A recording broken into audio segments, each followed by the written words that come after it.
What is going on, NFL fans, Pittsburgh Steelers fans? Welcome back to day 2 of the Fans First Sports Network, Steel Curtain Network, and Draft Nation. Day 2 NFL Draft live stream. And we did this yesterday. It was a success. Was the Steelers were getting ready to pick amongst all the platforms that we're going out to. We're talking YouTube, Facebook, Twitter. We had almost 1,000 people watching as the time the Steelers picked at 21. And to kick the show off, because the draft does not officially start day 2 until 7 p.m., I wanted to bring on Kevin Smith, who was traveling back from a little spring break trip, wasn't able to join us yesterday. Coach, welcome to the show. How are you? Thanks, Jeff. Yeah, it was an interesting adventure for me getting home yesterday. took a couple extra hours, got crushed in Washington, D.C., I-95 traffic, but it made for an interesting way to listen to at least the first 2 hours of the draft. We had it on my wife's phone, on the little ESPN app, my son in the back seat. He was excited listening to everything. And then I was transcribing tweets that my wife was sending out. So it was a team effort, man. The transcribing, I've been there. That is not fun. Not for my wife, especially based on the fact that half the time she doesn't really know what the hell I'm talking about anyways. But still, so you're in the car, you're driving back to New Jersey, and it gets to the point where the Pittsburgh Steelers are on the clock and pick number 21. Now, what was going through your mind as it pertains to, okay, who's available? Walk me through what you were thinking at that time. Well, 2 out of the 3 defensive tackles that they had been linked to, Walter Nolan and Kenneth Grant, were off the board. So it was Derek Harmon, or it felt like they were going to go with the quarterback. And it was very interesting to listen to the national media people push the Shedeur Sanders narrative. Crazy. It was as though they couldn't understand how he hadn't been chosen, and then they had to link him to any quarterback needy team. So there are the Steelers. They need a quarterback. Logically, Shedeur must go to the Steelers. But that's really in the moment what it felt like. It felt like they were taking Sanders or they were taking Harmon. So let me ask, because I did not listen to the national pundits, because when we're doing the live stream, like, everything's going crazy. Were they saying this not just when Pittsburgh was on the clock at 21? Were they saying the same thing at 9 when the New Orleans Saints were picking? Was this an ongoing thing throughout the day? It was a nonstop narrative about him until you got to New Orleans.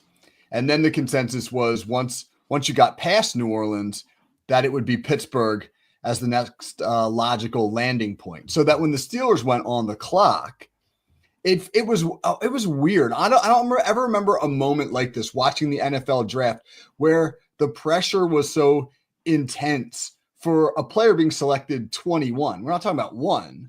We're talking about 21. And where there just seemed to be, whether it was Mel Kiper or even a few of the guys on NFL Network, that it was almost like they believed the Steelers needed to draft Shedeur Sanders. I think Mel Kiper had his own agenda, because the way that everything was unfolding was making him look foolish, because he had Sanders rated his 5th best player on the entire board. But it just seemed odd that nobody asked this question. Well, maybe they don't like him as much as they like some of these other players. This is the first round of the draft overall. And if you're being objective about Shedeur Sanders, he didn't play in a pro-style offense. He's going to have to be retrained when he gets to the NFL. And the first round is not an area where you take guys who are projects. Right. So I was a little surprised by their lack of objectivity. Okay. So before I want to ask you some follow-ups to Shedeur Sanders, but I want to ask you, what was your thought of Derek Harmon? So the Steelers pull the trigger. They make the pick. I know you did a film room for SteelCurtainNetwork.com. That article is live right now. You can go read it if you want before the draft starts at 7 p.m. What was your takeaway? Is he a good scheme fit for the Steelers? Is he going to be an impact player in 2025, or are we looking at, kind of like you said, a little bit of a project?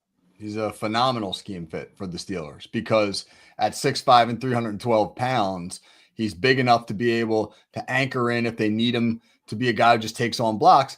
But the way that they play their base 3-4 these days, they're in what's called a tight front a lot of the time, and that puts the defensive tackle on the inside shoulder of the offensive tackle, and his job is to penetrate.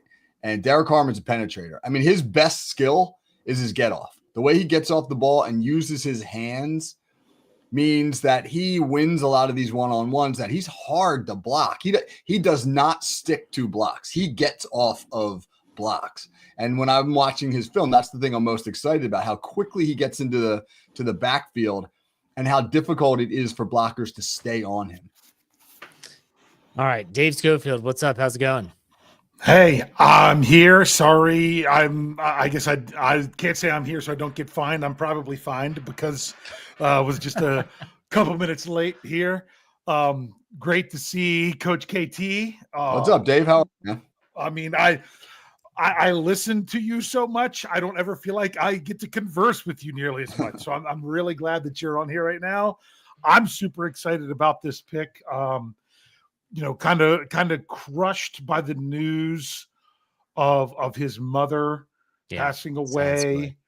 My question is, he said his mom was on life support. The question was, were they trying to keep her, there until he was drafted? We might find out more about that. Either way, it doesn't matter. It's still to experience, both a dream and a nightmare at the same time is kind of tough, taking that from someone who just lost their mother recently. So I feel for the guy, but man, what a pick. The Steelers just continued to excite me with their draft picks since Omar Khan has taken over. And I'm not saying it's all Omar Khan. I'm just saying they've just happened to be able to do this the last few drafts. And I don't know if I should or not, because with Jeff, I'm just starting this already. I'm just gonna say I'm really happy that we didn't hear. Oh my gosh, don't take Kenny Pickett. Don't take Kenny Pickett. You shut the front door. Gosh. Not my finest moment. And I know I had other names there. I will be 100% honest. I know Brian's going to be disappointed. I don't have more today. I'm dealing with a very sick teenager all day. So it's been a rough day. I didn't get to do that, do any more of those for you, Jeff. But it's really nice to be excited. And it's crazy to see. I mean, what KT was saying about the narratives. I didn't have ESPN. I had NFL Network, but of course I didn't have sound. But Jeff, did you see the cut up that was out there of Mel Kiper going on constantly and not really minutes. talking about people in their moments, just constantly talking about Shadur Sanders the whole time last night? Yeah, he brought up Johnny Unitas. Yes. I mean, my God, man. It was are you serious? He brought up Johnny Unitas as like a comparison. He brought up a litany of all of these guys who didn't get drafted and they missed, people in the league missed on.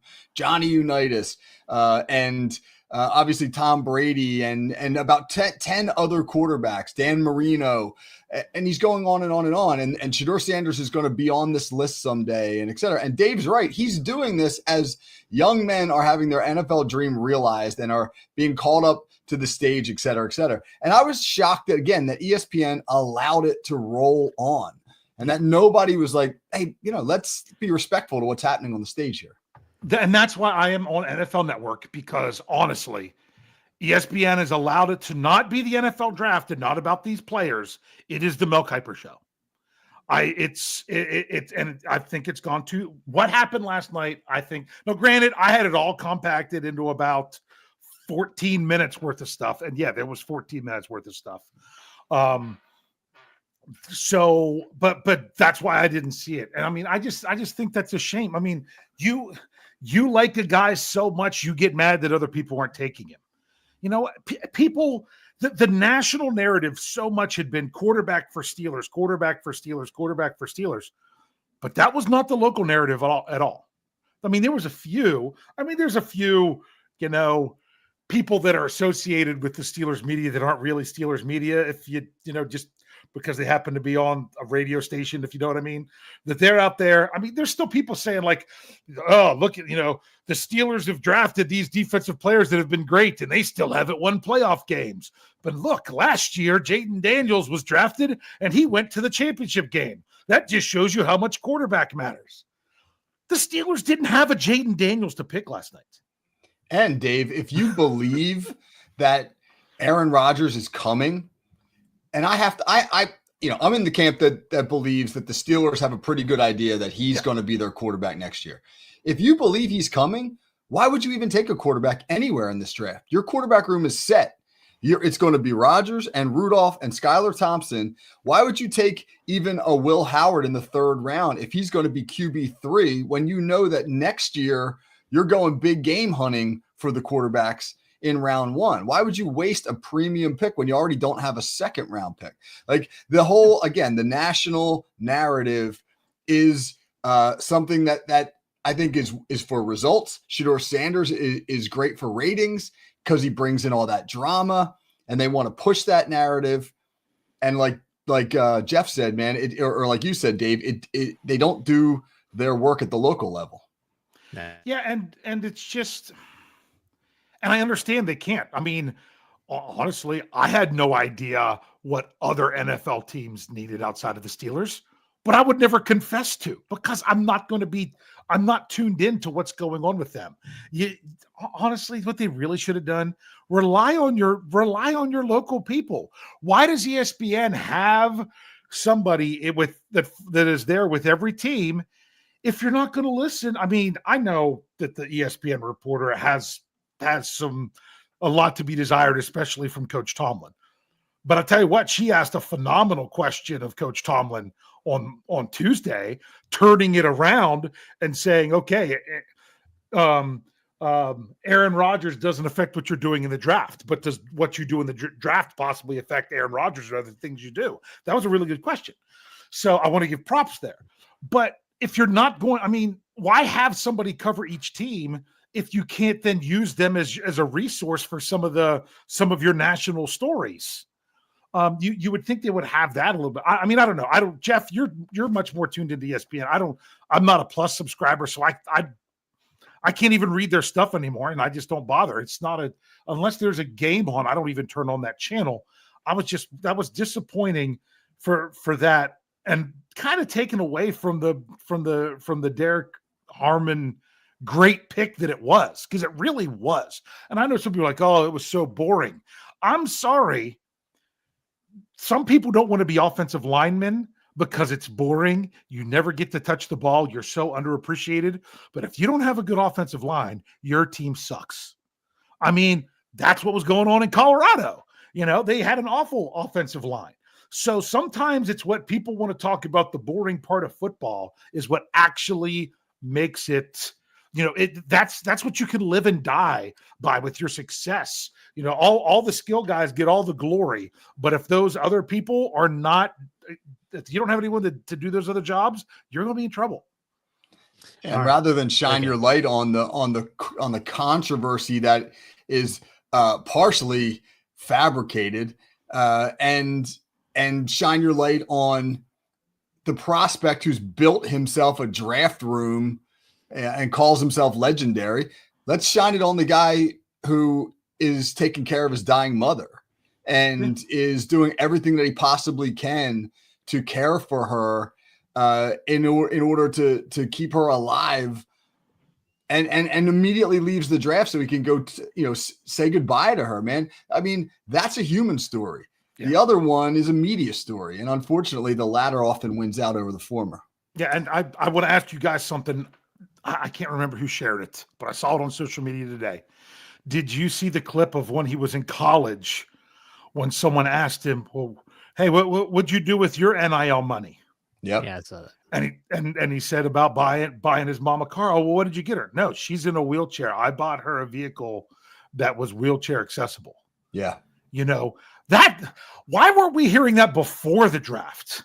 I mean, that just kind of tells you so much about this player. And the national media whining about, oh, the Steelers didn't take the quarterback that we wanted them to take, has really taken away from this young man and the season that he had and landing where he is. And you know what? I hope that his story is so much bigger than what we're even talking about right now. That he's just that he's someone that we're going to be, across the NFL talking about his play for years and years and years.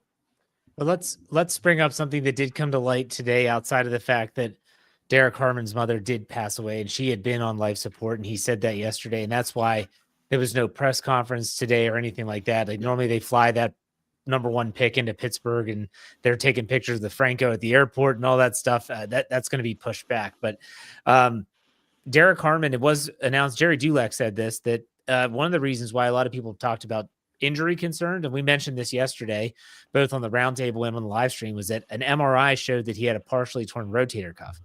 Partially torn does not mean injury prone. Partially torn does not mean that he'll have to have surgery per se. A lot of times those things can heal on their own, and some people can play through it. So that was the concern. That was the concern. I know some people said labrum. According to Jerry Dulac, it was a rotator cuff. Those are slightly different muscles. And so those two kind of go hand in hand, because honestly, that's what I have. And I've had it for probably, I could even say at this point, decades, and it never really bothered me until I got older.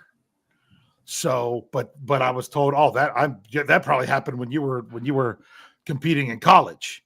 So now, granted, this is the NFL.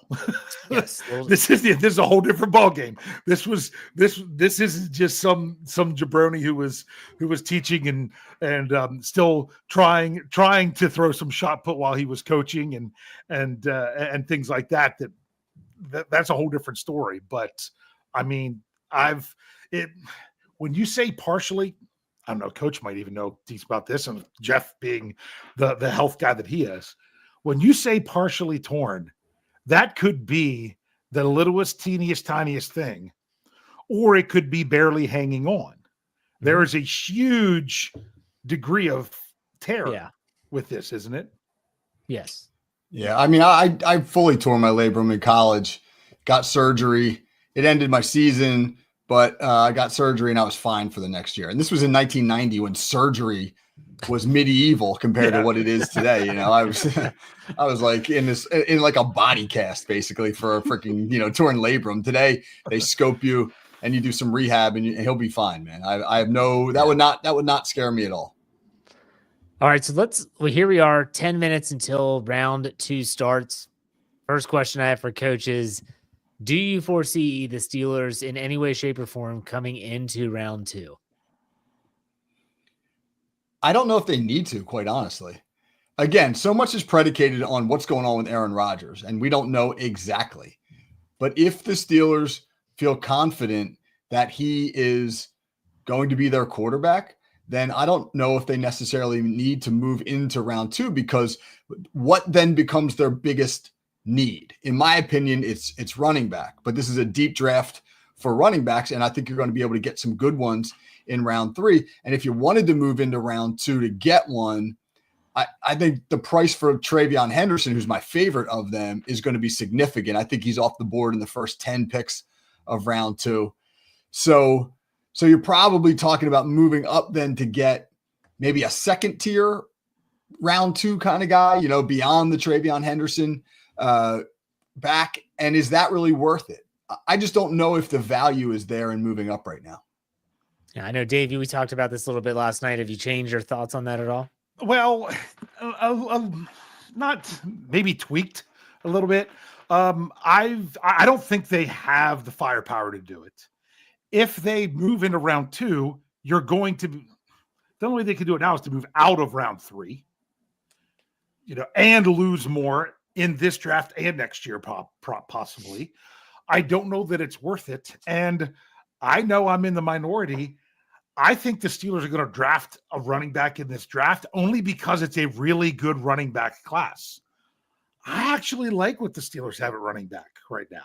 Now, I wish they would have a bigger bodied guy that could be your third and short back, because I don't think they have that. They could get it in a rookie. They could still get it in free agency. So I think they'll take a running back because there's just so many out there to be had.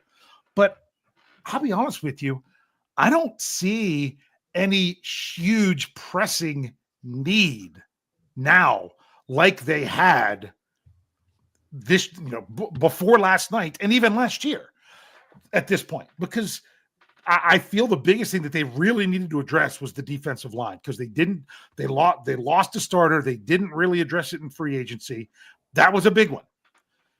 But they're going to need to add, to me, they're going to add a rookie and a veteran quarterback, whether it's Aaron Rodgers or ends up being a veteran that's slotted in lower, whether it's a draft pick or an undrafted free agent in order to have a fourth. I think that's going to come out somewhere. I think they really should just be looking for their best value. I think Jeff's right about its. I think running back is going to be drafted at some point, and I would not mind if it was the next pick. I think Jeff's right that a sneaky position to look at is guard. Being able to have something there. But so those are my biggest two. And if they have a quarterback that they like, knowing that what you're probably taking at this point of the draft when it comes to quarterback isn't someone that you're penciling in as your guy that you want to be your starter eventually. It should be more of a guy who could, like Jeff keeps talking about on his various shows, be a long-term backup at least. And hey, maybe you actually hit on something bigger than what you thought. But when it comes to getting into that second round, I think Coach is right, because they don't need to have that one. But like I said, it'll cost you your third. But yeah, last year, remember, what happened when we started this, this night a year ago? You knew the Steelers still had a huge glaring hole at center. Yeah. And you had to have that second round pick ready to go. It's, if they don't get a center here, what are they going to do? What are they going to do? I don't feel that the Steelers are in that same predicament now. And that therefore not having the second round pick, because they did have a second round pick. They took a wide receiver.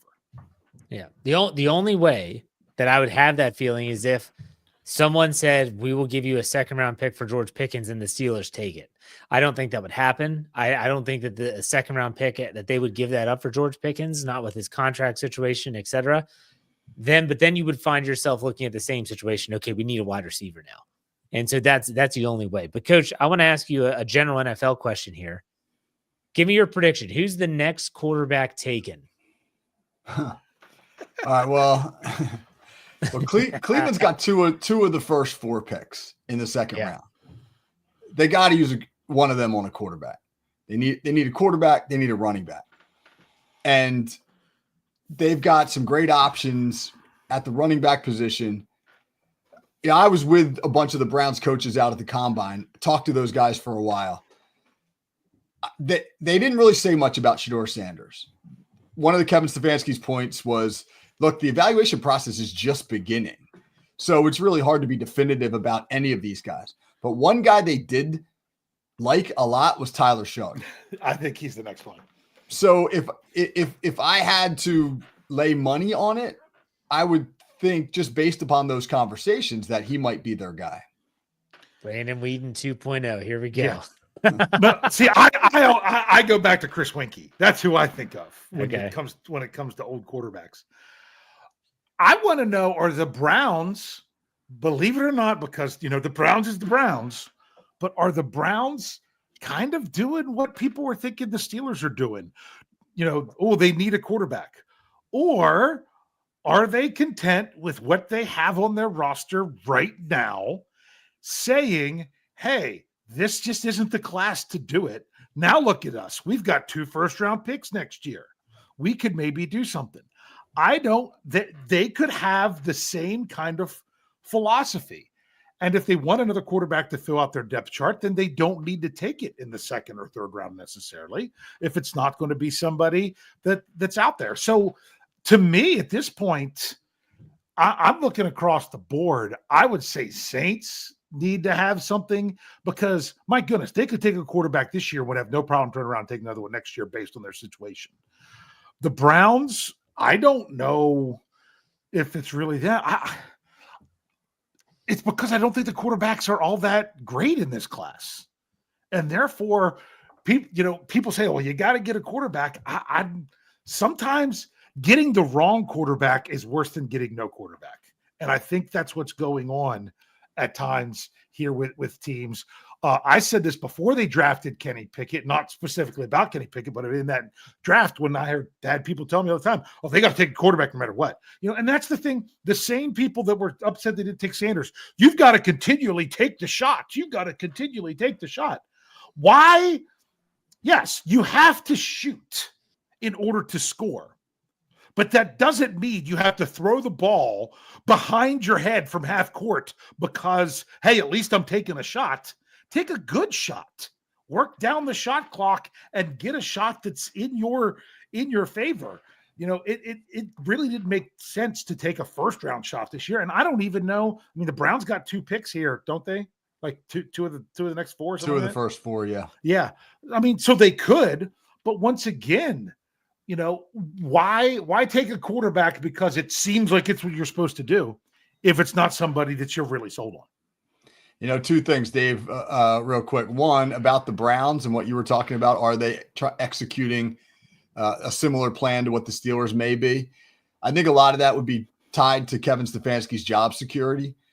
I'm getting Tomlin can do that. Stefanski's a whole different story. Well, that would be we don't know what it is, but it feels like he's got, based upon the way they operated via the quarterback position this offseason through the free agent market, it feels like he may have a longer leash than some other coaches in the league.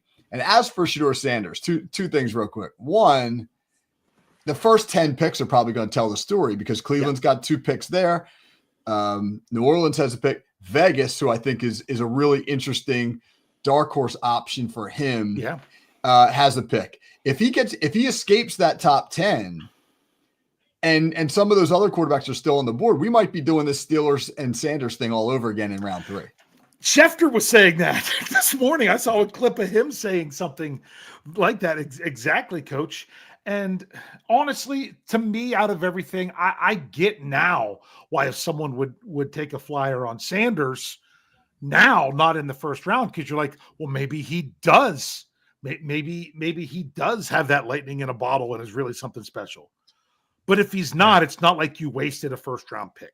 So he could go early here. I mean, and honestly, Cleveland, that would be a place to say, hey, we've got 2 picks right here. We take him as one of them. He works out. Next thing you know, he's the next, I don't know. I don't even want to try to begin to compare him to somebody else. And he's the answer. Then they look brilliant. And if he's not, then it's like, oh, well, we had lots of, it's not like they missed out on too much. Yeah. All right. Hey, Coach, you're more than, you can stick around if you'd like. You can also go and watch the draft if you want. It's up to you. If you're going to stick around, that's great. I'll bring in Andrew Wilbar. If you're not, I want to give you a chance to plug what you're doing on your Call Sheet Daily podcast.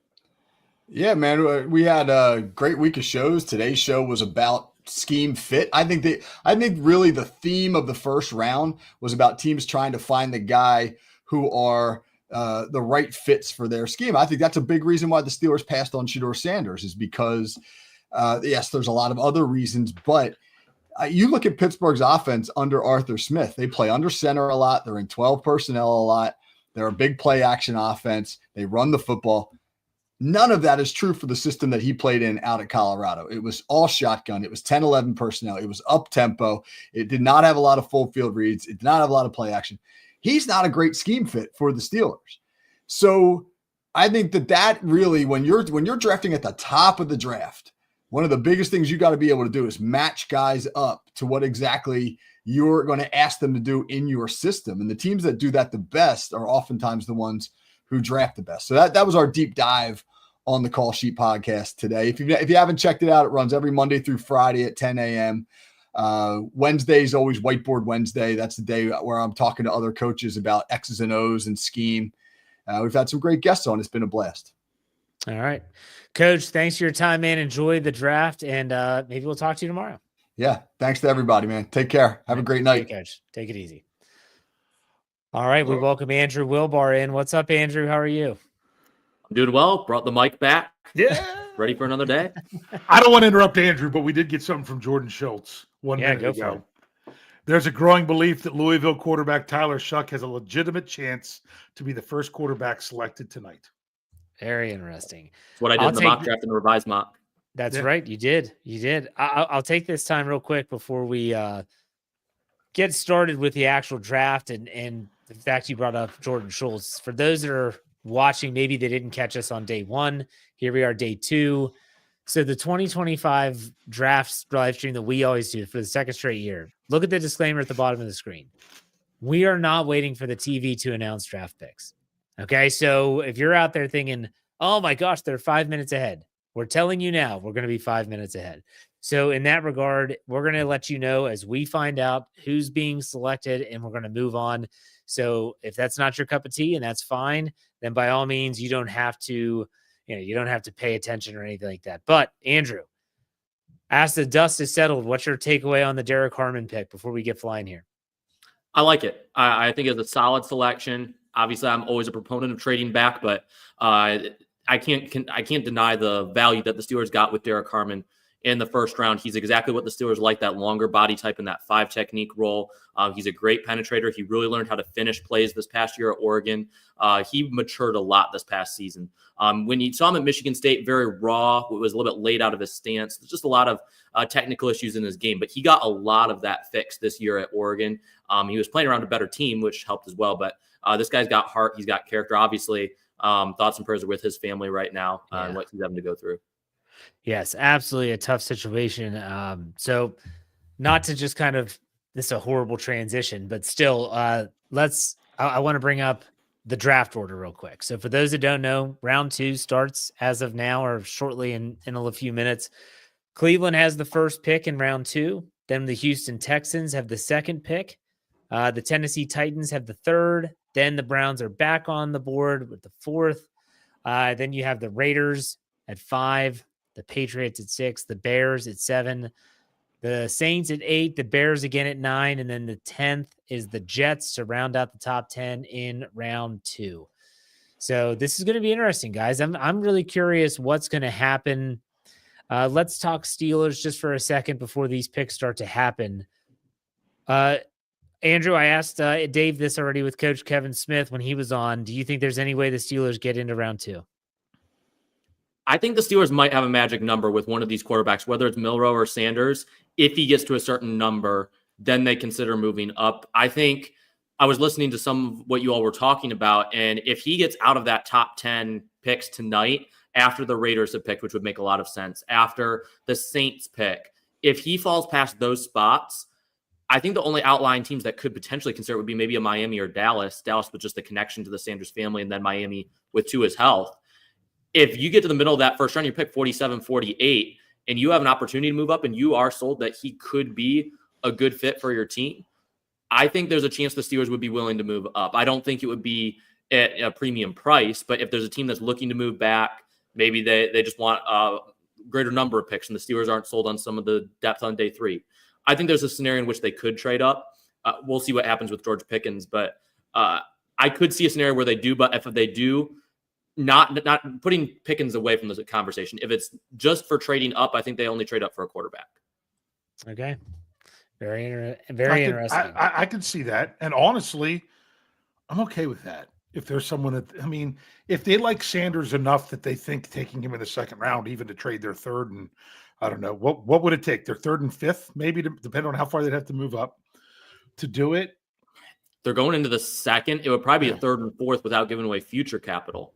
Mm-hmm. But just because I also wouldn't be shocked if they throw in a next year's sixth or even fourth. I don't know if they want to go that high from the next year, depending on how high they have to go. I would not.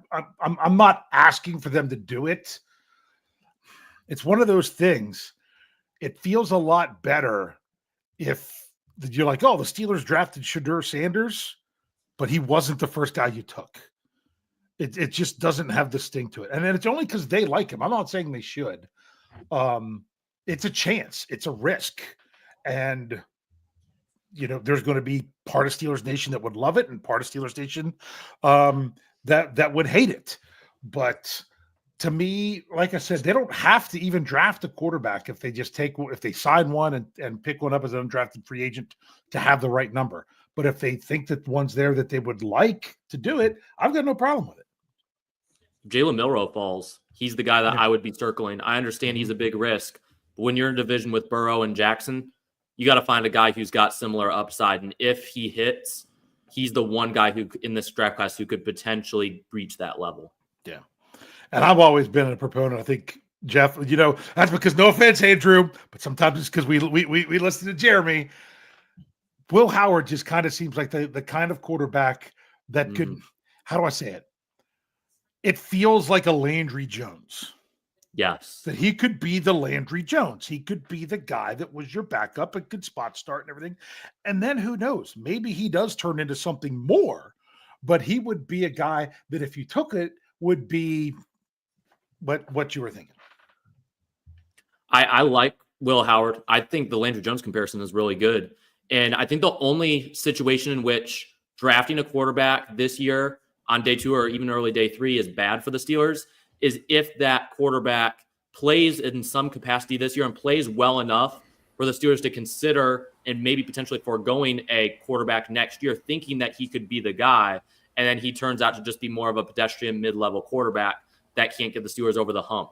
That would be the one concern I would say with that type of scenario happening. I got you. But I understand what you're saying. I like Will Howard. I think would make a lot of sense if he's there in the 4th round. He or Kyle McCord would make a ton of sense if they fall that far. Yeah. All right. We welcome the good Schofield. What's up, Reg? I love being referred to as the good Schofield.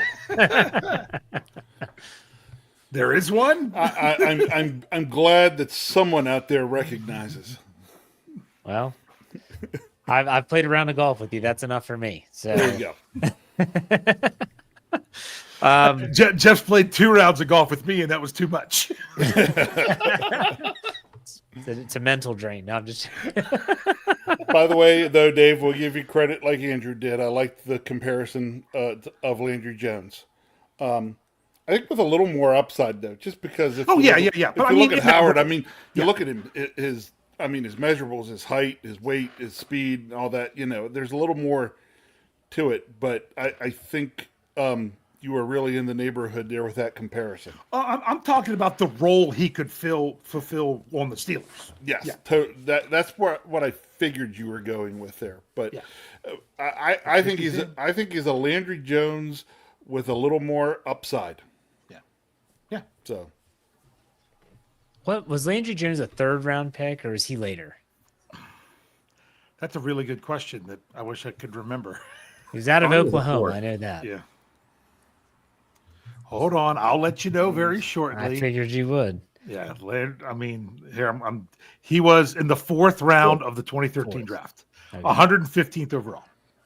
And by the way, the Browns are not trading pick number 33. They are selecting. So someone is going to be the Browns pick. We'll see if it's Tyler Shuck. That's what a lot of people are suggesting.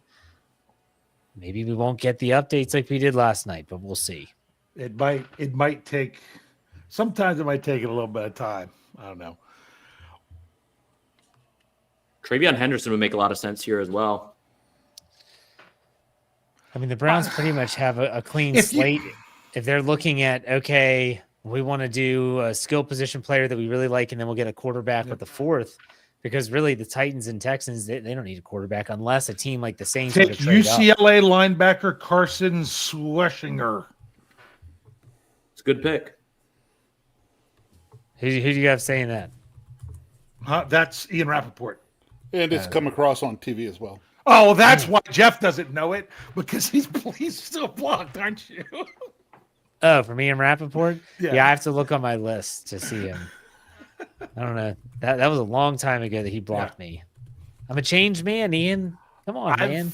I've not heard this name, I admit. But I wasn't looking at players that would be around in the round 2 vicinity because the Steelers didn't have a second round pick. Yeah.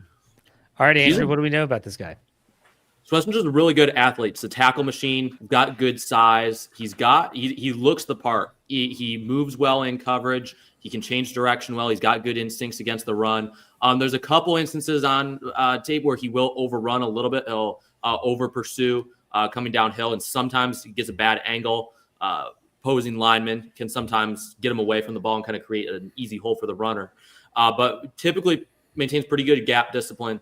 I like him overall. He's got that sideline to sideline speed. He was a late riser in the process, but just a guy who produced, not the flashiest guy. He's not going to be a huge sack guy. He's going to, be coming down on stunts all the time. But if you're just talking about the basics, being able to tackle, being able to run a defense, he has the instincts to drop into coverage and cover running backs and tight ends out of the backfield. He does all the basic things you need a modern day linebacker to do.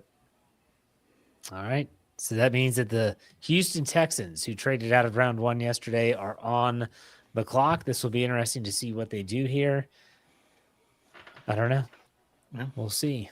I think there might be some other. I still have Roy's positions of need thing here. I Go gotta for find. Hold on, I gotta find it. Let's see. So for Jacksonville, he has their number 1 is corner, then edge, then safety. For Jacksonville. This is Houston. Oh, why did I say Jacksonville? That's who they got the pick from, right? Yeah, my fault. So. Yeah. What does he have for Houston? They got this pick from the Giants. Oh, from the Giants. No, Cleveland got the one from Jacksonville. Man, I'm so confused right now. All right, Houston Texans. Offensive tackle, interior defensive line, and wide receiver. Yeah, wide receiver, because what's his name? He's not going to be back here with the knee injury that was sustained at the end of last season. Yeah. Do you think this is Luther Burden? Could Matthew Golden. Is Golden still available? No, Golden went to Green Bay. That's right. Remember, those picks while we're doing other shows. Is kind of you forget to remember. I wouldn't rule out Ariante Ursary from Minnesota here. They need help at offensive tackle, but I could see receiver as well. Texans are selecting Iowa State wide receiver Jaden Higgins at number 34, getting another big-body receiver. That's the guy, Rich. That's the wide receiver we took when we traded back and picked up a second-round pick. Yep. That we had the Steelers take him. So, good old Owen Daniels announcing the pick. Owen Daniels, that's a name I've heard. That's an old school fantasy name. Yeah. Back when Big Bro and I used to we used to calculate our own fantasy points. Yep, back before all the online fantasy sites got popular. Yep. That's like the rotisserie league, fantasy baseball before it became fantasy baseball. Oh, I hate the rotisserie leagues. Oh. But no, we trade. Oh, who traded? Oh, let's see. Who was I'm Seahawks are now on the clock. So they traded. Who was that? I saw trading it just that quick. I forgot it. The Titans are trading to the Seahawks. There you go. Titans. Okay. Is this for a quarterback? The Seahawks are a sneaky team that could possibly take a quarterback. Fine, take quarterback. It could. I've been taking Seahawks trade 52 and 82 to Tennessee for 35. 52. So they traded the pick they got from the Steelers for DK Metcalf. They used it to trade that one and their third round pick up to 35. So they should still have another pick in this round then.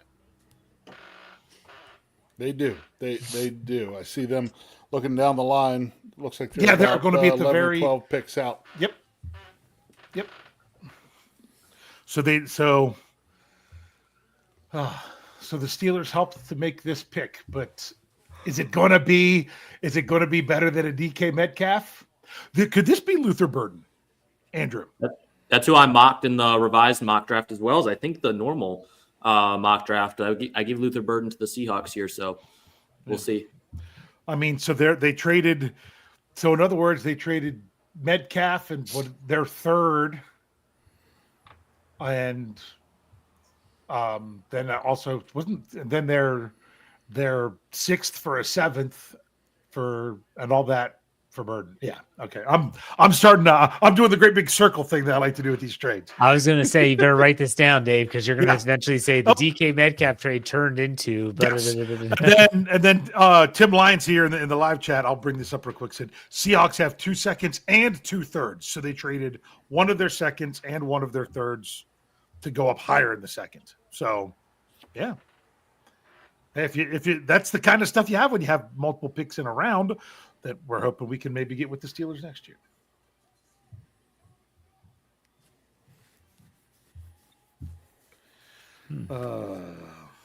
Yep, and now a lot of people are starting to say, hey, they flipped the pick that they got from the Steelers. So, yeah. I hate when the Steelers don't have a pick in a round, unless it's the 7th, in which case I'm okay with it. Oh, yeah, I know. I was telling my family, like, well, what time are you going to be done tomorrow? I'm like, last year we were done early. The Steelers didn't have a 7th round pick. But we still had to kind of be around in case they made a pick or traded into it for whatever reason. Yeah. But then when they did the press conference, you're like, okay, they're done.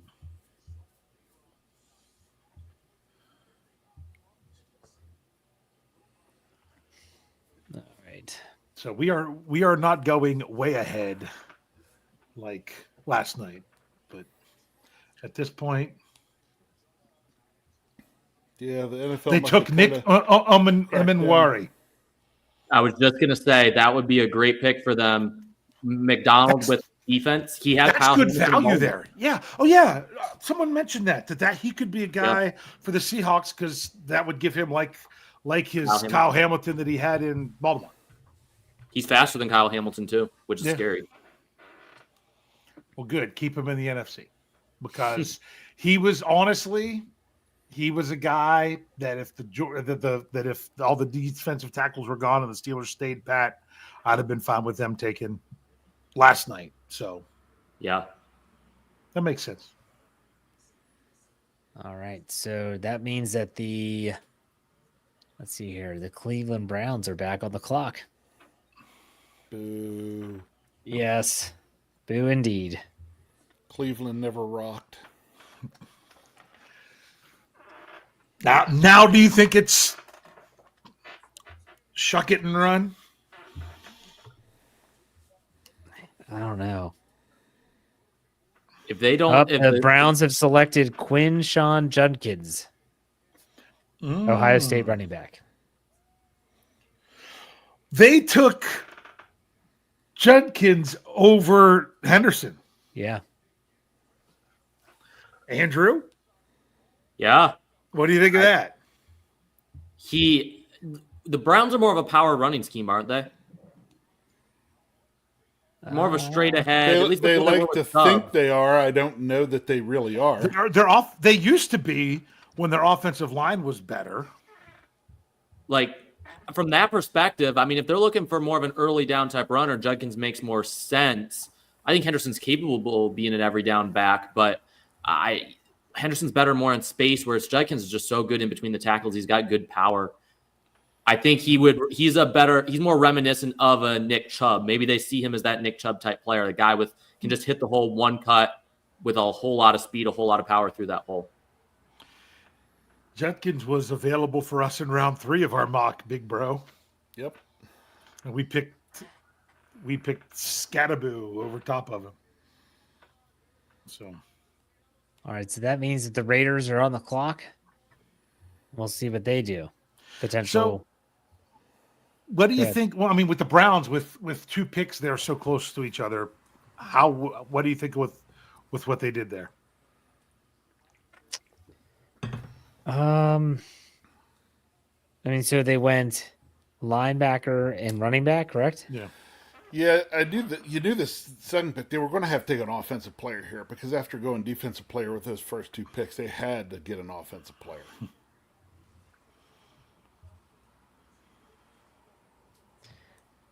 One would think. Oh, I am surprised. I got to be honest. I am surprised that Cleveland hasn't taken a quarterback. I mean, they love Kenny Pickett. They love Kenny Pickett and the eyebrow. Yeah. That's right. They got Flacco. I forgot about that. Yeah. So think about it. If they draft anyone, they're probably going to start off number 3. They still want to add Kirk starting off Cousins. number 3. Yeah. What's that, Andrew? They still want to add Kirk Cousins too. See, that might be the dark horse there, is they might trade for Kirk Cousins. And I wonder if it would be a very Cleveland thing if they traded the first round that they acquired and put that in like with a deal, because Atlanta's going to trade him. It's not like they're just going to cut him. And so it'll be interesting. That's a good point, Andrew, that they could still be in the mix for that. And honestly, people are like, oh, well, the Steelers should be on Cousins. You know what? I don't think he's got it left. I think he's a good guy. I think he's a good leadership guy, things like that. I don't know that he has much left. And yeah, if they're interested in Cousins, and that's a really good point. You could, because chances are, if you don't want to take on all that salary, the better you give them back in return draft-wise, the more likely they are to eat some of that salary. Right. I don't know. We don't have the number one Raider fan. Isn't it awful? I'm sitting here watching on NFL Network. So Cleveland, we have to trot out a little kid here to help announce this pick so that they don't get booed. What a Cleveland thing to do. Man, we don't want to get booed. We'll send a little kid out there. They can't boo a little kid. Is Goodell still doing picks? No, it's all former players. Like Joe Thomas is out there with him again.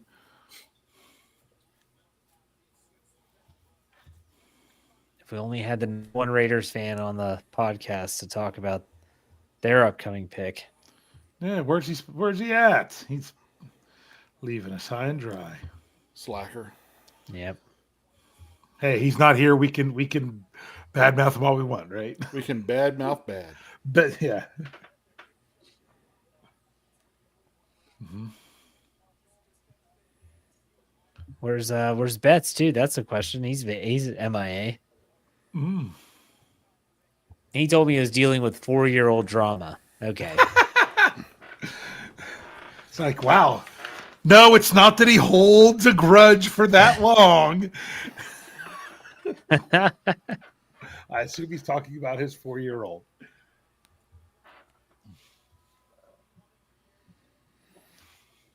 Maybe his 4-year-old was upset the Steelers didn't get Quinshon Judkins being an Ohio State family and took it a little bit personal. But wait, they're a split family. Judkins went to the Browns. That's true. Is she a Browns fan or a Steelers fan? Yeah. His kid is a Browns fan. She's following mom. Yeah, she always says to Jeremy, "You boo stinky Steelers." I'm like, dude, you were raising that kid in the wrong way. Needs to be the man. That's right. No, you know what? Maybe it's the person that provides food for the family. Because if my kids said anything like that about the Steelers, they just wouldn't get any breakfast, lunch, or dinner. No, my wife doesn't give a crap, and my kids like the Steelers. So Yeah. I only grill. So Yeah. I don't do much. But yeah, but I'm just saying you have the option to withhold. Dude. Yeah. Well, my kids just always knew if they wanted to stay. Oh, Raiders just traded. Oh. My kids Raiders always knew trade if with they the just- Dolphins for pick 37. My kids knew if they wanted to stay in the Miami. house and not be out on the street that they had to stay Steeler fans. Raise My them right. kids, they don't have to be Steelers fans. They just have to be indifferent. Yeah. So don't have what it was yet. Sorry, you know who's get me this stuff first, Jeff? Who? It's Rappaport tonight. Is having the stuff first. All right, so what are we thinking for the Dolphins here, Andrew? Offensive line, there's not a bunch of great linemen available, but they still need a tackle. They still need a guard. And on the defense side of the ball, a lot of people thought last night they could look at safety. Kevin Winston Jr. from Penn State still available. Xavier Watts from Notre Dame is there. I don't know why they would need to trade up for either of them, but they're definitely in that range as well. What about Will Johnson? What do we think about him?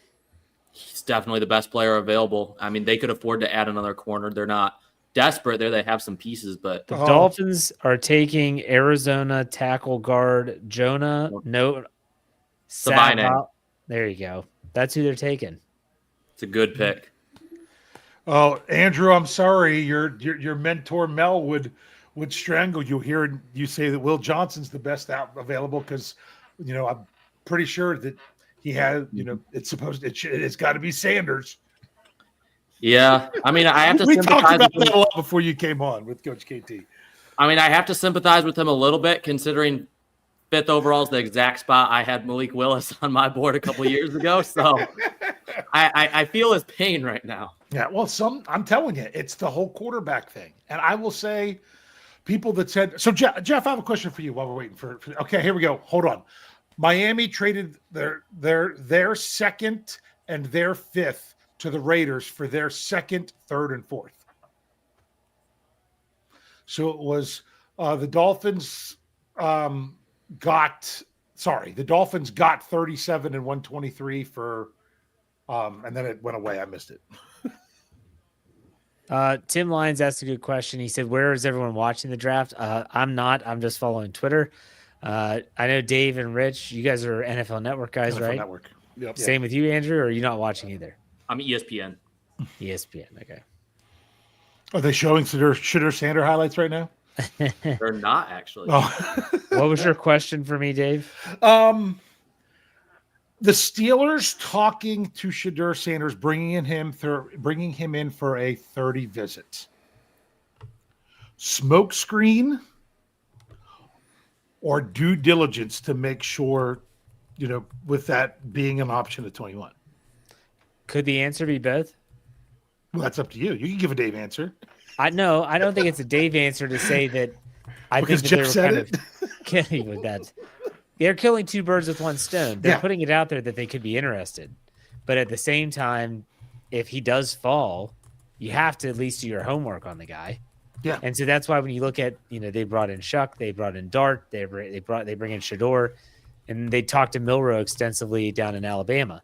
So those are pretty much the guys. Yeah, they did still bring in Kyle McCord. He's not a day 2 pick, most would say. So I think there is some smokescreen stuff that happens, but I think that they're doing their diligence, as you said, on just, okay, if this guy, we don't think he's going to be there, but if he is by chance, what do we think? Is he as good, as bad, and different as everyone says? So I think it's a little bit of both. Okay. I'll just put that out there. Now people are like, oh, they're going to trade up. I'm like, or it's just a smoke screen. To me, it was like sometimes you bring guys in because you're like, hey, we've got to know a little bit more because if something happens and he's there, we have to know that we don't want to take him versus somebody else. Right. Yeah. Maybe the entire league suspected these guys to fall, and maybe the Steelers were looking at all these guys with similar grades on day 2 if they fall to 83. Yeah, exactly. Man, if they fall that far, there's a reason. True. Yeah, you want to know what the main reason is? What's that? They're not good Nobody enough. picked them. Oh, no. That is the common denominator. You see what I have to deal with every Tuesday night? So who is on the clock now? Let's say the It is the Patriots. Patriots. Patriots.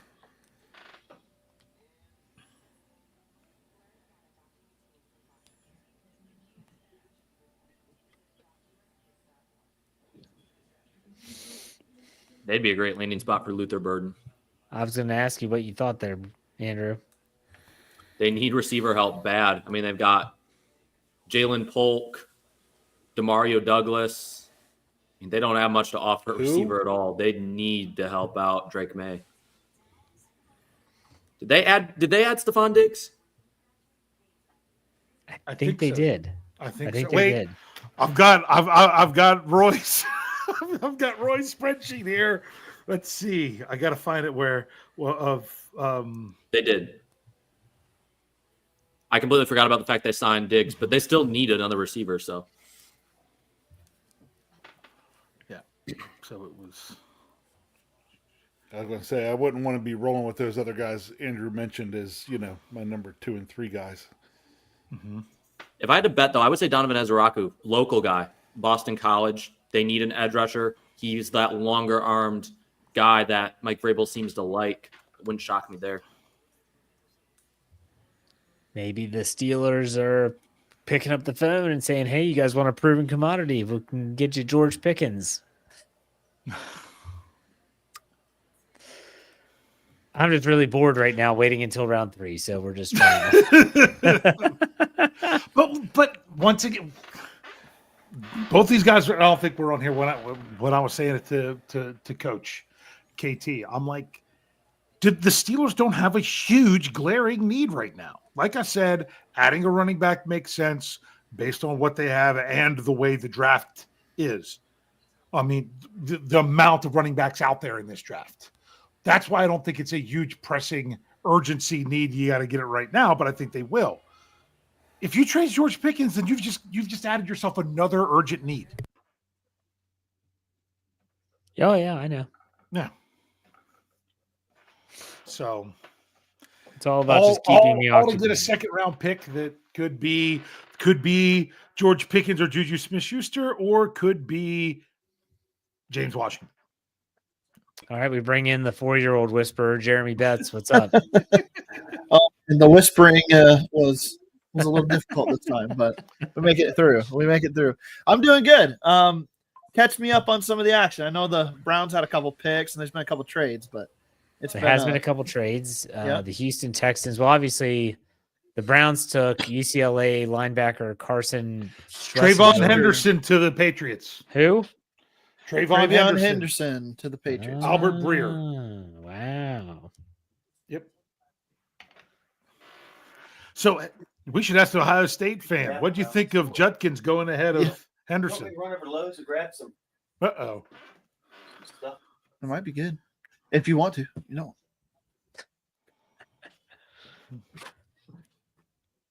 Where's your keys at? What was the question? I actually questioned Jeremy. I don't know if you. Oh, I'm sorry, Dave. Go ahead. What do you think of Judkins going ahead of Henderson? Well, I mean, it stylistically makes a ton of sense for the Browns. If I had to pick a kind of like a Nick Chubb type back in this class, it would be Quinshon Judkins. He's just kind of a bigger, stockier back, but he's got some speed. If he gets out of the pocket, he's going to hit the hole hard, or out of the pocket, out of the backfield, he's going to hit the hole hard. So he's a good stylistic approach with what they already have in Jerome Ford as well, who's can kind of be their speed and third down back. Quinshon Judkins is kind of your bulldozer, if you will.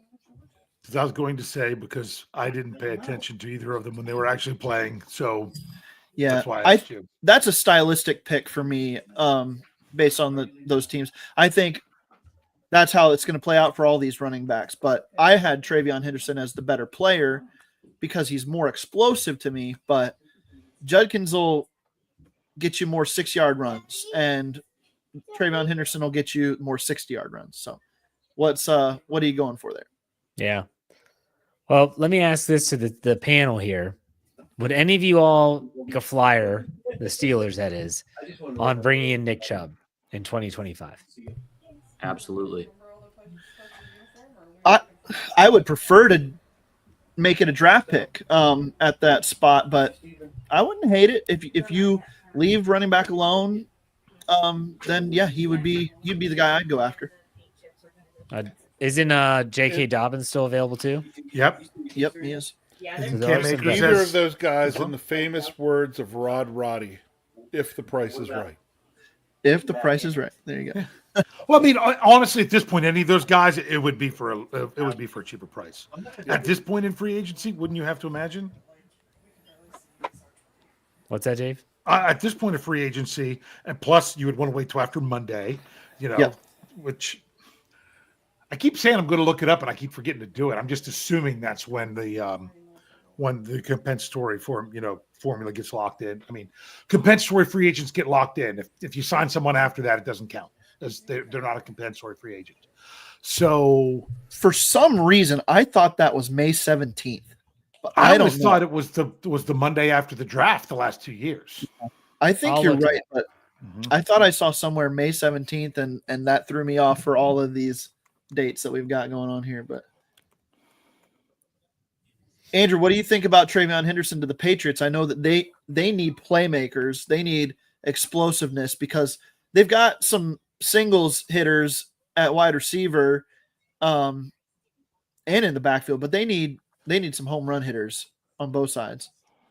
Yeah, I probably would have gone receiver here instead of running back. And I mean, if you're the Bears, you might be a little bit bummed that you can't get Henderson here. But I mean, Bears still have Mike Green on the board. He'd be a great pick for him. But for the Patriots, they want to run the football. Vrabel wants to run the football, and he knows that a strong running game can help out his young quarterback. So makes a lot of sense. He's a good complement to what they already have in Stevenson. They've definitely got a two-headed backfield now. According to AI, it's Monday at 4. Monday at 4. With the anything Monday after 4 would a player that would sign would not count in the compensatory formula. That's an AI answer. I haven't found it from an actual Okay. Yeah. Source there. Yeah. Chat GPT or what's your go-to AI? Just when I Google just the top AI. So here's the NFL's website. They say, keep in mind, players need to have been signed as unrestricted free agents before April 29th to qualify for compensatory pick formula. Players who were released by their previous teams are not eligible, so they're not included. So April 29th, and that's a 2025 article. Well, that's Tuesday, so it's by the end of business after the end of business Monday. Yeah. So after Luther Burden to the Bears. Okay. I was wondering because he was going to go here soon. Yep, Luther Burden to the Bears. That makes sense. Wouldn't they do 4 p.m. New York time that day for all these deadlines? That's what it always is. Yeah. So it would be Tuesday at 4 p.m. No, it would be Monday. After Monday at 4 p.m., nothing would be processed. It would all be on Tuesday that would be processed. Okay. So anything that happens on Monday would have to it has to be processed to the league office by 4 p.m. on Monday. So if it happens after 4 p.m., that would go in under Tuesday business.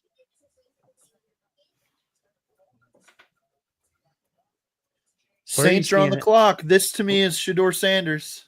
Where are you? I think they would take Shaw before Sanders. Where did you see that pick, Jeremy? It was Connor Hughes.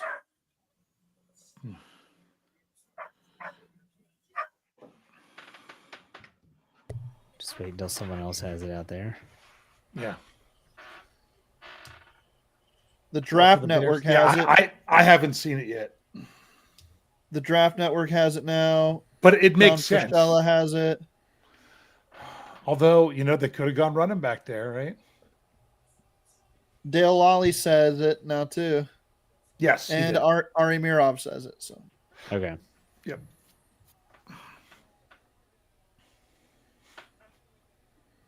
Hughes is legit. He's a specific team guy, usually the Jets, I think, but he's I think he's with Sports Illustrated.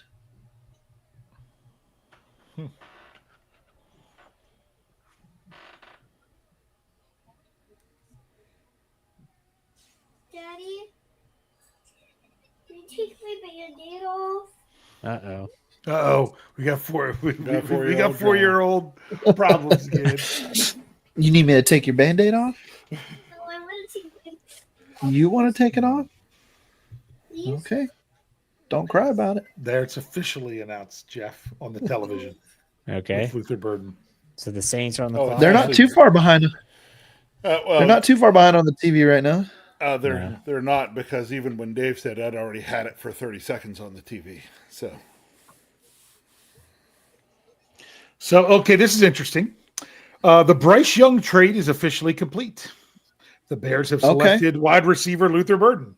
So that was the last pick that the Bears got from the Panthers for Bryce Young. Wow.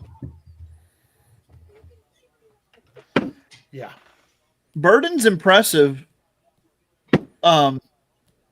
He could have gone in the first round. I wouldn't have blinked for sure. But some teams are really high on him.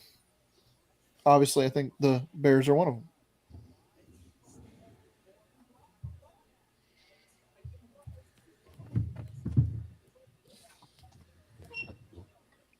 Hey, you got the quarterback first overall last year. You got to get him somebody to throw the ball to. Make sure you got plenty there. It's gonna be a fun offense to watch.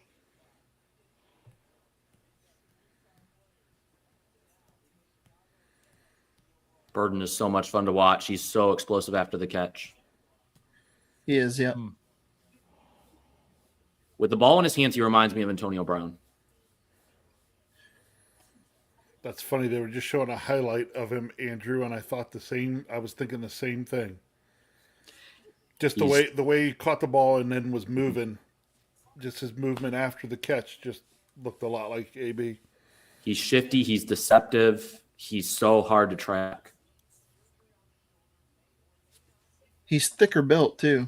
He's moving faster than what he looks like he's moving.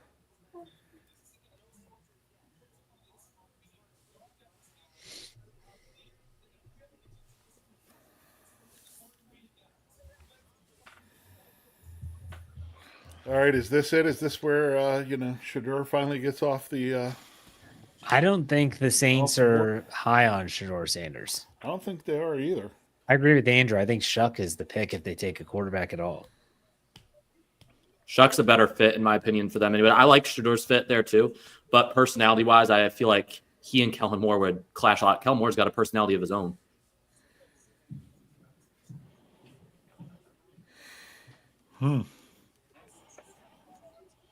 Just feels weird to be like, oh yeah, the Steelers have. Let's see, we're pick 40. They pick it 75,000 more picks before the Steelers. I was going to say they pick it 83. So you have to take all of last night's picks. We're still not even halfway there. Tyler Shuck is the pick. I just got a text from Wesley Coleman saying Shuck. So Yep. Shucks. Noah Strackbine had it first here. For me, anyway. And then Ari Mirov says Ari it too. has it now. I want to get Mel's reaction here on the ESPN cast. He might have a heart attack on. So nuts. Yeah. He might have a heart attack on the actual draft night. Can we just get Frank? Can we just get Frank Caliendo to do it? Yeah. That's hilarious. I can't believe no one's taking Shedeur Sanders. We got to. Hey, everyone needs to remember where Mel Kiper is from, and it'll explain everything. Yep. He is from Baltimore, if you didn't know. He's a Baltimorean. Yep. Oh. Jeremy doesn't live around here to know that that's a very common thing to say. Baltimoreans. Baltimorean. Mm-hmm. I've said it just as just by myself, but I hadn't heard it as like a thing, actually. That's pretty much what most of the rest of the state calls them. Baltimoreans. Yep. I mean, it's just don't. If you can not go there for any stretch of time, it'd be ideal. Sure. I know you've been there, what, twice? Yeah, to games. Oh, Driven through it a couple other times too. But from the stadiums to the inner harbor along the road where the convention center is, I haven't been there in a while, but not so bad. You go half a block away from any of that, and it's bad. No, thank you. It's bad. Tyler Shuck to the Saints. Wow. Yeah, I mean, don't go anywhere down near, the Preakness, or the horse track. You get a block away from there, you're in rough looking Baltimore. I was given my keys to Paul and we All right. So who's on the board now? The Bears again? And it would be the Bears. That's what I thought. Is this a running back? The Bears. Is this a? Could be. Could also be an edge rusher. Yeah.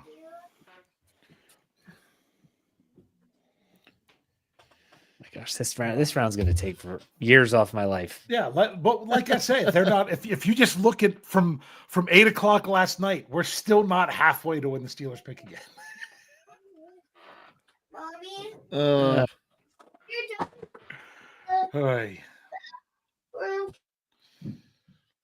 It feels like last night, at least in the early portions, teams were just making their picks. Like it was really quick.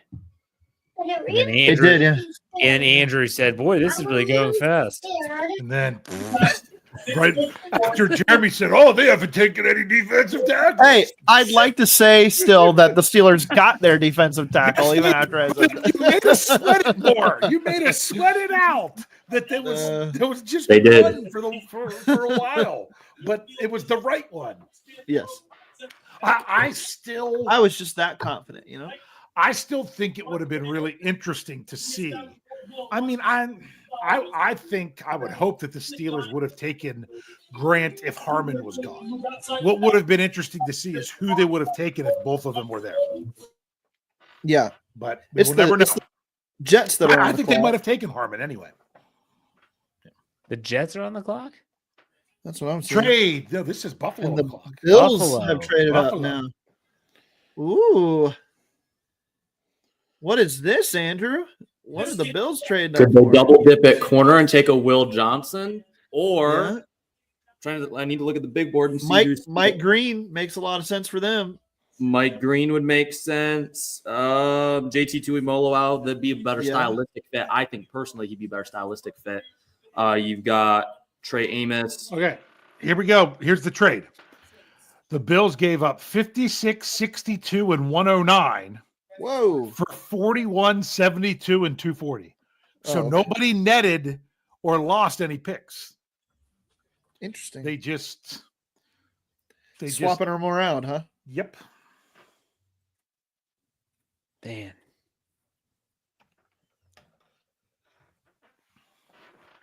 I wonder if the Steelers would do a trade like that to move up. If the running backs keep coming off the board. See there, if you're watching on TV, it's on. But it's probably already off Rich's screen. It is. Yeah, Just went off. So it was Bills got a 2, 3, and a 7, and the Bears got a 2, 2, and 4. Yep. Good trade for the Bears there, honestly. Yeah. That's something you don't hear every day. No. Yep. Well, if it would have been with Pittsburgh, we'd have fleeced them. Yeah. Everyone says all the time, like, there's no way the Steelers would get a second for George Pickens. And I always have to remember, they got a second for Chase Claypool. Yeah. Yeah. But how do I say this? Did you know that any of the problems with Chase Claypool? I don't know if I don't even know anyone what they knows. were, but obviously there were Exactly. some because he didn't stick. I mean, was anything of that really well known at the time that? Yeah. All right, pick TJ Sanders is the pick for the Bills. Defensive tackle, South Carolina.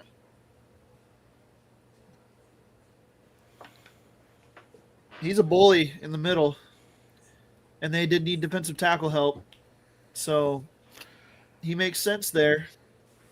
I'm curious about something. Now the Jets are on the You always gotta look whenever a team jumps right in front of a team that's in their division. Right? Yeah.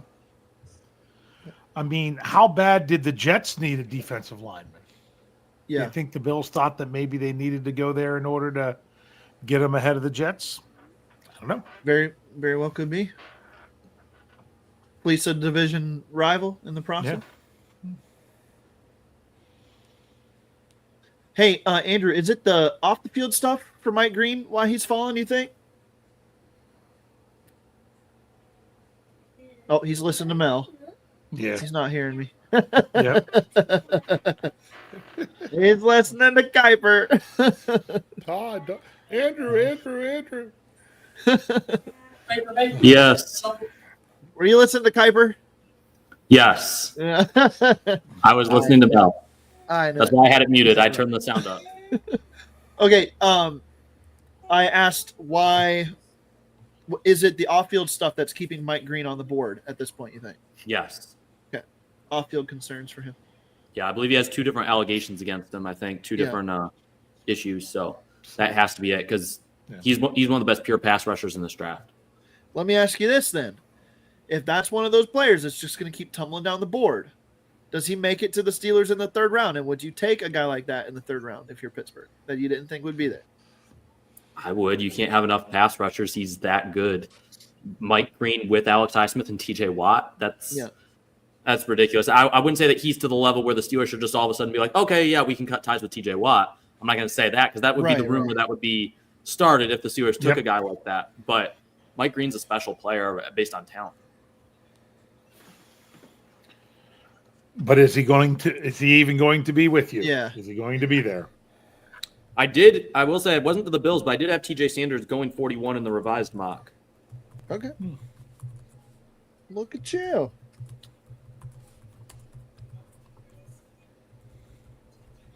So just so you know, so the Saints broke their streak that dated back to 1971, which was the last time they used a first or second round pick on a quarterback. It went all the way back to Archie Manning. Crazy. That is crazy. The door was not even the first Sanders off the board. That's funny. I just put that in the knee-jerk reaction article. I said, and Sanders comes off the board. TJ Sanders, that is, to the Bills. Mason Taylor, tight end to the Jets. That's a great pick. Great pick. Tight end I got one right in the mock. From LSU. Okay. You got that one right? Yeah, we're going on a roll here, getting some day 2 ones right. That was in the initial mock. Okay, good call. Good call. Yeah, sometimes when we get to this phase, I don't always remember the players' names, but like ask Jeff, he made fun of me for years because I didn't recognize the name Deontay Johnson. No, you said but then when I found out, oh, it was the wide receiver from Toledo, then it was different. Then I'm like, oh yeah, okay. Because sometimes I just remember. You can check the tape. I'm pretty sure you said I hated this pick. So then we said, you hate Deontay Johnson. I can't believe you just said that. And then, of course, in Jeff's fashion, I just ran with it. Never let up. Yeah. So, which was funny because it wasn't even on air. This was before we had Slack. This was a text message. And my question was, I'm like, did they need to do this here? That was the only thing that I said about Deontay Johnson. But you said you hated the pick. You didn't like them going wide receiver there. No, I didn't say I hated the pick. I never said I hated the pick. You said you know that. Dave, you said you hated the pick, and I don't know if you did or not, but I'm just agreeing with Jeff. Yeah, I mean, because that's where's what the Brian joke was. Davis? He'll remember. No, that's the joke. Is because I never said that, and you guys tried to say that I did. That's what made it so funny. Yeah. Well, hey, didn't. I was going to interrupt with something totally different. So sorry. Go for it. Go for it. Did Jason Taylor play for the Jets at one point? Because that's Mason Taylor's dad. I think he played for the Jets at one point too. So there's some family ties there. If so, hold on. I'm going to search that. I'm looking. I've got you. Jason Taylor. He did. He played. Okay, cool. He played for the Jets in 2010. I was going to say towards the end of his career, which was his last year. Yeah. Well, no, he played in 2011. Jason Taylor played in 2011. He played for the Dolphins. He did go back to the Dolphins because he was Dolphins for forever. And then he went to Washington for a season. Then he went back to Miami. Then he went to the Jets, and then he went back to Miami. But with the Jets, what's interesting? Okay, here you go. Gotta love this. Yeah. Here you go. Jason Taylor played for the New York Jets the last time they appeared in the playoffs. Oh, wow. The last playoff game that they've had. Interesting. All right, so the 49ers and now his son is drafted by the team, and they have not been to the playoffs since. And that game was against? I don't know. Who was it? I can't focus on anything you're saying, David. All I'm hearing is ba ba ba ba ba ba. Hey, you. We can hear you on here. Daddy. What? You guys don't know the last playoff game the Jets have played? Yes, Against it was the against Steelers. Can't wait. Yeah. AFC Championship game. Yeah, it was the can't wait game, right? Well, the can't wait game was before that. That was gonna beat the Patriots. meaning But he was saying he's can't wait saying it about about that game. playing the Yeah. Steelers. Wasn't it just? Didn't he say that to Sal Palantonio? I think after the game. I think you might be right. I think you're correct. You ready to go to Pittsburgh to play the Steelers? Can't wait. Good Oh, old man. Sal Pal. Who's the last player the Steelers drafted from LSU? I think I know. I think I do too. Hold on.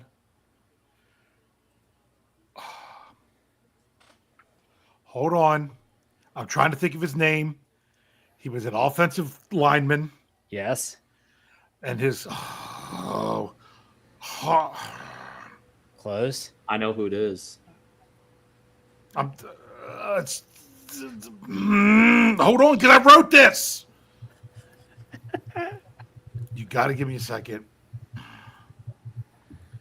Well, while Dave's thinking, by the way, we're talking about the last time the Jets were in the playoffs. They have the Hawkins. longest. His first name started with a J. Can't remember what it was. Hawkins. Gerald Hawkins. Okay. Yep. I don't know if it's the last one. They might have had another. But go ahead, Rich. Jets actually have the current longest non-playoff streak in the league. So Yeah. that goes along with what Dave was saying. By a long way, by a large margin. Because I remember, I think it was 2, maybe even 3 years ago, I proposed coming up with a different order to do the NFL draft. And my order was that you should be put in order of the number of seasons since you've been in the postseason. So you could have missed the playoffs by one game or on a tiebreaker, but you could have ended up with the first overall pick if you had gone the longest without making the playoffs. So hey, I'm not listen saying to it was this. the best idea. It was just something I put out there. Yeah. Listen to this. Jordan Schultz says, and it's funny because we were just talking about Jason Taylor, right? In his 1-year stint with the Jets. You said that, correct, Dave? Yes. 1 year. So Jason Taylor, this is what Jordan Schultz says, quote, Jason Taylor was a great Jet. Yeah. And now his son, Mason, heads to the Jet. A great Jet? He was started there 5 for a games. cup. He was there for a cup of coffee. He's a Dolphin. He'll always be a Dolphin. He's no one other than a Dolphin. You ready? In Miami, 13 years in Miami, he had 131 sacks. 1 year with the Jets, he had 5. Well, that makes you a great Jet. He was honestly. a great Jet. Which Yeah, that's explains great. why they haven't been in the playoffs in 14 years. Yeah. You know what? You got to give it to him. He had a safety when he was with the Jets. That's Was pretty there a special. trade or something that happened? And now the Texans and Niners have been fishing around a trade Well, up. I mean, the Niners are on, or the pick is in for the Niners. The pick is Sorry, I in. was too busy looking up stuff. I haven't seen who this pick is. Well, Mason Taylor to the Jets. Alfred Collins, defensive tackle. Who was it? San Francisco takes Alfred Collins, defensive tackle. Alfred Collins. Why do I know that? I had you edit him for me in my revised. That's why. That's why that name sounds so familiar, Andrew. Yeah. Thank you for doing that, by the way. Name. That name. I've seen that name today. Yeah. Yes. So now the Cowboys are on the clock. Shador to Dallas. That's where a lot of people. Did you have him here, Andrew? Did I? I might In your revised. I think in the revised one I did, it's just like, why not? Yeah, I did. Because That would be, that was such where a Jerry Jones move. Yeah, that's not. I mean, that's. I've heard that from other. You weren't the only one to say that. I pretty much did to the Cowboys what the rest of the national media did to the Steelers in the first round. Okay, we have no other place to put him. I don't know where to mock him to, so I'm going to just give him to a team that you could make some logical reasoning for. Oh, lots of clapping and happy people in the Dallas room, so they've got their pick is in. Oh, really? I'm seeing the 49ers room. Well, that's because you're behind. That's because I'm behind. They're all clapping and tapping on Jerry's shoulder. Good job there, guy that's running this franchise into the ground. Oh, and now we get a Commercial. Shadur. No, we get a Shadur Sanders thing going on here.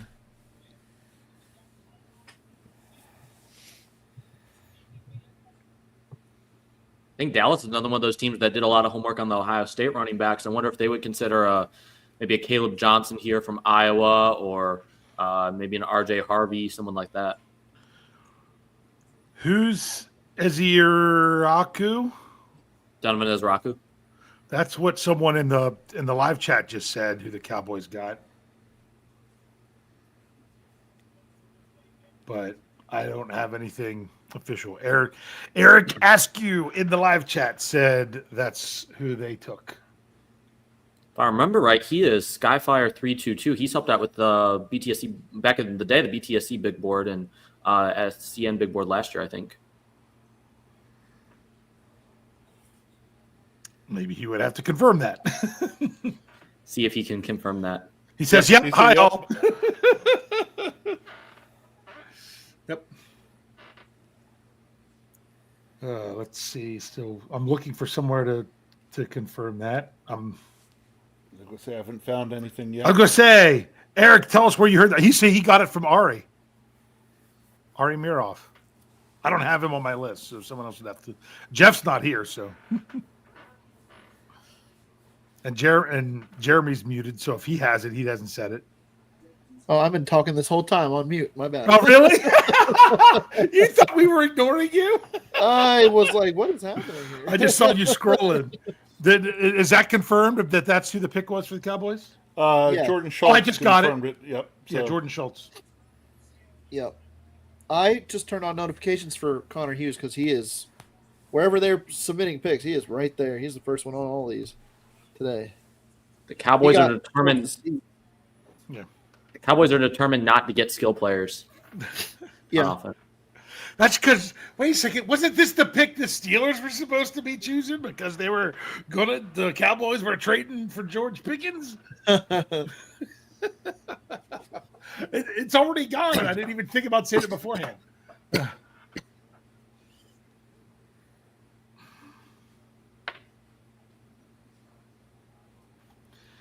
Yeah, I don't like that pick for the Cowboys.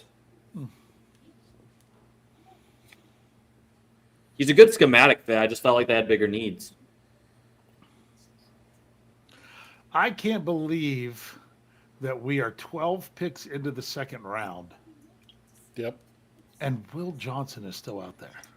Can't To me, explain. that's the bigger shock than Sanders, Yes. personally. Same.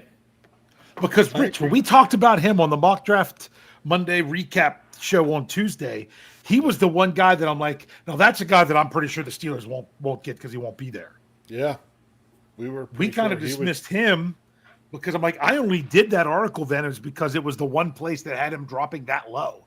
No one else had him going that low. And that was early in the process that I covered him.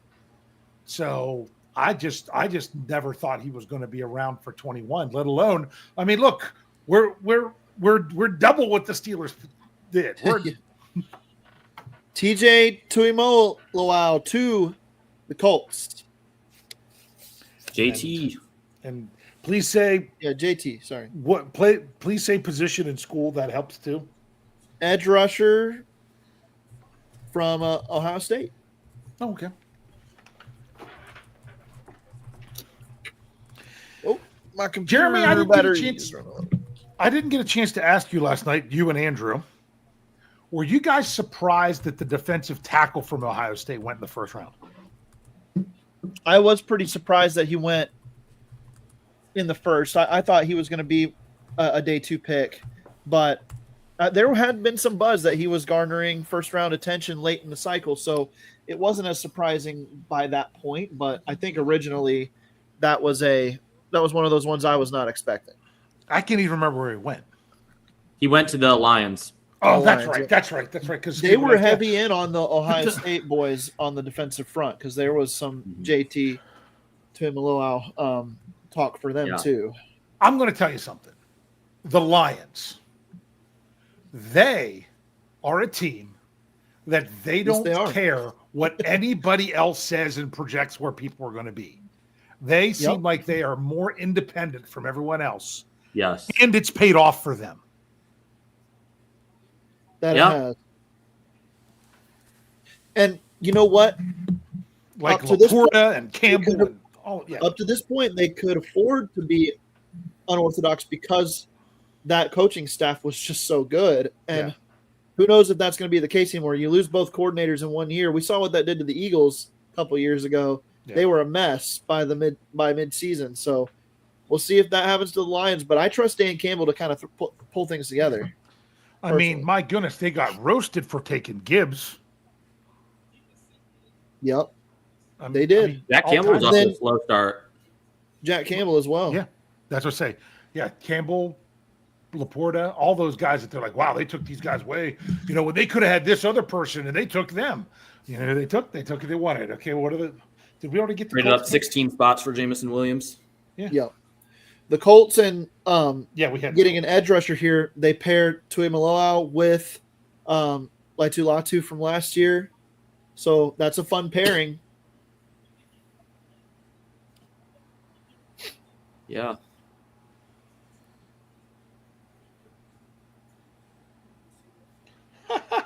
Here you go. I love this. Nick Fairbaugh.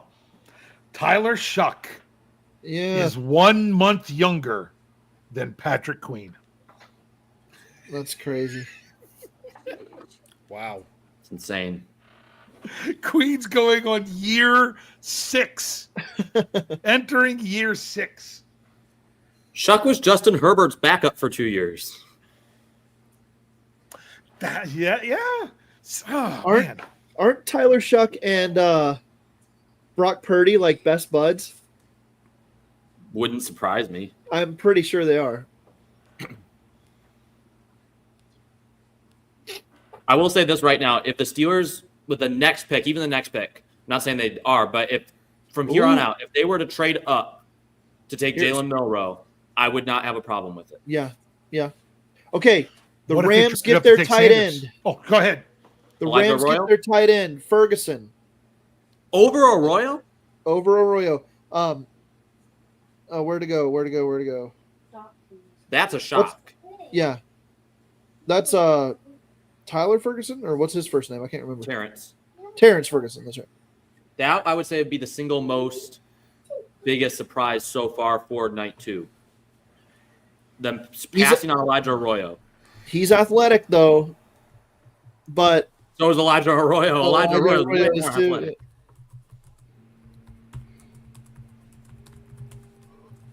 Terrence Ferguson, Oregon tight end. Yeah, you're getting these way ahead of me. Ferguson, I don't even know if I think I had Ferguson in like the 80s on the big board. But maybe he fell into the 100s, actually. Yeah, I had Fannin Jr. in my top 100, but Ferguson was right outside the top 100. But I can tell you what, he's going to be a good fit in that system for the Rams, though, in the way that he plays. Yep. He's a pass catcher. And isn't that really why sometimes guys move up and go earlier? Because really it's just the right team comes along, right scheme, right fit. Usually that starts that more guy in the third. But you know. Yeah, but it still makes sense. This is one of those where this guy means more to the Rams than probably any other team out there. Yep. He's probably the guy that they eye. And, I mean, after them snagging Puka Nacua a couple years ago and, some of these other guys that they've taken, Cooper Kupp, their day 2 and day 3 radar is pretty good. They have a good eye.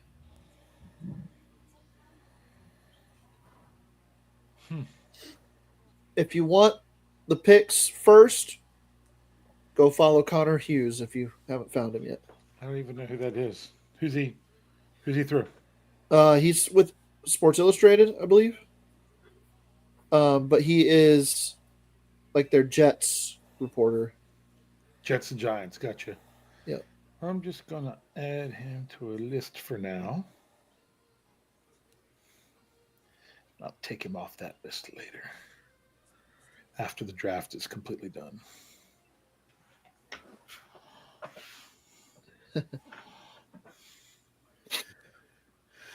All right. So Andrew, who's coming up? Who's coming up that Shedeur Sanders could go to? I look at Las Vegas in a couple picks. Miami, did Miami already trade up? Yes, they did. They took 7A, so he's not there. Seattle already traded up. Seahawks are up next or up here soon again. The Raiders at 48 are a team to watch. Yep, the Raiders are up next. That's the only team I see taking them. I really don't see any other option. Maybe Detroit does. They took a swing on the Tennessee quarterback, what was it, a year ago, Hendon Hooker. If they're not happy with his development, maybe they try it again with Shedeur Sanders.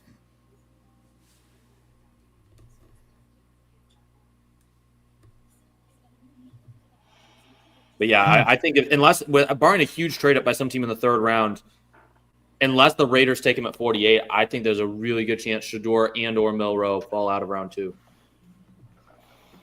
And we were just talking a couple weeks ago on the Steelers fix. It would be almost a pipe dream at this point for Milroe to fall to 83 after we thought for the longest time that would be the range he would go. And man, this would be an ideal option for the Steelers. And after all of that, he might actually be available at 83. I'm honestly getting my hopes up just a little bit. I would really like Jalen Milroe in the third round.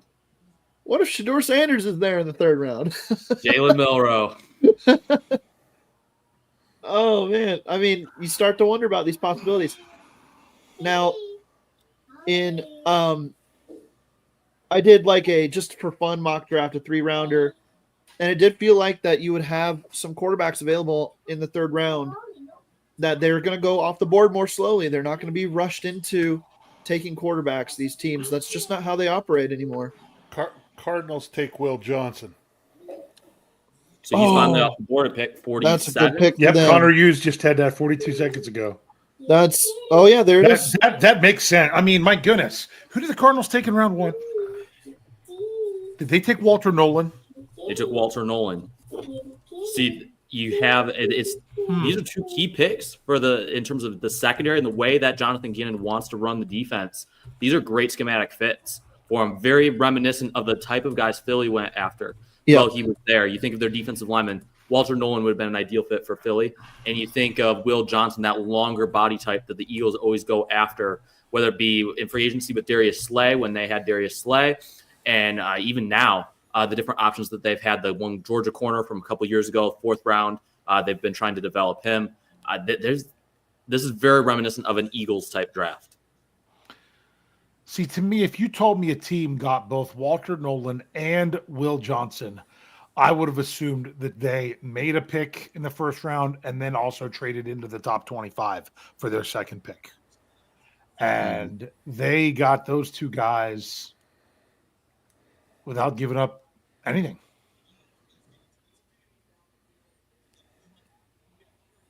Because, sometimes you got to look at that. You're like, you look at the first round pick, you're like, yeah, that's all right. And then when you add it to a second round pick is when it can feel really like, honestly, last year I liked the Troy Fautanu pick, but you added that with the Zach Frazier pick. My goodness, that was really something. The Cardinals get one of the steals of the draft right now with Will Johnson at what was it, 47? 47. Yeah, that's incredible value. They needed a corner. They could have taken him in the first round. They wait. They still get him. They've got to feel pretty good about that.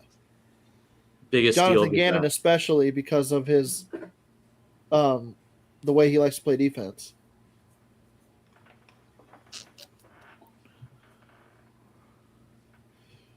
The Raiders. There was some late talk that Shedeur could go to the Raiders in the first round, so maybe they come back and get him here in the second. Yeah, or I saw Connor Hughes say that a little bit ago. Yeah. I need to pull up the team needs list again here.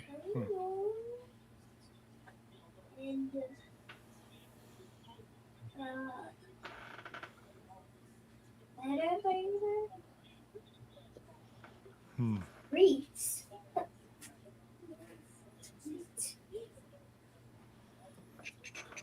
Team needs of who? Everybody. Yeah, I have As one he that come up here. was Roy Countryman's.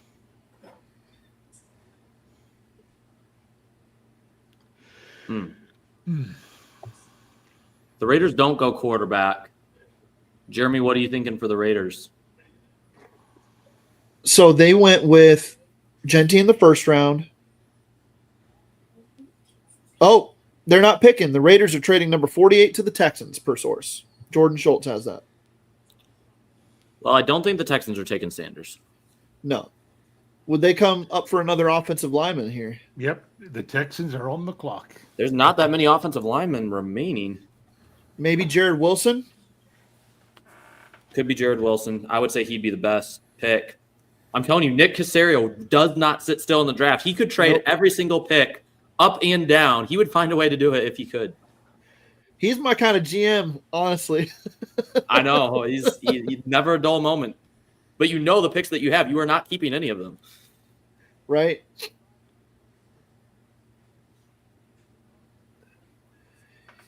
You know why Will Johnson doesn't need the 4.4 speed? I don't care what it is that he actually runs. He doesn't need it because his instincts are off the charts. He sees it coming before it happens. Ariante Ursary going to the Texans here. Okay, Yep. I forgot he was Good available. pick. That's a great pick. Good pick. Yeah, absolutely. Position at school. Offensive tackle, Minnesota. Okay. Wow. You guys are getting some steals here. I'm still waiting to see what the Raiders traded pick 48 to the Texans for pick 58 and pick 99. 99, is that's at the end of the third still, right? Isn't like because of What the is the compensatory picks. Yep. Is it like compensatory 102 or picks 103 or something like that? take you to like through 101 or something like that. Yeah. Yep. What shocks me more than anything about Will Johnson is that at this point, the Chargers and Jim Harbaugh did not try to move up and just go and get him because Harbaugh knows how good Will Johnson is.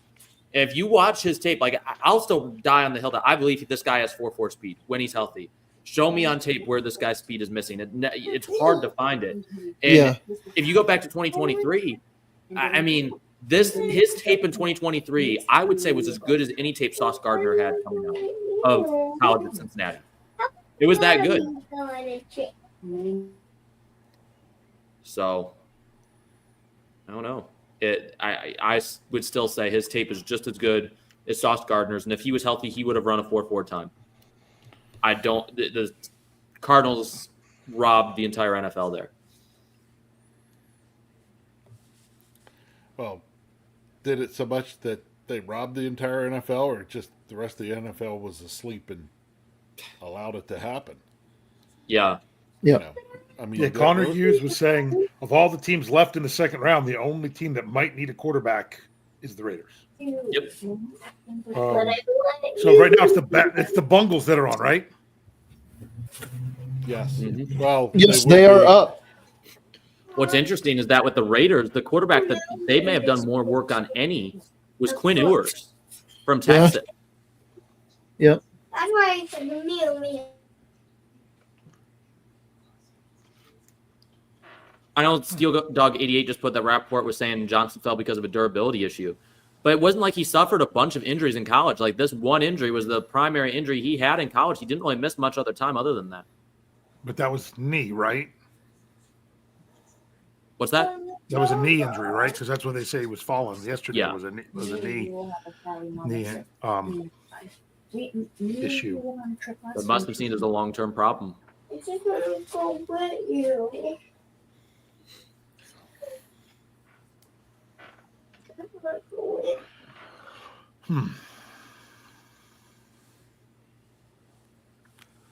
I'm still trying to figure out what Jeff's doing behind the scenes down there.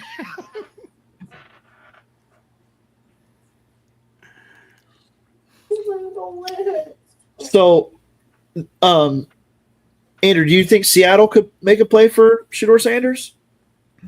They could, but didn't they already pass on him once?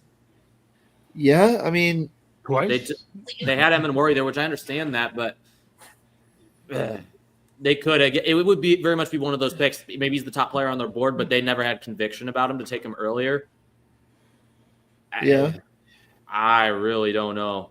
I really don't know about this one. So, would the Raiders though trade out of the pick where they could have gotten him and take him later and risk losing him to Seattle or to a trade up from another team? Don't you think if I just Seattle don't wanted know. him, they would have taken? I mean, they already traded up once and didn't take him. Well, yeah. I mean, they really liked Amenwari, it looked like. So, which is funny to me. It wasn't the Ravens that ended up with Amenwari. It was Mike McDonald, Yep, who used to coach the Ravens defense. he's getting his Kyle Hamilton. He sure is.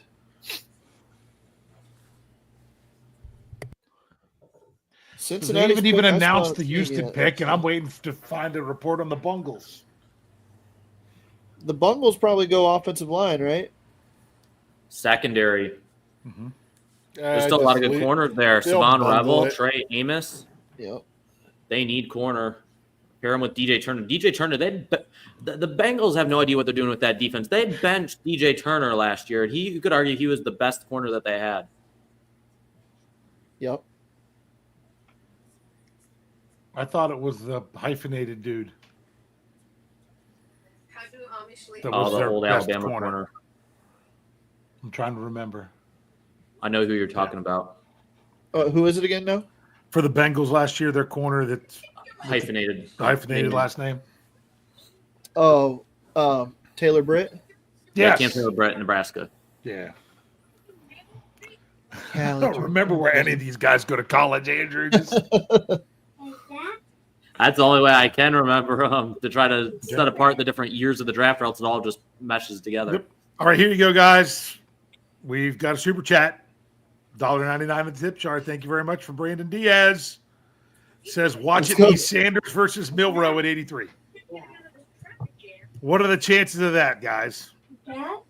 Right now, anything can happen. Imagine the drama if Shedeur fell to day 3.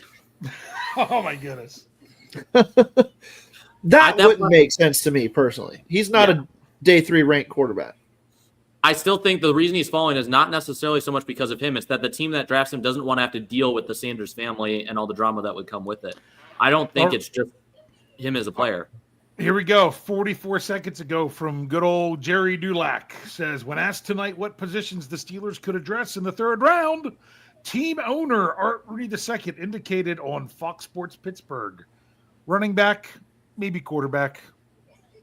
Demetrius Knight to the Bengals, linebacker.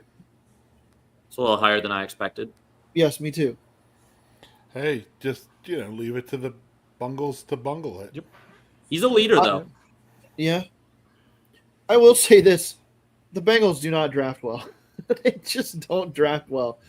They pick guys in weird spots, and then, I don't know, they just don't develop these guys either.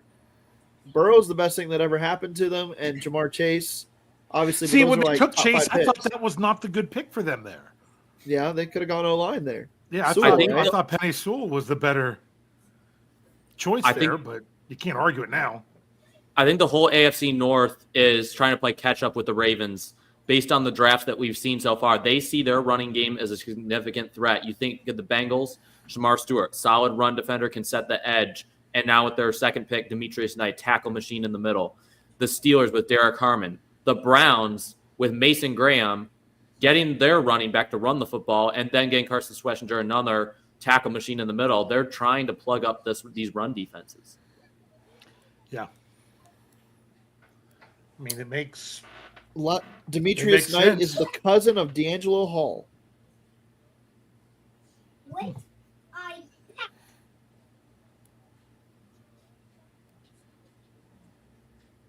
He's got good size. He ran faster than what I thought he was going to run at the combine. He ran a 4.58, Come which on. is plenty fast, and he can play off the edge a little bit too.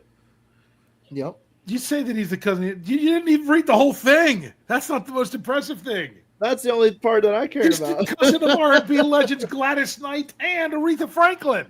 Yeah.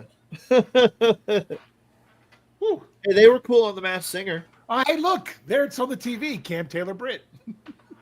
I would have There you go. remembered his name there. Yeah. So, I mean, the Bengals had to do something with that defense. I mean, if you're going to invest that much money in offense, you gotta pour top draft capital in. Oh, Seattle's pick was in fast. At least it says so on TV. Yes, but haven't. Someone's got to seen take Mike anything. Green. Yeah, somebody does. This is ridiculous. The pick is in, but they don't know what For it is. Seattle, where's Seattle going here? Mm-hmm. Dark horse for Shador, but probably a wide receiver now. Jalen Knoll. Could be. I think that's who I gave to them in my revised mock. Either him or Higgins. It was one of the Iowa State receivers. Say who did Seattle take in the first round again? They took Gray Zabel. That's right. Okay. Thank you. So, you know what? I finally realized what Jeff was doing in the background. It seems like he got a telephone call. So,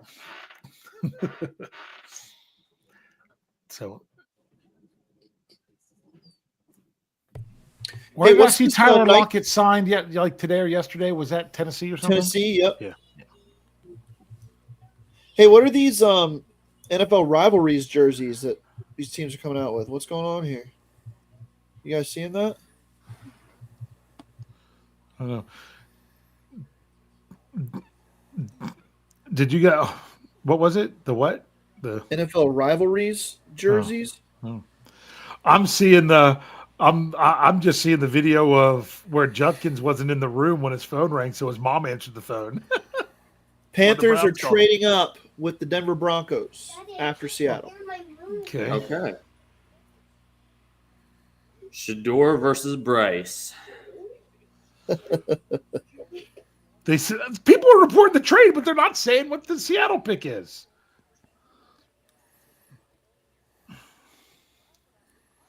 Shocking. Here, Rich, Matt Smith wants to know, Big Bro, any pick that would get you excited tonight? What, for the Steelers? I tend to not get excited until we're pretty close to the pick, where I have a better idea what's out there. Because I don't like to get too excited too early, because then when it's not there, I don't want to be disappointed.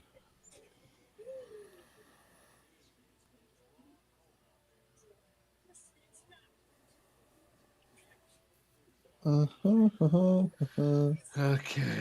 Elijah Arroyo to Yep. Seattle. I just got Nick that too. Scorton to Panthers. Yep. And the trade was officially Broncos. 51st. Yeah, 51, 84, 122, and 208 for Whoa. 57, 74, 111, and 230. Holy crap. Good grief. 8 picks involved in that. My kind of trade.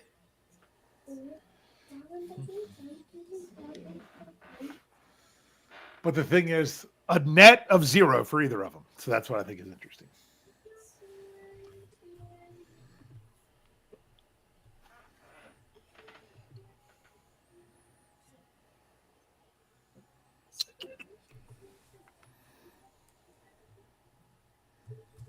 I would have never thought, even a month ago, that we would actually get to a point where on my big board, Shador Sanders would be one of the best 3 players available remaining on my big board. I'm like, there's no way.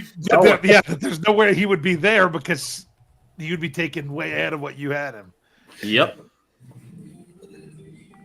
My top 3 players are Mike Green, Darius Alexander, and then I've got a tied grade with pretty much Shador Sanders or Jalen Milroe. Depends on situation. Yep. For the Steelers, I would definitely take Milroe first, but wow. See, I wouldn't. What?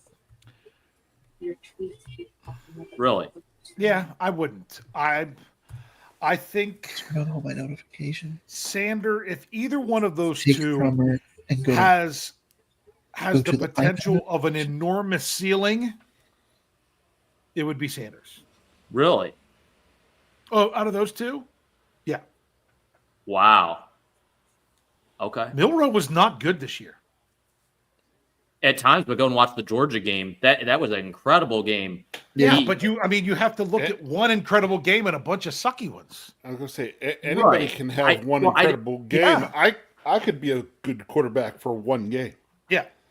Right. Well, I agree that Shador is a more consistent. I would say he's more likely to have a successful career than Milroe would be. Milroe's a bigger risk.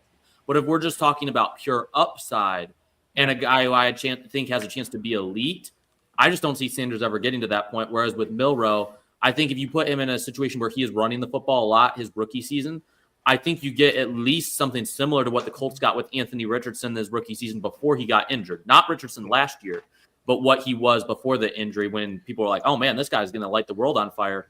It took a lot of pressure off the passing game. I think you could get that type of system because if I'm being perfectly honest, Lamar Jackson was not any better passer than what Jalen Milroe was coming out of college. He wasn't. Mm-hmm.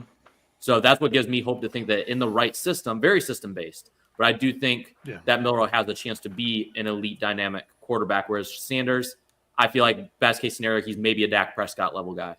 But you got to remember the whole notion of he never had an offensive line or a running game and blah, blah, blah.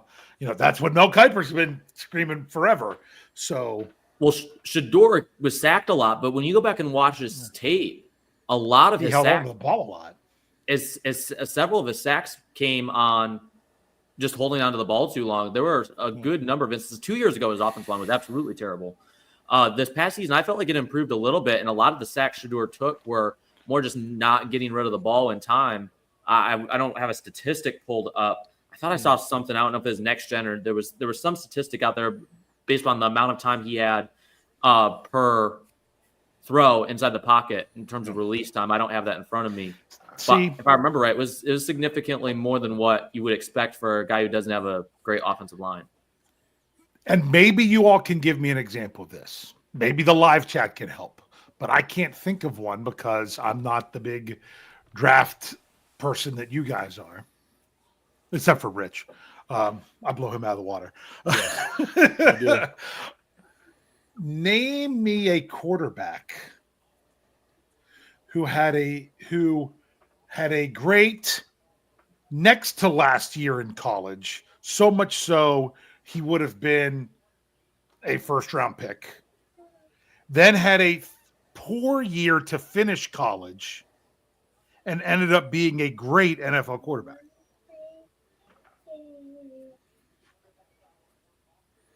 Didn't Tua get injured his last year to where he didn't really play much his final season? Trying to what with Oregon? I thought he no did. With Alabama Tua. Oh, yeah, Dave, what was your question again? I said, you might be right. Sorry, for some reason I had Mariota stuck in my head. I said, can you name for me a quarterback that had a fantastic next to last year? I'm not going to say junior, senior, whatever, because of all this crap going on now with how many years they've been there. Next to last year in college, fantastic. Really fell off their last year, destroying their draft stock, and then turned around and had an excellent NFL career. Whew. Because to me, that's Milroe. He was he was so much better the year before.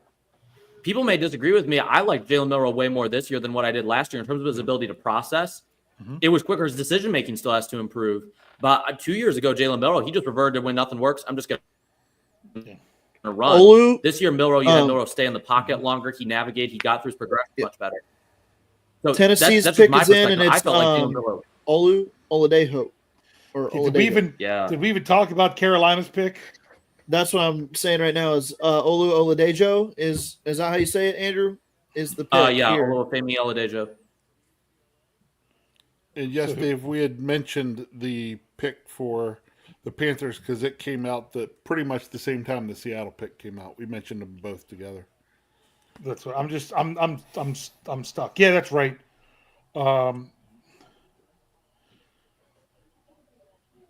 Okay, so that player that went to the Titans, that was the Steelers pick. Yes. 52. So now's the big question. Now's the big question to everybody.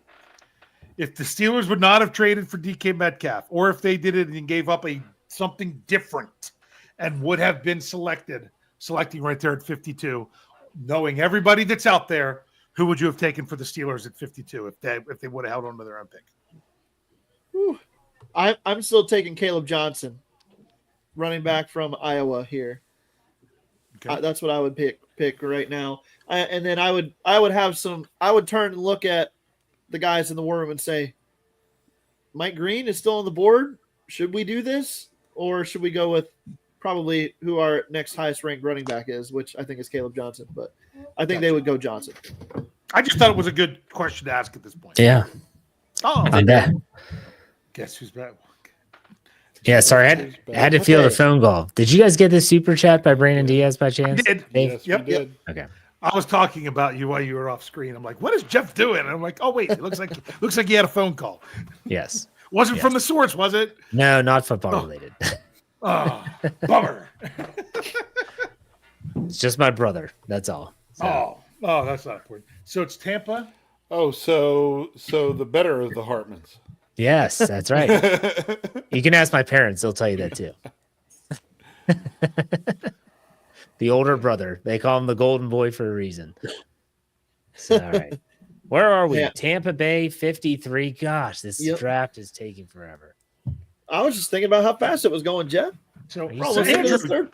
We're almost Andrew, into the third round. did you answer the question of who you would have taken here? I would have double dipped defense tackle Darius Alexander from Toledo. You'd have done okay. Oh yeah, he's still there, isn't he? Yep. Yep. He I'm wasn't totally cool with that, by the way. I'm totally cool with the Steelers, even in round 3, taking another defensive lineman. Let's do it. Sure. Except let's Jeff did double almost forget that Logan Lee was still in the Steelers, but that was a 6th I round did. pick. Yeah. What are the expectations for Logan Lee? Seriously. Cut. Anyone? I definitely don't have many expectations for Logan Lee. No, but like, okay, so let's talk play style. Everyone's like, this guy's a Brett Kiesel. Is he really? Don't know. I don't think so. He's just a high cut white boy on the defensive line. So I didn't even have him in my top 400 last year whenever he was drafted. Or if I did, it was like in the 390s or something. I didn't feel like he's a difference maker on tape. He didn't disengage well to make tackles. He wasn't that great of a penetrator. Couldn't finish. It was just one of those things, like whatever. Benjamin Morrison to the Buccaneers. That's an interesting scheme fit. I wouldn't have predicted that one. Yeah, cornerback. He kind of fell down boards because of injuries. He didn't play at all this last year, did he, Andrew? Nope. Yeah. Or if he did, But it may his have been like 2023 one tape game. was really good. Yeah. Guys, I have to yield to you on this one because this was Brandon Diaz that was chiming in on my question that I asked you guys. Said 2 examples of the quarterbacks are Josh Allen and Jordan Love. Did Josh Allen have a bad last year before he came out? Okay, because that is true. I don't know if he had a great season before that though. Yeah, it was better. I believe he had. Let me see if I can pull up his numbers from the previous seasons, but I know that his last year was like a 56% completion percentage. Yeah. I'll look up his college stats. And then Jordan Love, I don't remember anything from him in college. Where'd he go? I don't know where he went. Cal? That's right. Does anybody else use sports reference? Yeah. Wow, Dave, can you believe, Dave, you just put that out there and who spit out where that guy went to college? Big Bro actually Boom. knew that one. Yes. We got to take the win when you can get it. Right? That's right.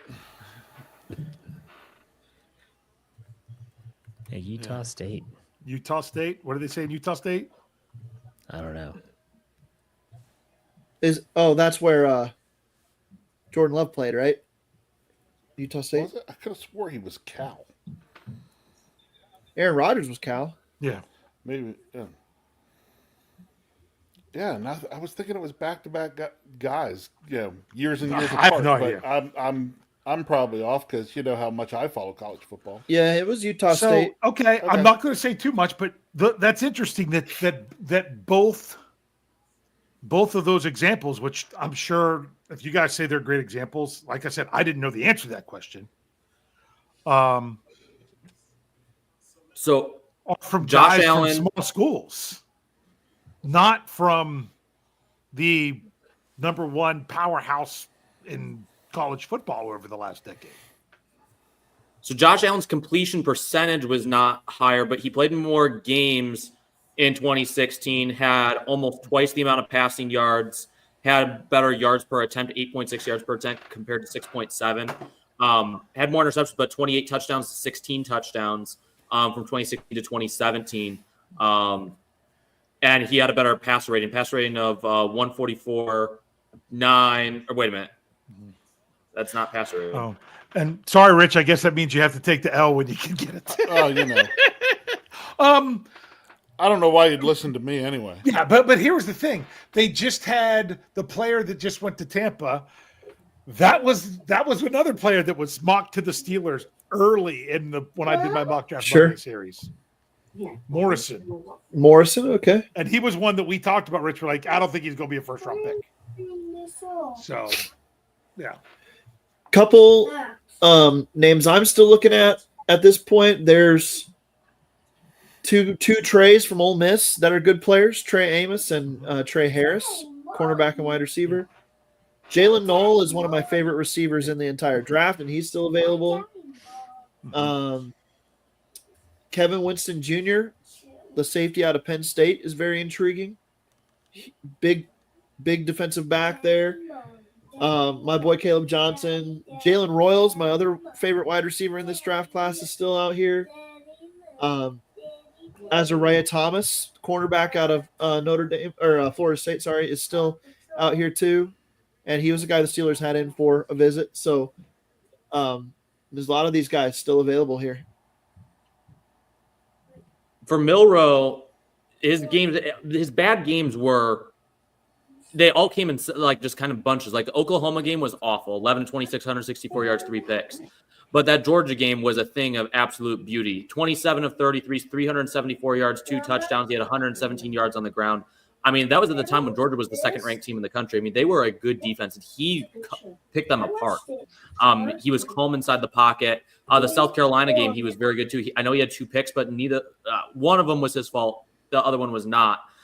He was strong against, I believe it was the LSU game. Yeah, LSU game. He only had 18 pass attempts, but man, he made the most out of every throw in that game, and he was dominant as a runner. So I think in some of the top competitions, some of the biggest games, Milroe showed up, and that's where I'm have to be. It's harder to be a little bit objective about this one because I wouldn't give him the high grade that I gave Lamar Jackson coming out, but I wasn't even convinced Lamar Jackson would make it in the NFL as a quarterback. I thought he might have to move to receiver because his passing was so bad. I don't feel that way with Milroe. And, Jordan Palmer, who's a QB guru, and I was surprised he said this, but he worked some with Jalen Milroe.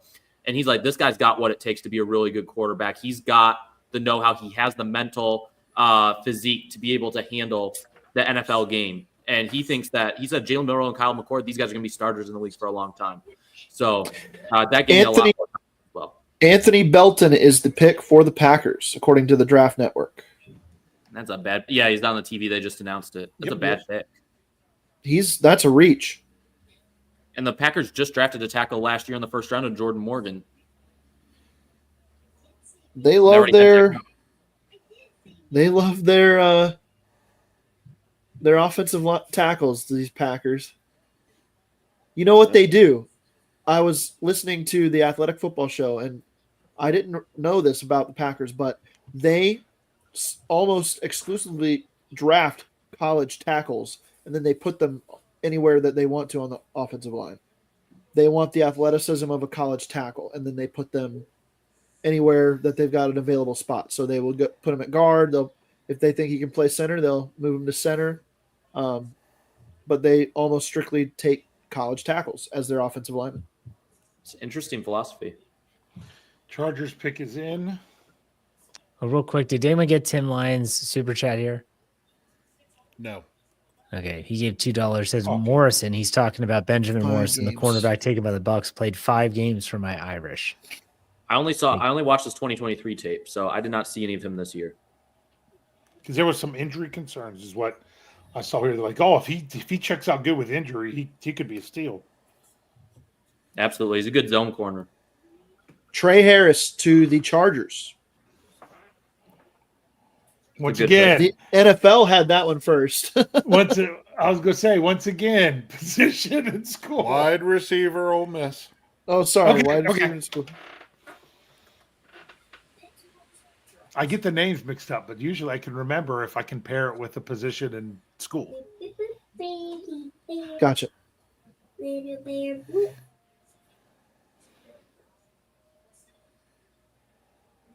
Trey Harris is a great fit for the Chargers based on what they have at wide receiver already. He's the big body X field stretch type receiver. He would be their George Pickens. He's not quite that fast and athletic, but he's a bigger bodied receiver. So He played on the same high school team with Malik Neighbors. oh wow.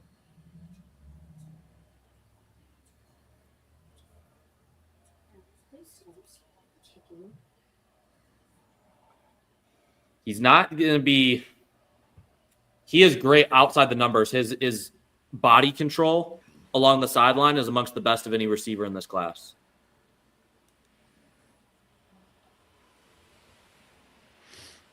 Mike Garofolo says the Lions traded up to 57, which is Denver.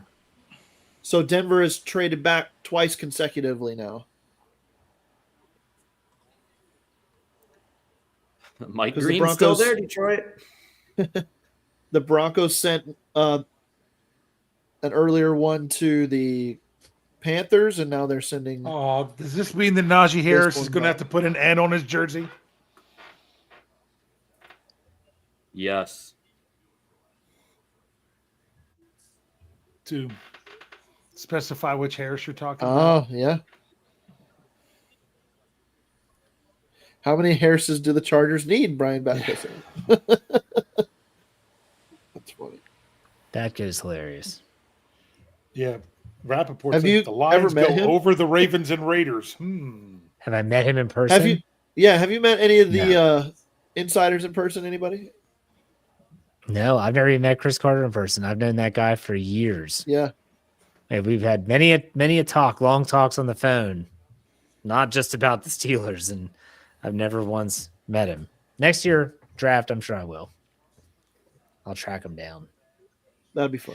Okay, so the trade was 57 and 230 in exchange for 60 and 130. So 3 picks in the end of the second round cost you 100 picks later. But once again, a lot of these trades have not netted the team an additional pick. They've just been swapping stuff, swapping multiple picks.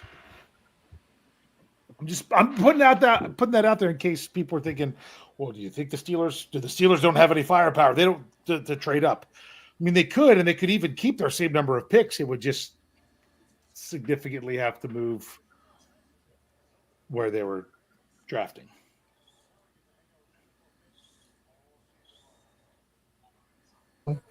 Tate Ratledge to the Lions, offensive guard. Yep. Georgia.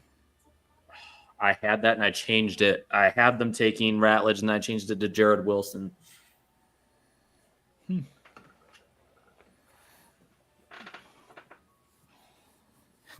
Ratledge fits Detroit, though. Kneecap biter. Yeah, absolutely. The Bears. We totally skipped the Bears here, I guess. But they took. I had that. I thought we had talked about it. Mike Green. Did we? No, it wasn't Mike Green. It was Ozzie Trapillo. Trapillo. Okay. That's a bit of a reach too, isn't it? I don't think it's so much a reach as it was. Trapillo is more of a right tackle, and the Bears need a left tackle that obviously feel confident in moving him to the left side. He has the length, but I don't think he has. I could be wrong, but if I'm thinking of the right guy, I don't know if he has the ideal arm length, even though he's like 6'8". 6'8". Oh, that's right. He was the tall one that I was looking at. I had a. What is Jeff laughing at? My kids are showing. What up, kids? Hey, Callie, you want to come say hi to Jeff's kids? Come here. I turned my Maybe camera off to say goodnight to my kids last night.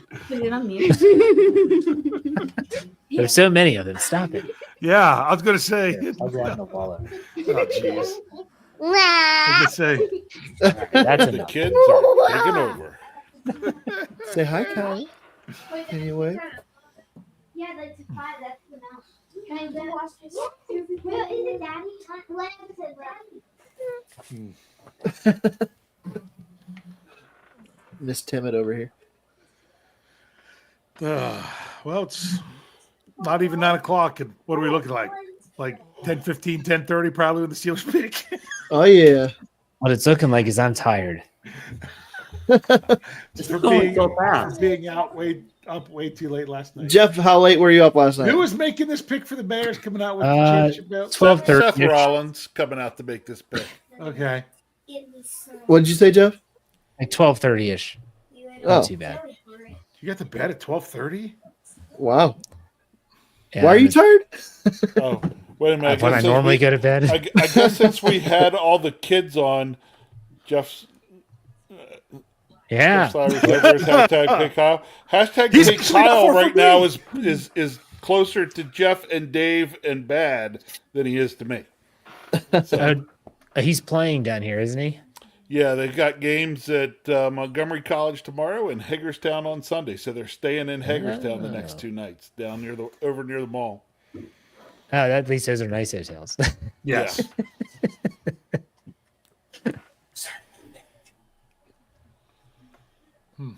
Who's on the clock?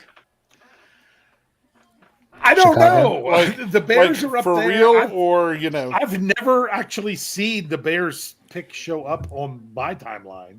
I know, and the Bears and they on TV it's still sitting at the And Bears. if the Raiders, and we know the Raiders Detroit's took, already Jack picked. Beck, or whatever it is. The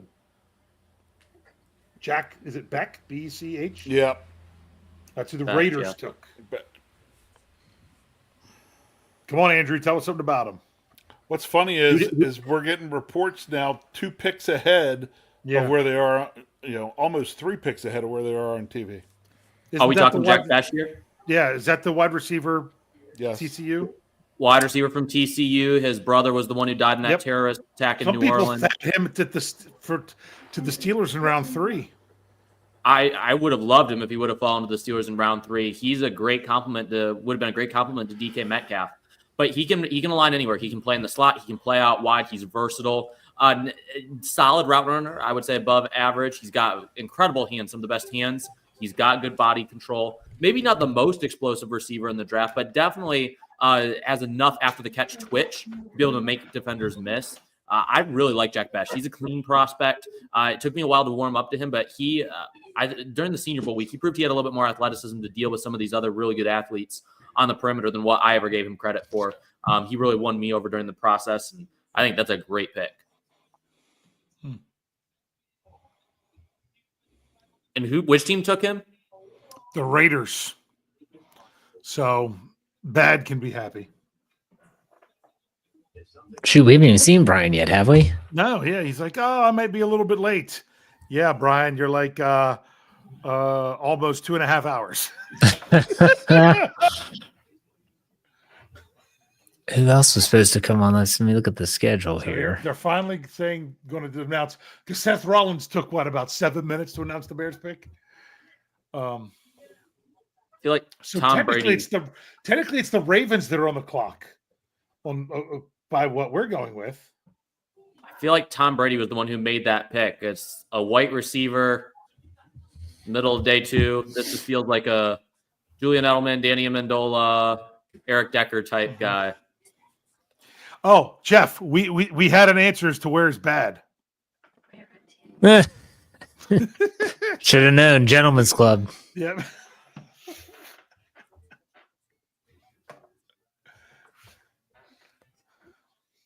All righty.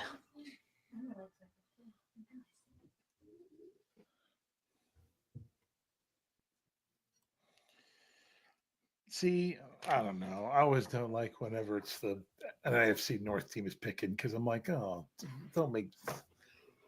So if the Raiders pick is in, that means It's the Ravens Yeah. are on the clock.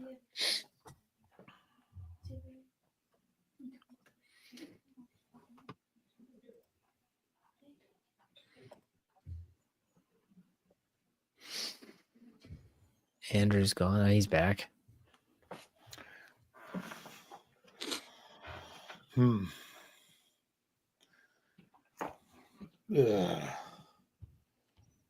That point in the draft where it's like the big board just is not changing. The top available players are still the top available players, and they're just falling further and further. Yeah. So, Andrew, is there a pick here that the Ravens could make that you'd be like, oh, no, not him going to Baltimore? Someone you would specifically really want them to not take here? Mike Green. Mike Green? I would hate to face I that. thought that might be your answer. Unless something, well, I mean, I would never wish that on a player that, then they get drafted and then are in trouble and can't play.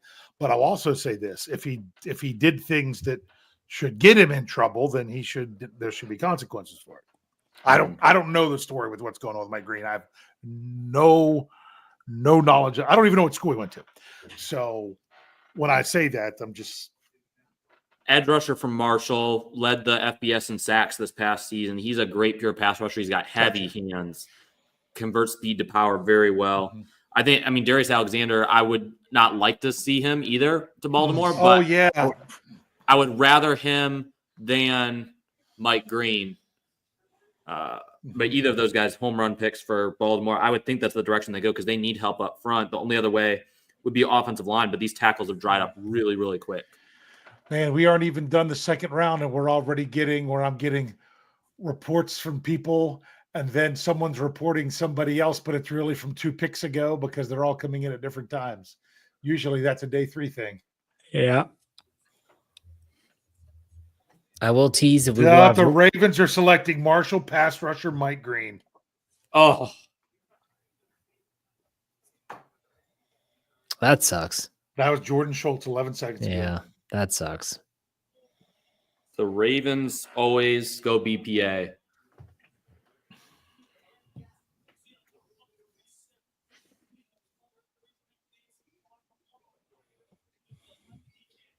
Oof. I had 2 different former students whose names were Mike Green. What a small world. Yeah. Mike Green could be a very underrated pick for our defensive rookie of the year.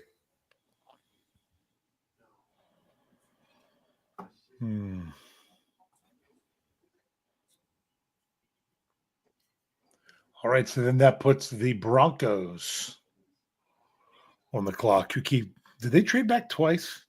Someone said? I don't know.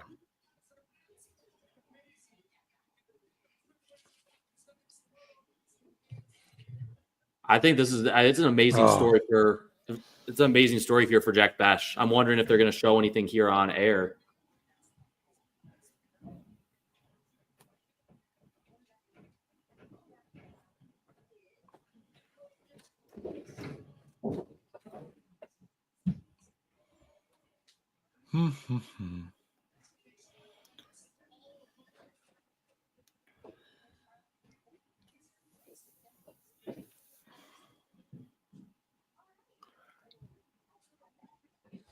Yeah, so they're saying the Raiders pick.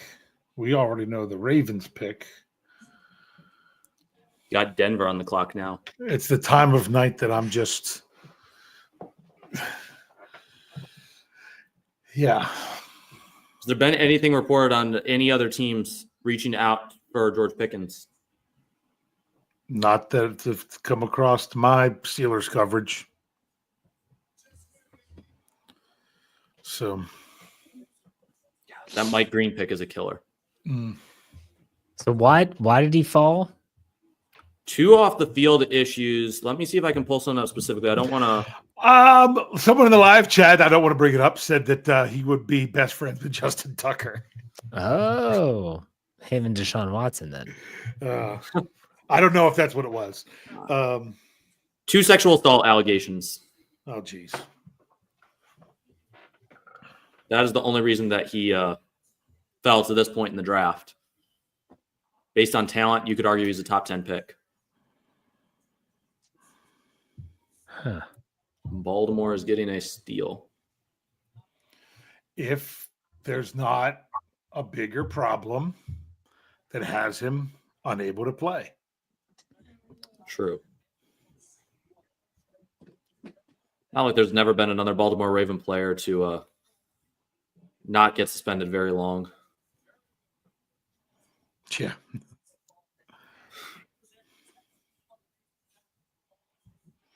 So I guess he is. Yeah, like here we go. Says fit right in with the Ratbirds. And again, which is crazy because wasn't their first round pick? Wasn't he like one of the most high character guys in the draft? Malachi Starks, yeah, it's super high football IQ. Never really had an off-field issue. Yeah. In Mike Green's defense, though, I will say these are just allegations. We don't know for sure that he did do anything. So he's still innocent until proven guilty. So it's always important to keep that in mind as well. That's what I was saying. I didn't even know what the allegations were in regard to. But let's just say this. It was enough for a potential top 15 pick to be taken at 59. So there must have been enough other teams in there that felt it was substantial enough to not want to pull the trigger on drafting him. So once ESPN gets to their analysis on this pick, because ESPN's still yet to announce the pick, I have a very strong sense Mike Greenberg is going to mention about 3 times how he shares a name with this guy and has every weird statistic about this type of guy. He has gushed over him throughout the draft process, primarily because he shares a name with him.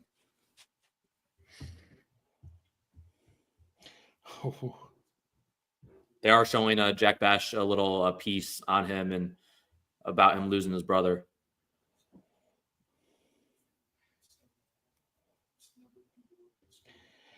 Wow. Sorry.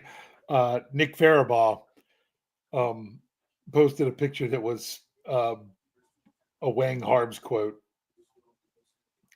that said that the Ravens are a zero tolerance team, and that's why they handled Ray Rice the way they did. Which means maybe they've looked into it and they don't feel that there's anything behind the allegations. Who knows? Yeah. I don't want to say one way or the other when I know absolutely nothing about the situation. Beyond that, there's nothing that has been made public of there being any other red flags. It's just those 2 allegations against him. Other than that, there isn't. Believe it or not. Mm-hmm. We talking Mike Green to the Ravens? Yeah. That's bad for Steelers fans. I hate that so much. They didn't even have to trade up, did they? Nope. We went from wonderful story with Jack Bash getting drafted to now Mike Green is in the AFC North.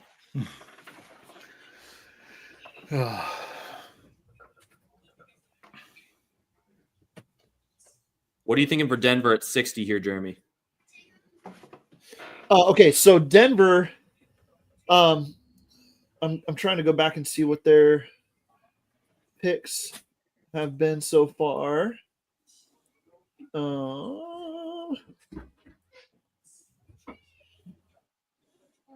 Just Jahdae Barron, is that all it has been for the Broncos?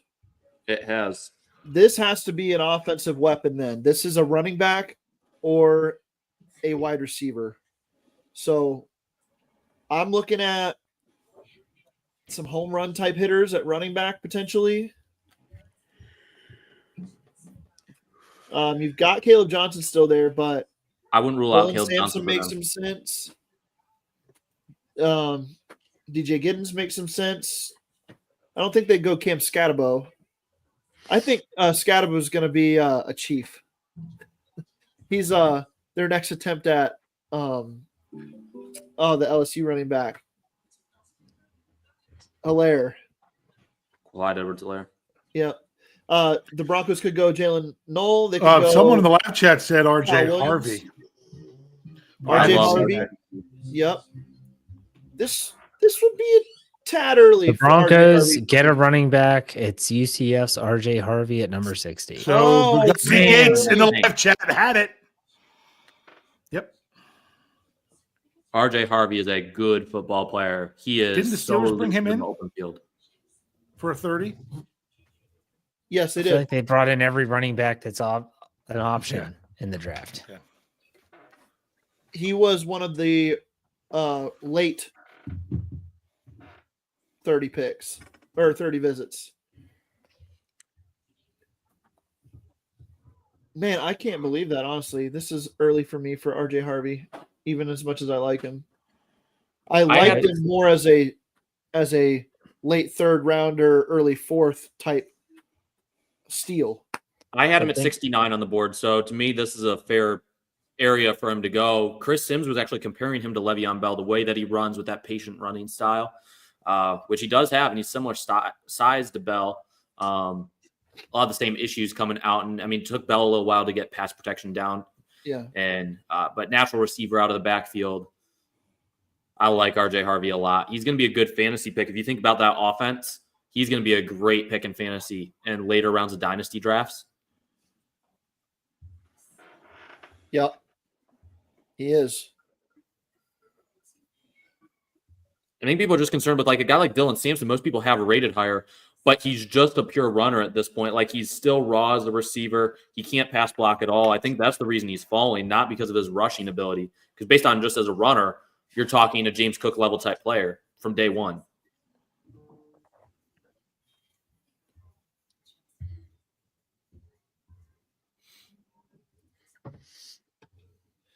Jim Nagy has been tweeting a ton of Senior Bowl guys coming off the board here.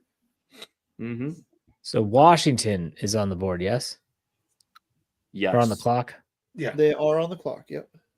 One bit of information. I still haven't got the Denver pick on anyone that I'm following here. I had it on, I think it was Ari. Gotcha. Let me double check. Wasn't Breer. He's been behind. Mm-hmm. One bit Yeah, of it's Ari. information I got on Washington is that I know them and Buffalo both spent a lot of time with Landon Jackson, the edge rusher from Arkansas.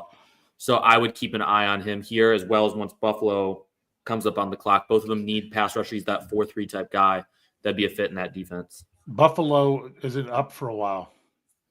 Oh yeah, because they moved. They They traded. moved up. They did trade. Yep. With Chicago. Chicago has that pick instead. So here they're coming out to announce the Ravens selection.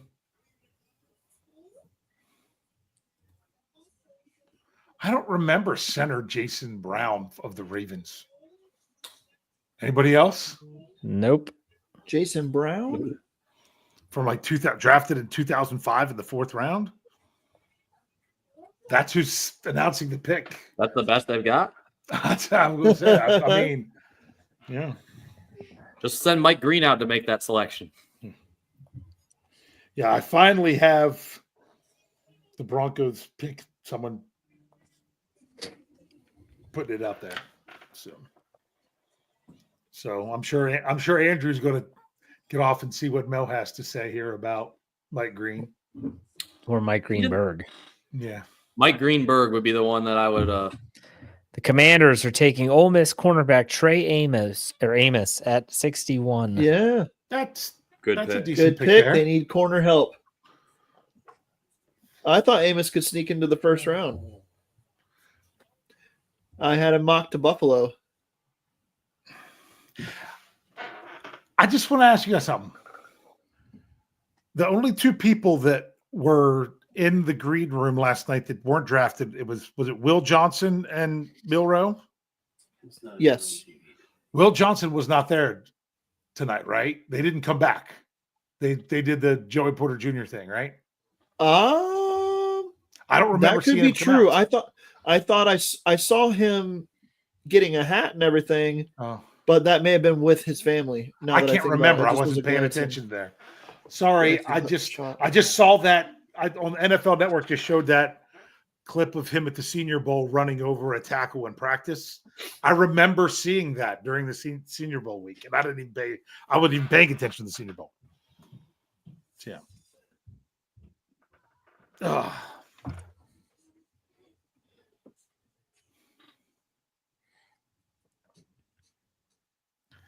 My goodness, this feels almost as bad as when the Steelers didn't have a first-round pick. They had to wait the whole time without anything. I will say this right now. If Caleb Johnson is still somehow there at 83, that would be dream scenario for the Pittsburgh Steelers. I mean, are we getting into man. a place now if the Steelers really wanted someone, they feel like they could trade up for it without having to surrender a pick? I think so. Jeremy, who'd you say that you would be a perfect scenario? Caleb Johnson, the running back from Iowa. Okay, here's something that Albert Breer said about Mike Green. Said he had 2 accusations of sexual assault in college, was cleared, but came off a bunch of teams' boards. Some determined that even if he was innocent, the pattern of putting himself in bad situations was enough to pass. Yeah. That they didn't trust his decision-making of staying out of bad situations. Yeah. Art Rooney II, some more of his comments. He said that if they draft a quarterback this year, it won't be to start this year. It'll be somebody to be developing. That sounds to me like a team that's looking at taking a quarterback here. Depends on how it falls between now and 83, honestly. So we got Chicago back on the clock now. Who did Washington take again? The cornerback. Oh, the cornerback. Yeah, Trey Amos. So Chicago, Kansas City, and Philly, and then round 2 is done, and we get ready for round 3. I'm sure Kansas City would love to put Shedeur Sanders behind Patrick Mahomes. For what purpose? Like I said, when I asked a question about Milroe or Sanders, and I just said that I don't really care. I trust what the Steelers want so much more than what I'm thinking about. Really. So The only area where I disagree was just the upside factor. I think Milroe's got more upside. So that was why I justify him over Sanders. That's just my opinion. Which tells me that if Andrew would take one over the other, then the Steelers would take the other. Exactly. And we could see him lying on the ground upset. Well, if Sanders goes in the 3rd round, you're not going to see me face planting into the ground like I did for Kenny Pickett. This is a 3rd rounder. I can justify it, but yeah. All right, Corey Eckenroth joins second night. What's up, Corey? How's it going, everybody? Y'all hear me all right? Yes, sir. Yeah. Someone's All right, TV is sorry. pretty loud right now. Is my TV pretty loud? Let's see. Mine's down pretty low, but I can Yeah, mine's down low too. I don't know what's going on here. Well, let's do this. There's gone. It's gone wherever it was. There we go. I have this. Corey. Hey, Corey, how's it going? Fellas, how's it going? Good to see you again. RG Harvey had 22 touchdowns last year. I always forget just how efficient he was. Shamar Turner to the Bears. Okay. So Defensive line, Texas A&M, right? Andrew's nodding. Man, they had all the Shamars. I had him as a target for the Steelers in the 3rd round potentially if he would have fallen that far. More that 5 technique body type, a little bit shorter than prototypical. In Chicago, he's going to be playing as that rotational 3 tech behind Grady Jarrett. So, what's your overall impression so far on tonight, Corey? I like some of the picks that I've seen. It's been very trying on my patience waiting for 83 to come around, but knowing that as round 2 has gone on and Omar Khan has once again, stolen a second round pick. So regardless of how we want to look at this, we got Derek Harmon in the first round and we got DK Metcalf in the second round. And that's a pretty solid draft already. Knocks out 2 big needs, and now I feel like everything else is, like Gravy. I said, I'm the weird one with running back that says No, I agree with you. I think that needs to be something that they look at. Obviously, they've got this. No, that's not what I'm saying. I'm saying I think that if the Steelers had the running backs that they have right now, it's not the end of the world. But I think it would be dumb to go through this draft as deep as is at running back and not take one. Yeah. I agree with that. I like Jalen Warren. I like Kenneth Gainwell. I think he's a great back. I do too. He's been in the back. He's been behind the scenes in Philly, sitting behind Saquon Barkley and some others. So he really had an opportunity to really come out of that.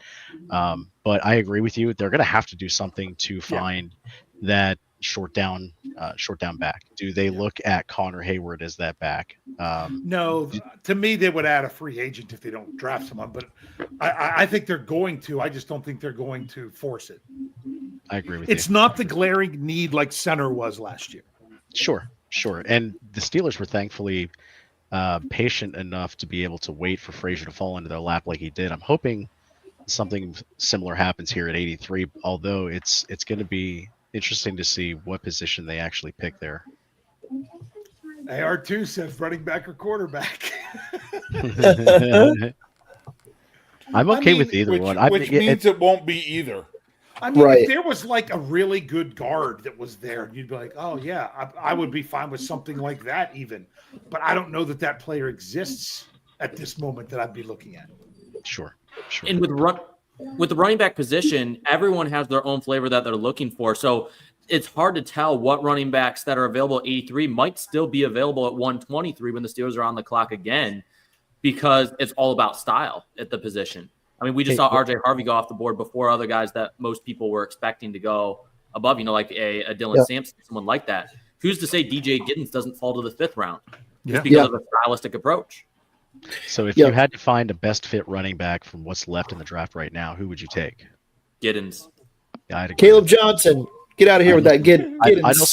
I like both of those guys.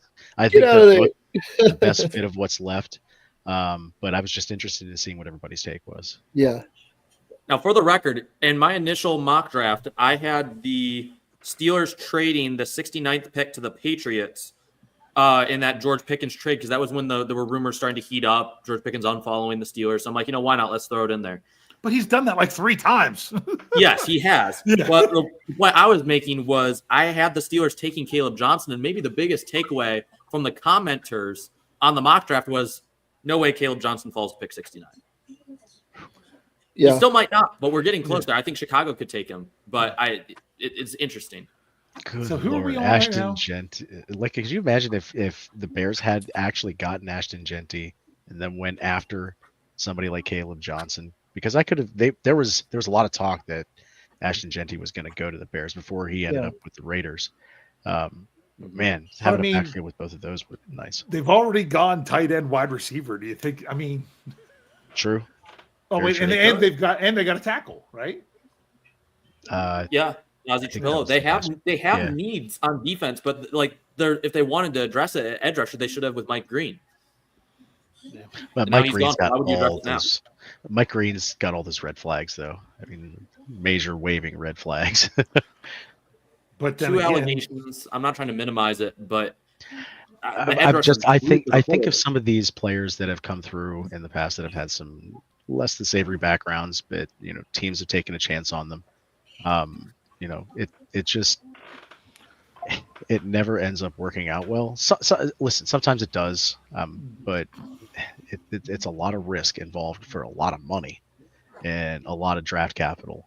And I'm glad I'm not a GM. Let's just put it that way. I don't have to make these decisions. You know what I mean? So did we have we had the Bears pick, right? Yep, Shamar Turner. Yeah, Let me ask about that, because to me, Shamar Turner is very interesting because he can play inside, or I think he can even jump outside a little bit. He's small enough to do that. But why would you take him over Darius Alexander is my thought here.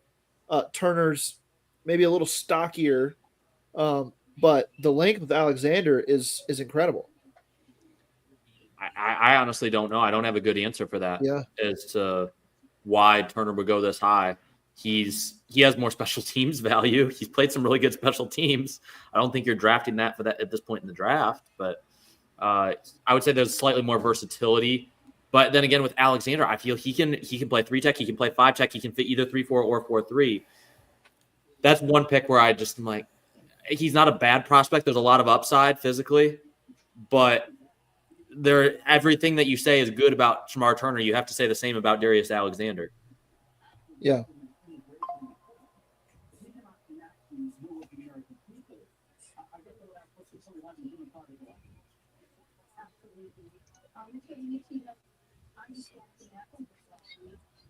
Picks are about to start flying in here with when it going down to 5 minutes. Yeah, they are. Pick time goes down to 5 minutes at 65. Thank goodness. Okay, what did I miss from the Chiefs? They're announcing it now. Norman Lott, Omar Norman Lott. That dude is a plug. He's like 6'2", 291. Well, technically 6'1" and 7/8, according to Yeah, NFL Network. yeah. They said he's undersized. He did really well in that Tennessee defense, though. Finally, let's get this round over. Get this round with the Steelers didn't have a pick. One last pick, then it's done. Then I can feel like we're starting with again. with the Eagles.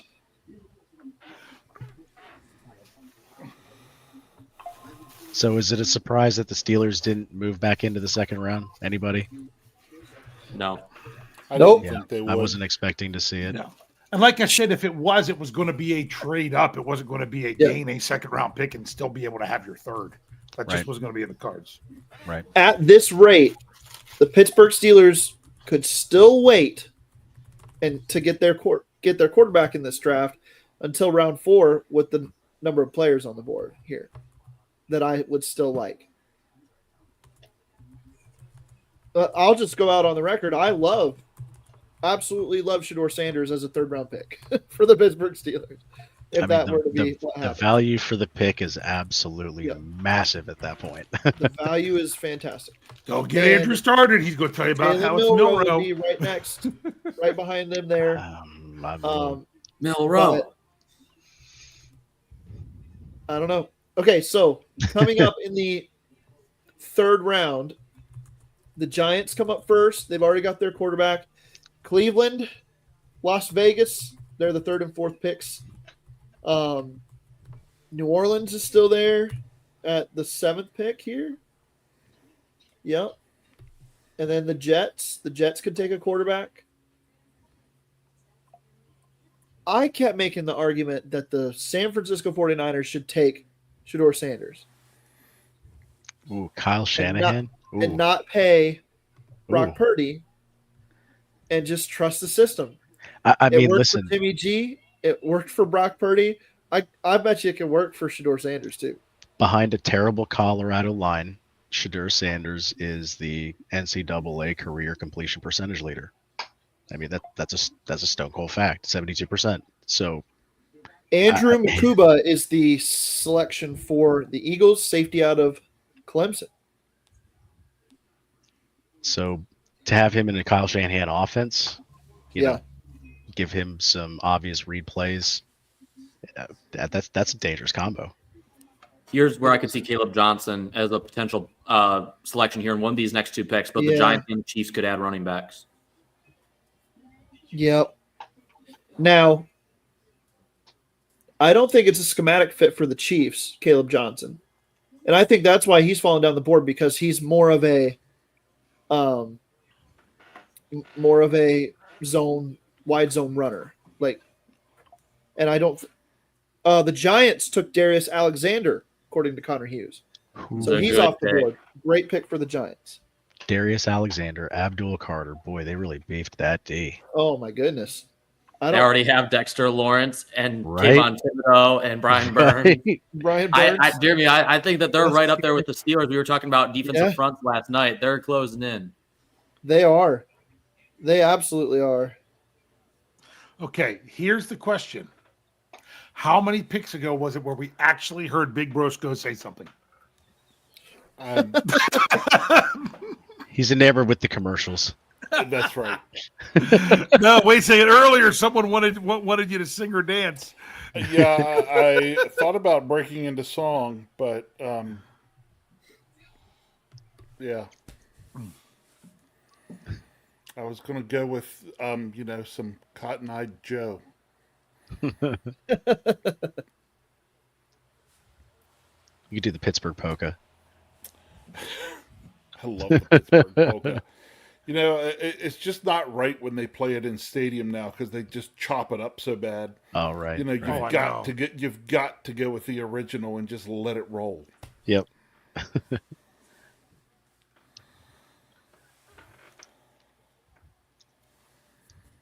Boy, I am interested to see how that works out with Tyler Shuck.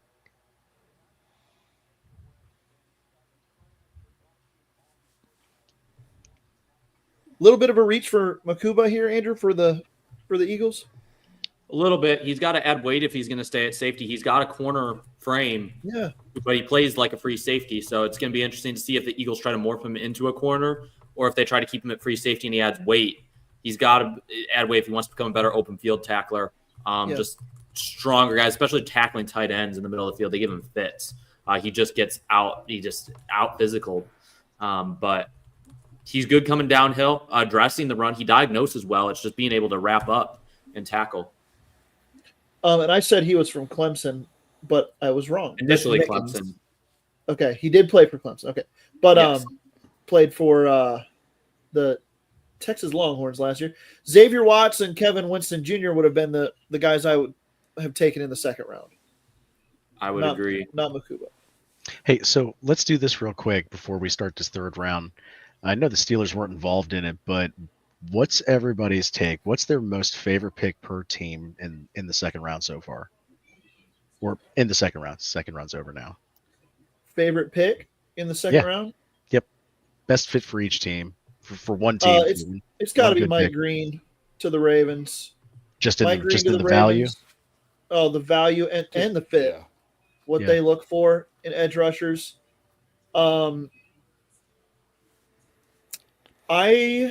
actually put in my knee jerk that I hated it there because it's a value pick for them for their defense, and you have to give the respect there. But I also said I hate it when AFC North teams get good picks. Well, But then, the Steelers. then if you're looking at value, you also got to look at Will Johnson. Yes. Oh, absolutely. Will Johnson's Yeah. up there. That My was Arizona, favorite, right? Arizona. Yep. Yep.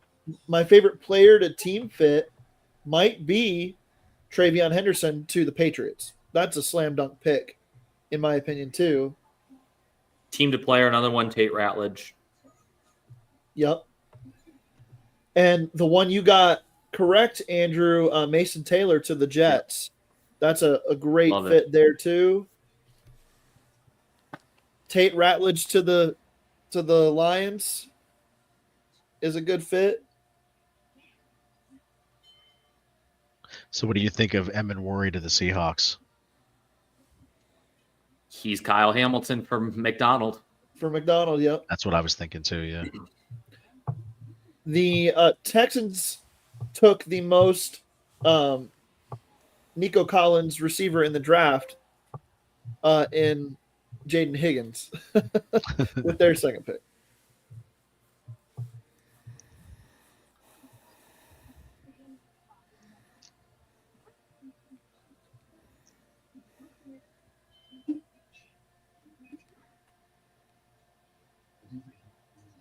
I feel like I should be standing up and saluting.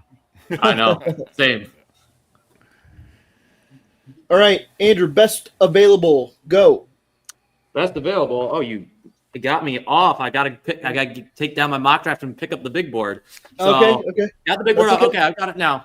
So now that Mike Green is off the board, we've got the two quarterbacks are the top two on the board. Shador Sanders, Jalen Milroe, right neck and neck, depending on team. Those are the top two available. After that, you got Savon Revel Jr., cornerback from East Carolina. I think he's a steal at this point. He has the chance to be a CB1, built very much like a Stephon Gilmore type player. And then I've got DJ Giddens, my fourth best player at number 47 overall on the big board, and then Caleb Johnson.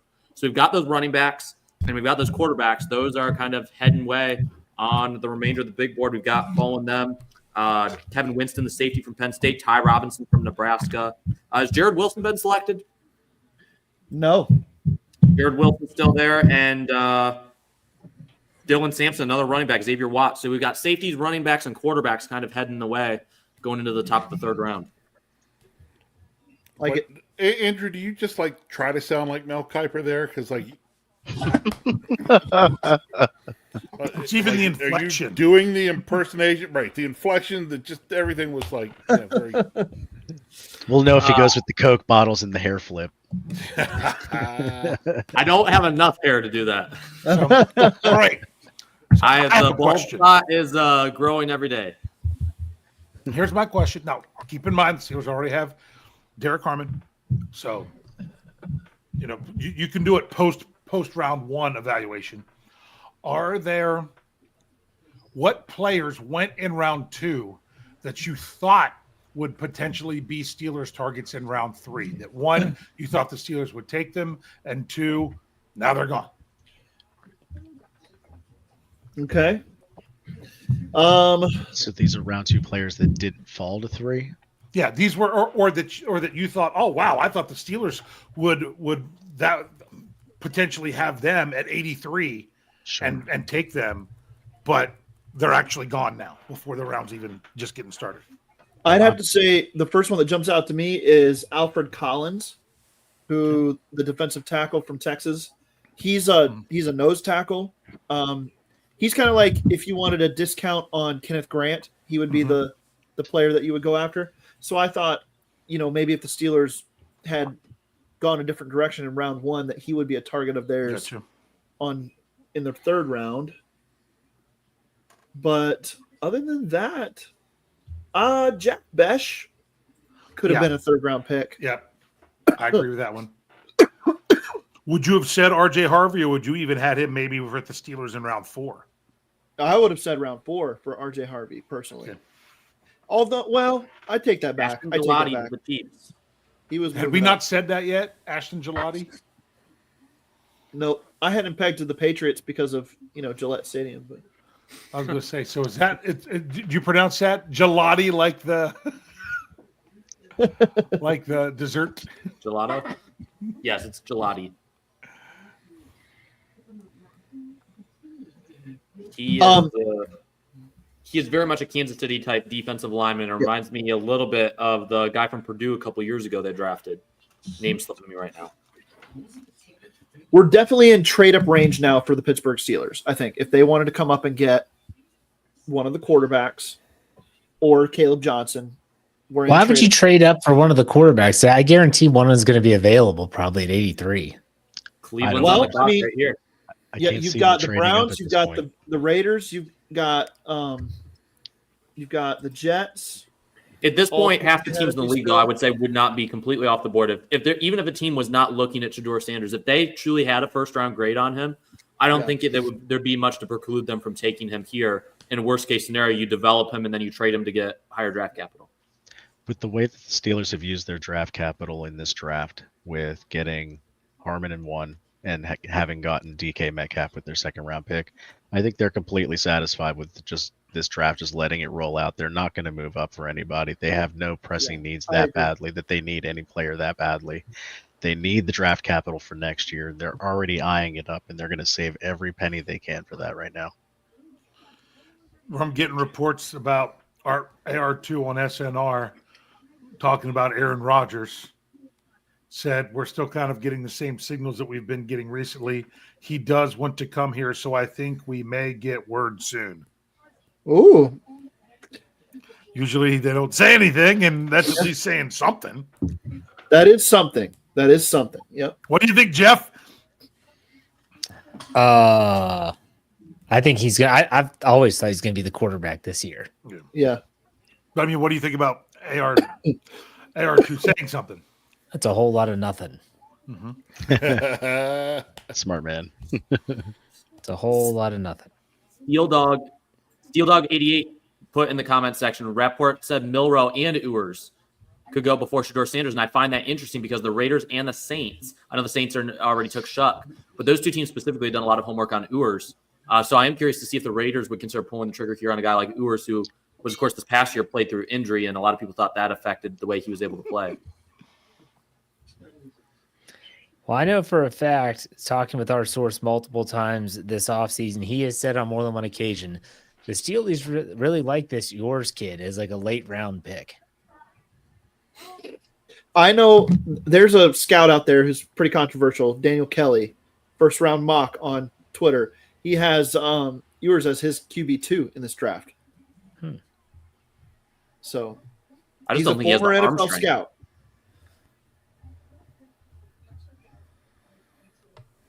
We are waiting on the Browns pick. It is in. I'm not seeing it anywhere on Twitter. I'm not either. Is this the point where that's usually about pretty even with? Nah, that's to me, that's day 3. Day 3, it's like you don't have to check Twitter because you're just going to find out on the TV. Yeah, because they don't even announce it anymore. They just throw it up there. And if they happen to be not on commercial, then they'll talk about it. Yeah, usually by that point they're collecting 3, 4, 5 picks at a time, and then just kind of going through and saying, who's your best guy? What's the one guy you've actually done homework on? I know you guys said it, but I want to hear it again. This Louisville edge guy that the Chiefs took, how do you say his last name? Is Gelati? Yes. Gelati, yep. Italian ice with frozen yogurt on it. Right? Reedus. I see That sounds what like you Reedus. did there. Is Rita's a local thing, or is that a local chain, or is that national? I thought I remembered Rita's around. I thought it was around Pittsburgh. Maybe I'm not. Maybe I'm crazy. There's Central Pennsylvania. That's what I thought. I've seen him in Pittsburgh. I've seen him as far east as Browns Philly. take tight end Harold Fannin Jr., yep. The Lions traded up to 70 Yeah, just saw with that the Jaguars. So that was And it that says mean they're all on the grand? clock. So This is Lions on the clock at 70, but we don't even know what 68 and 69 are. Yeah, this. So the Raiders and Patriots picks are already in. We just don't know who. Who was it Who said they- it? Bets. You were saying that the picks are going to start flying off. You were Yeah. right about that. Andrew said that, yeah. Andrew, Maybe yeah. the Cowboys and Sanders were in cahoots this whole time, saying, "Hey, we're gonna do whatever it takes to kind of give the bad vibe to the rest of the league. That way, you guys can get a discount and take Shador in a later round." Hey, Take it. chestnut checkers, baby. In the live You're just chat, giving a shot. the important conversation is going on, which is where are Rita's located? Yes. We have Rita's in Cranberry Township, Pennsylvania. Rita's in Northern Virginia. Rita's not have in Rita's. Naples, Florida, and outside Atlanta. Wow. We do not we have officially lost Jeff in the NFL draft. we do not have a Rita's here in Central Virginia in the You Shenandoah lost Valley. me at the end of yesterday, Jeremy. No, we lost you after Derek Harmon was the pick for the Jeff, Pittsburgh well, Steelers. we used to have 2 Ritas, and the one close to Jeff's house is still there. Yeah, I've it's been there open. for forever. We used to have one close to my house, and it's now a used car dealership. Oh, that's right. Virginia I like Beach. Harold Fannin Jr. there. Okay. You guys are going to have me Beach, I looking can it tell up you now. Williamsburg, Virginia has one because it was right down the The street. Draft from us. Network says that the Williamsburg. Raiders are taking Shador Sanders. Really? The I can't believe you would Yeah, interrupt they just talk for announced Shador their Sanders. pick as a corner on TV. For the oh, good grief! Who is running this draft? The Steelers PR department? What's going Who on? is it? Darian Porter Darian Jr. Porter. Wait, so Who who I said like him Shador a lot. Sanders? Like him a lot. He was the one of my mid-round targets for the Steelers if they went corner. Wait There a you go. second. Rita's in Lots South of Carolina. Yep. Tim Lyons has a neighbor named Rita. Okay, so All right. All right. So here, I live in Shenandoah Valley. The nearest Rita's I've got is in Fredericksburg, 3 hours away. What is Rita's again? Italian Italian ice. Italian ice. Oh, yeah, nice. Tasty stuff. Good stuff. Oh yeah. Do they do ice differently in Italian? You get all the and the In best Italy? is the mango. You get the mango Italian ice. You get the vanilla ice, the gelati, the vanilla ice cream on the bottom, then the mango ice, and then the vanilla ice cream on top. That mango is fire. The only flavor that I think is close to it is strawberry, but they don't always have strawberry. Mango is always with that mango. Oh yeah. I've only been there once. They don't have tofurkey. Sorry, Jeff. If you see my grilling thoughts, you can clearly know that I eat a lot of meat. Meat is life. Hey, Andrew. Everybody's saying the Browns. Everybody on Twitter is saying the Browns are crushing the draft. Do you like the Harold Fannin pick enough to say they're crushing the draft? Yes. Even with Njoku there. I love it because the Browns they use their tight end so uniquely. Not just with Njoku, like they can put him in the slot. Guys, play him in one, but I've got breaking news. The Pittsburgh Steelers name is now on the bottom thing. I know. That's what I was thinking. Yeah. I was like, just about holy to cow, say that, Dave. I was like, is there a trade? TIT. We were only 2 hours and 40 minutes into this draft until we finally see that. All the draft nerds are going to go nuts because I could Kyle Williams, wide receiver. Who's this? That's a good pick. The Patriots took Kyle Williams, wide receiver. All the draft nerds are going to love this because he's been the favorite player of all these draft gurus out there. He's a Deontay Johnson type player, a little bit bigger. All right, a quick update here. Carrie says that Rita's is in Edgewater, Maryland, near Annapolis. Rita's also, John said Rita's started in Bensalem, Pennsylvania. And then John Walter thinks that Rita should be at the SCN draft party next year. I'm all for it. Let's do it. Let's we're go. becoming the ABC broadcast of the NFL draft. We're just gonna hijack it. Just need to get Pat McAfee. We're gonna walk right up on stage and just hijack I wonder it. if they have a Rita's cart.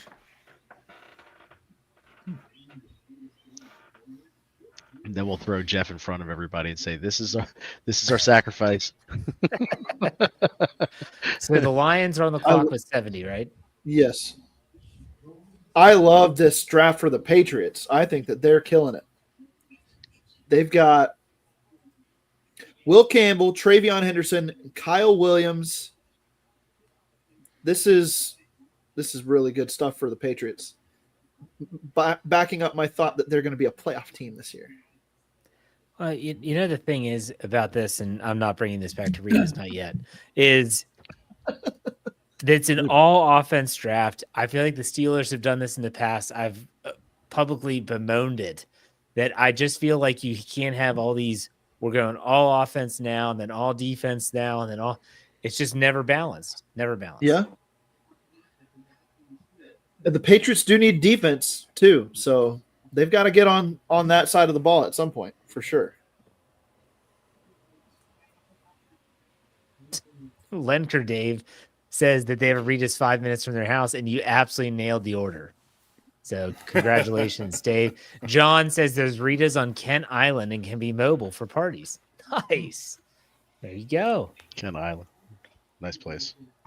Rita's, hit me up. I might have to hit them up on Twitter like I did Oklahoma Joe's. Just keep pestering them.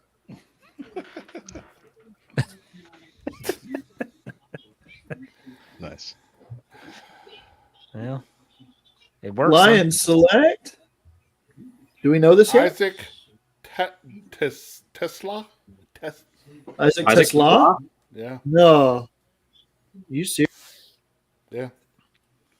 Remember, the Lions are going to take who they want.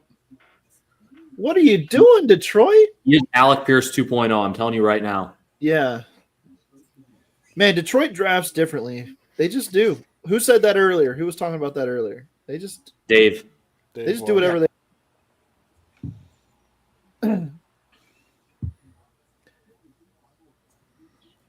I cannot believe that Shedeur Sanders is still on the board here. Are We you have to ready? go through this all over again with the Steelers. Here you go. KT Smith's tweet 1 minute ago. Did everyone else see this? I got a notey, but I didn't look at it. Steelers' best option in round 3 as of pick number 69. Running back, Caleb Johnson, DJ Yes. Giddens, Cam Scatterboo, Dylan Sampson. No. Quarterback, Sanders, Milroe Howard. Wide receiver, Jalen Nolan, Savion Williams. And he said, Coach, you got to watch how you put these things out there. Jeff, Between Jeff, Caleb, Jeff, get ready for the answer when I say it. Give me Johnson all day. so Give me between Johnson all Caleb day. Johnson and That's what the she said. quarterback, Jeremy, who are I you said taking? it. I What? said it. I What didn't now? say it. Andrew? He said that's what she said. Yeah. Between quarterback, either of the quarterbacks, any quarterback of your choice, or Caleb Johnson, who are you taking? Caleb Johnson. I'm Caleb taking Johnson. Caleb Johnson over the quarterback. I think now I can wait till the 4th round to get Will Howard. Nobody needs quarterbacks. No. Everybody does until they don't, and then stuff doesn't happen and all that. I'm getting like good at Will- the Mike Tomlin stuff too, where you don't say anything. You like Will Howard more than you like Kyle McCord? Yes. Why is Vernon that? Broughton to the Saints. It's not the Ohio State thing, is it? No. I mean, they both played for Ohio State. That is true. And I always thought McCord just Gave up. there was just something off in his game all the time. There was No, no confidence just- to me. I felt like he Um, just gave up, and yeah. he had the opportunity, just gave up. I like Vernon Broughton to the Saints. That's a good pick for them. He's a disruptive interior defender. He's got length for days too. He's not super athletic, but he's really strong. He's a bull in the middle of the field, middle of the defense. All right. So for Andrew and Jeremy, Kathy Ford gives us $2. Will Shador Sanders be there at 83? If so, what if? If he's there, he's He's a on the Steeler. table. Yeah, if he's there, he's a Steeler. But I think they like Milroe better. Personally, I think Andrew's on board with that too. Yeah. If they didn't take him in round 1 at 21, then I think that they would have other guys ranked higher. I rarely believe that the Steelers agree with me on just about anything. But one thing I will say is that I do get the sense that they would see the Milroe upside as the one thing that they might potentially give him the edge in this situation is their version of Lamar. But this is where Jeremy and I start disagreeing on players. He said Vernon Broughton is one of he thought was a good fit. I have Vernon Broughton 216 on the big board.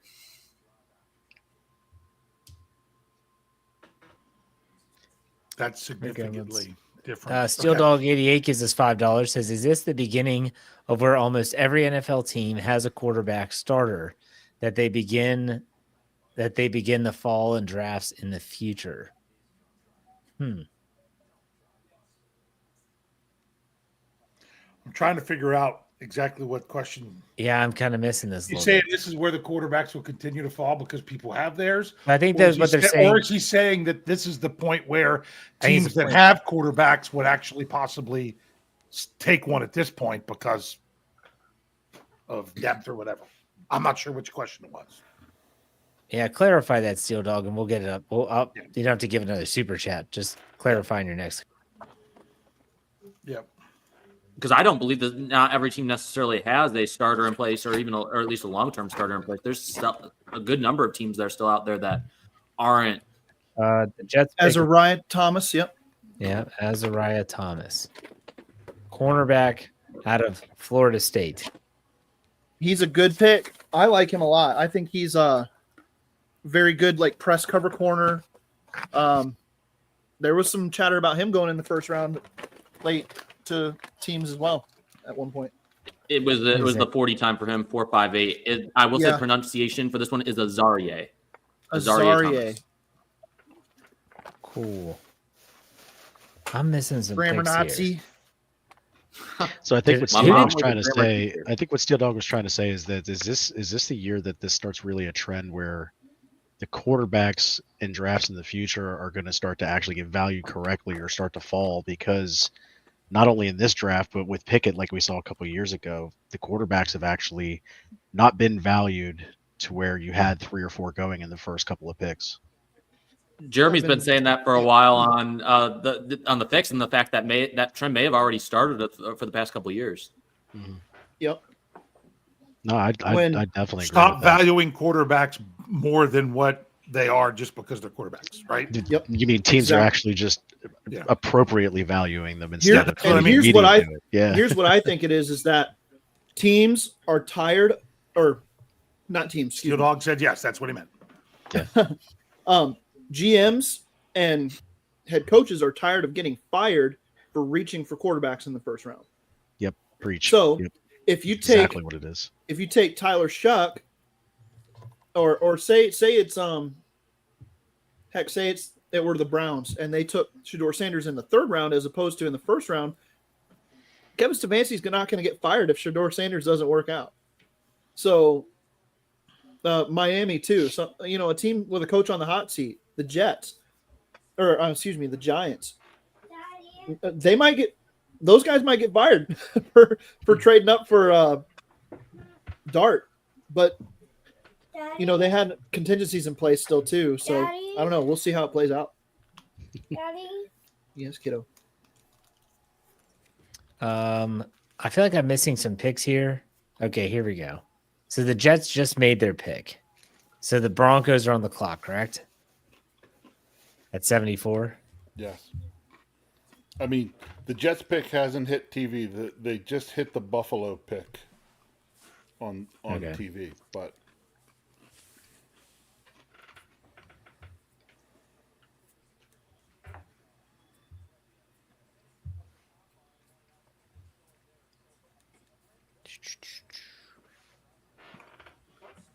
Nate Van Slyke just said that got back from watching Revenge of the Sith, back in theaters for the 20th anniversary.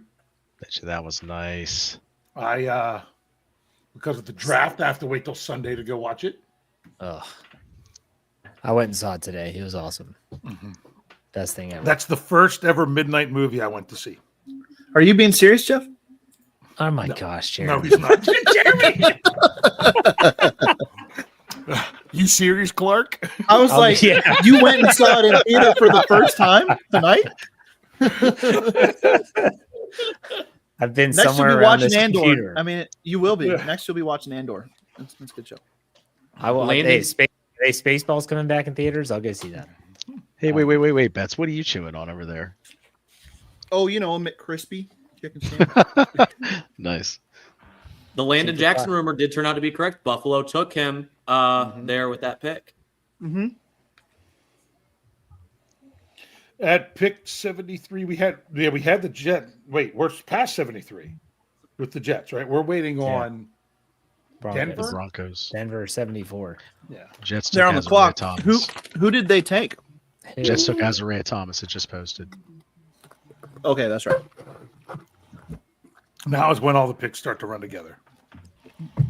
Pat Bryant to the Broncos.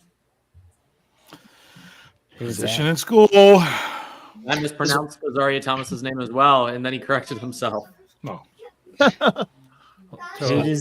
did the Broncos take? The Broncos took Pat Bryant.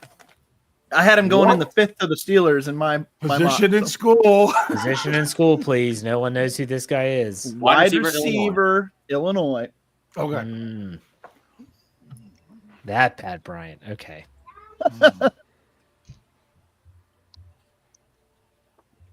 So I was looking this up earlier. The Steelers have never actually picked at slot number 83 before in any draft. This will be their first time. Pat, every time that I've announced like a discrepancy between me and Jeremy leaves. He did that last time. And I'm like, oh yeah, Vernon Broughton's 216 on my board. Well, Jeremy, if you can hear me, I've got Pat Bryant at 289 on the board with a 7th round / undrafted grade. And he's gone. He did not want to hear it. He said, "Nope, I'm out." he ran off to pout somewhere. That was did me. the screen out Hey, back that right was there. me shuffling the screen. I did the screen, okay. but he turned.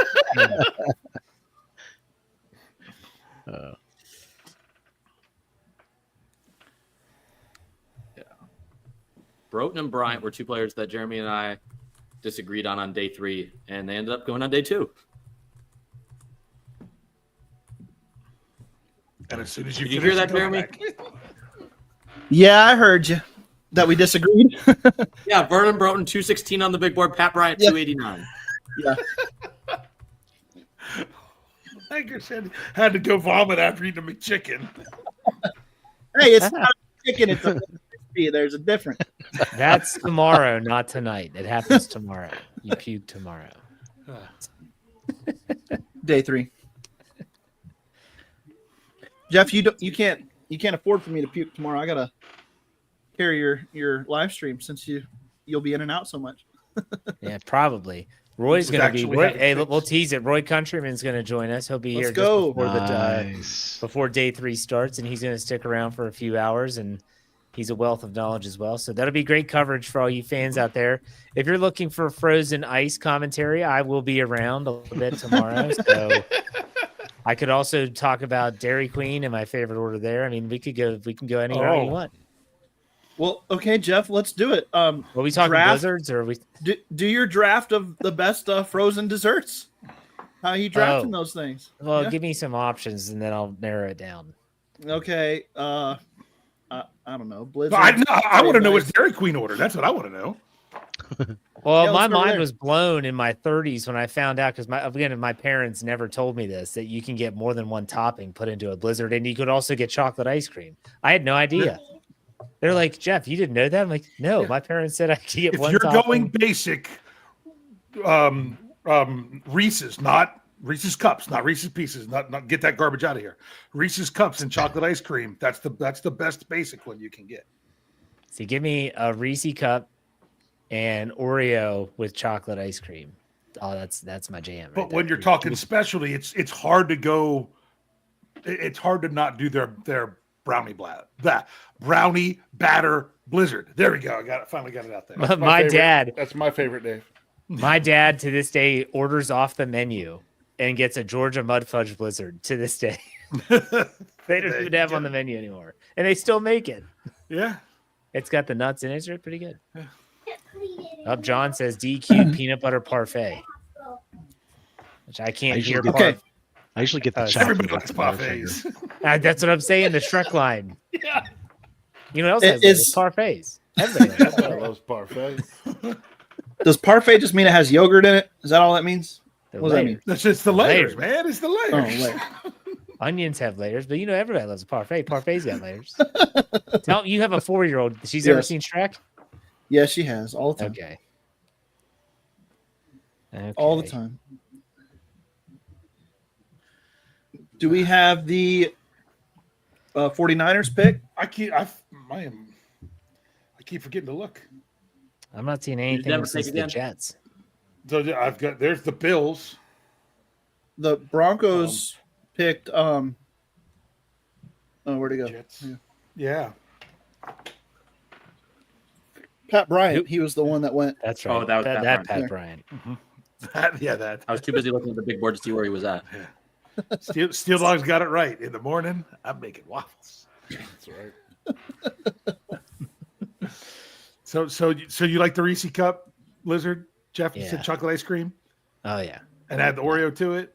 I can do Like that. there's my wife and my kids will say there's things that like such a thing as too much chocolate. That doesn't exist with me. Right. No. Yeah. I didn't even know Jeff ate ice cream. It's not all the time, but I do. Yeah. You got to enjoy this life while you're here. Yes. Jeff, you seem like the type that you go to the gym a lot. I do exercise a good bit, yes. But yeah. Well, we all know about the golf swing videos. Oh yeah. Well, I love golfing. Yeah. That's an understatement. Don't be so humble. Go ahead and shamelessly plug your Fairways and Dreams podcast. Go Oh, ahead. well, I mean, if you like golf that much, you want to listen to a podcast, sure. I do 3 a week. Glad I can help you. Well, I will say that my bets have been, I've been doing I've had a hell of a season with picks in golf for gambling. So I will toot my own horn for that one. Did you get that Justin Thomas win from last week? I had him top 5 plus 360 odds. So yeah, I did hit that one. Nice. and the freaking Zurich, which is a team event. I had no Yeah. clue. I took the Hoengard brothers, and I have them top 5, and they're almost like plus 450, and they're, I think, second last I checked. I didn't see how they finished today. So blind squirrel finds nut every now and then. Yep. The Panthers just traded up with the Patriots from 85 to 77, and they gave them 146 to get there. Like San Francisco's coming across there. Do we have San Francisco's pick? I haven't seen it. I haven't seen it. But they haven't.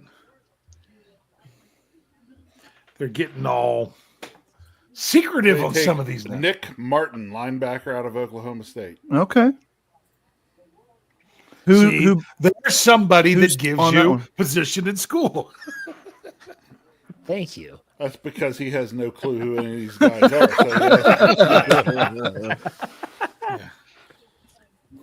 So Well, the broadcast is basically getting it to us first at this point. So, and then we'll jump ahead and get like 2 or 3 in a row on social media, and then we'll get nothing. Oh shoot, go to Tim commercial. Lyons. Tim Lyons asked me a question. What's the last thing you smoked? It was actually a turkey. I cut a turkey up and smoked a turkey. That's not what I thought he was asking. Oh, That's why I didn't bring it up. I haven't smoked a thing in my life. Seriously, that's Never not smoked a what I thing in my asked. life. If you're talking about that smoke, good, that's a no. good Cuban cigar, right? No. turkey roll, Jeff. Turkey roll. Big bros go with the save there. Seriously, I until you answer the question, that's what I thought the question was. Oh.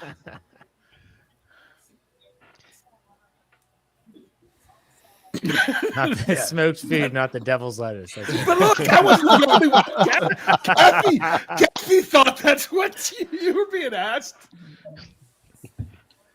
Okay, I do have to go back to the Pat Bryant pick from the Broncos. He was the wide receiver from Illinois. yeah, that. And That Andrew, does this tell you that the Broncos are probably going to move on from Cortland Sutton at some point? Very similar stylistic players. They are similar in style. I'm still getting over the fact that he's off the board. Like, Yeah. I did not see him going anywhere near Dallas- the top. I thought 5th was the absolute ceiling. I thought you were a little crazy mocking him in the 5th. well, we got a pick. Siobhan Revel. Siobhan quarterback from Revel. Yep. Went Good down. pick. East Good Carolina pick. to the Cowboys. But Again, the Cowboys they still still don't don't have a- want playmakers. They still don't have a receiver or running back. So, that's actually a name that I knew. Good for If you that guy guys. could stay healthy, if Revel could stay healthy, he's going to be good. He could We're be getting Stephon into Gilmore. I don't know who these people are at range. Oh, sorry, cornerback, East Carolina.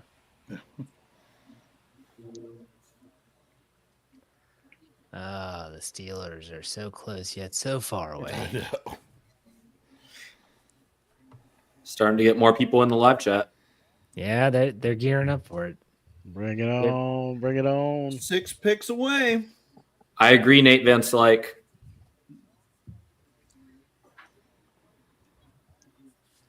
So, Nate Vance, like, I'm hoping for Milrow over Sanders. I'm hoping they don't take a Well, you quarterback. know what? I'm hoping for Andy over Nate. In Is terms there a of chance- Likes, so Is there a chance? Andrew, the tell me Panthers who's take a going to take quarterback Caleb here? Johnson ahead of the Steelers here? Who's going to take Caleb Johnson ahead of the Steelers here? okay, so Nobody, we've got right? what? Nobody, right? Arizon's not. Does Houston still have pick at 79? Yeah. Houston could. That would be a stylistic fit. Okay. New Orleans, do they have no, that was part of a projected trade I had earlier. New Orleans doesn't have pick 80. Indy has it. Okay. Princely so- Umanmielen to the Panthers, edge rusher. They go defense. You know what? Okay, I'm bracing for this. Do you know what's going to happen? We're going to be on like the Colts pick on TV and X, not knowing what all the picks are in between, and we're suddenly going to get the Steelers are on the clock from all the Steelers reporters. So we're going to still have like 3 people that we don't know are off the board, and they're going to say the Steelers are on the clock. If Caleb Johnson is there, even though I would prefer Milrow, I believe that he would be the pick. Say what now? Milrow? I'm saying if Caleb Johnson's there, I think Caleb Johnson's the pick. Okay, Did we say the Carolina pick? Princely, Yeah, Roman Milan. Yeah. Roman Milan. Love Roman Mielen.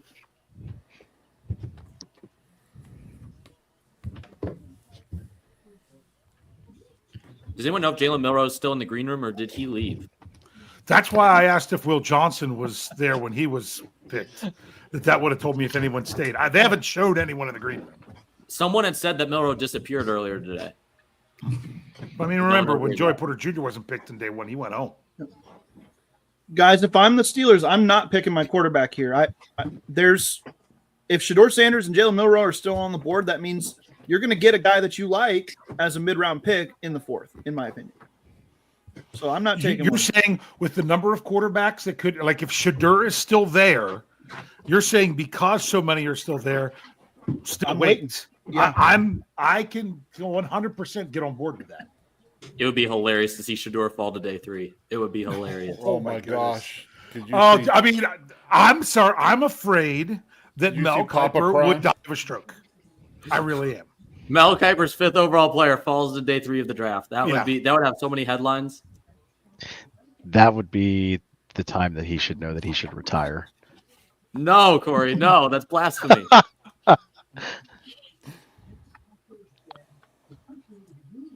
Corey, I always say that Mel Kiper's not famous because he picks guys correctly or ranks these guys correctly. He's famous because he's a divisive character on TV. Did you guys see this Texans pick?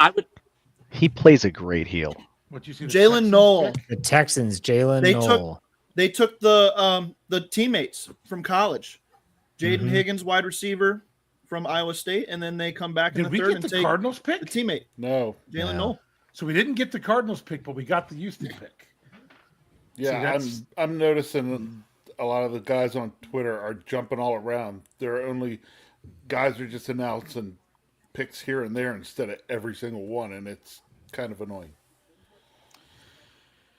Corey, when you were talking about Mel for a minute, I think the biggest thing is just what the impact that he had in making the draft of what it was today. Yeah. I think that's the biggest reason why. Because if it's not for Mel, we don't have what we're doing today. He's the one who kind of made it the event that it is now. So for that reason, I think that's what it is. I mean, I understand. It's the personality.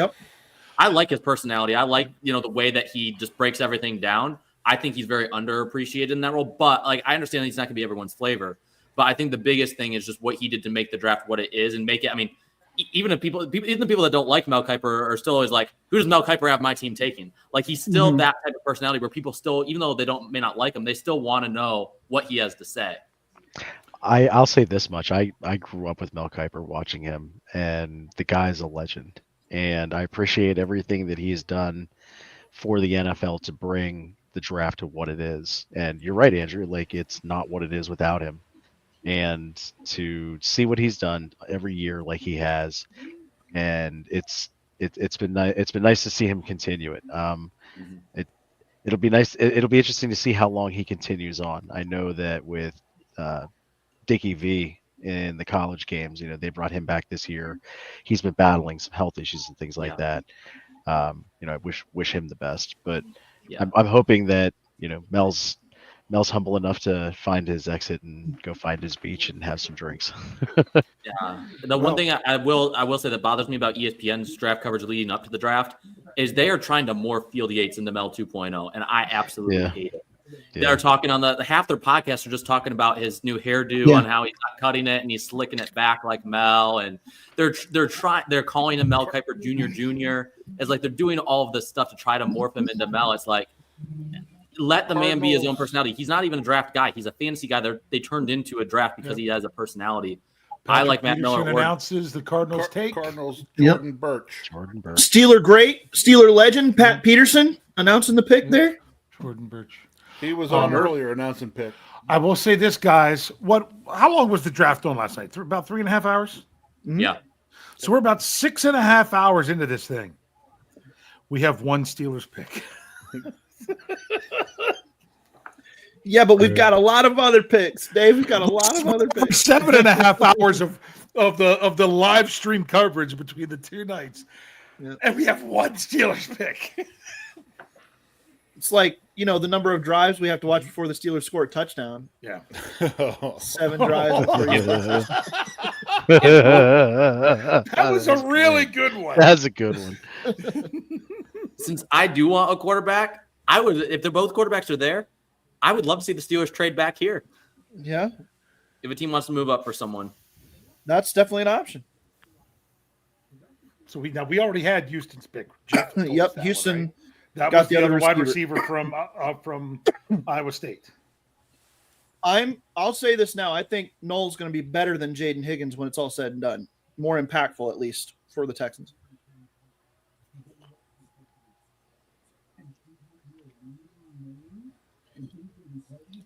Why wouldn't the Colts take Shedeur Sanders right now? Because they take Jalen Milroe. No, they ain't doing that again after Anthony Richardson. I just don't see that. You go with the total opposite. When I heard Jalen, I got a little scared there. Yeah. The TV. So So we got Colts and Bungles, right? So Houston got both Iowa State receivers. Yeah, we said yeah, that's what Yeah. we've been saying. Yeah, so Colts, Bungles, Titans, Steelers.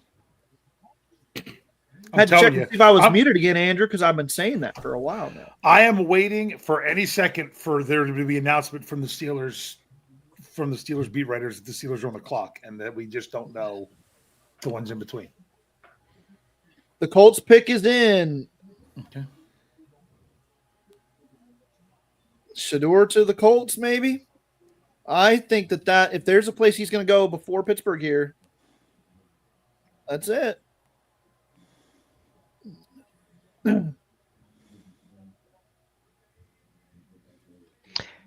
If Shedeur Sanders goes to the Colts, do the Steelers blink and take Jalen Milroe? No, Probably. it's cornerback Justin Whaley, Minnesota. Oh, okay. Oh, Justin Wally goes early, man. Early. that's really early. And he's worth it too after watching his tape. You think? He's worth it. Yeah. Okay. Yeah, he was undervalued by a lot. All right. I'm trying to get ready because I got to do a breaking news podcast once the Steelers pick. So, Jeremy, tell me, what is it about Caleb Johnson that you like so much that you really like him with the Steelers? Caleb Johnson would be Ashton Okay, Jeanty so- light. no. I think he's Bijan Robinson light. He plays super fast to the line of scrimmage, but he's got great vision and patience, and he's a one-cut guy who knows how to get out in space. He's very fluid, and when you're just talking about schematic fit for the Pittsburgh Steelers and being something a little bit different than what the guys they have on the roster, that's the man right there. One of the He's things got that size. He's Le'Veon Bell-like in how he approaches the line of scrimmage and then the explosion he can get going through the hole. Well, one of the things I was about to say is that one of the things that I think of whenever I think of Caleb Johnson is his contact balance, his jukes and his moves, his acceleration after those cuts and moves. He plays well in tight space, and I like that he's got the ability to catch the ball out of the backfield as well as he does. That's tremendous value, especially when he's playing for the Steelers. I think the The Steelers, Steelers are on the clock.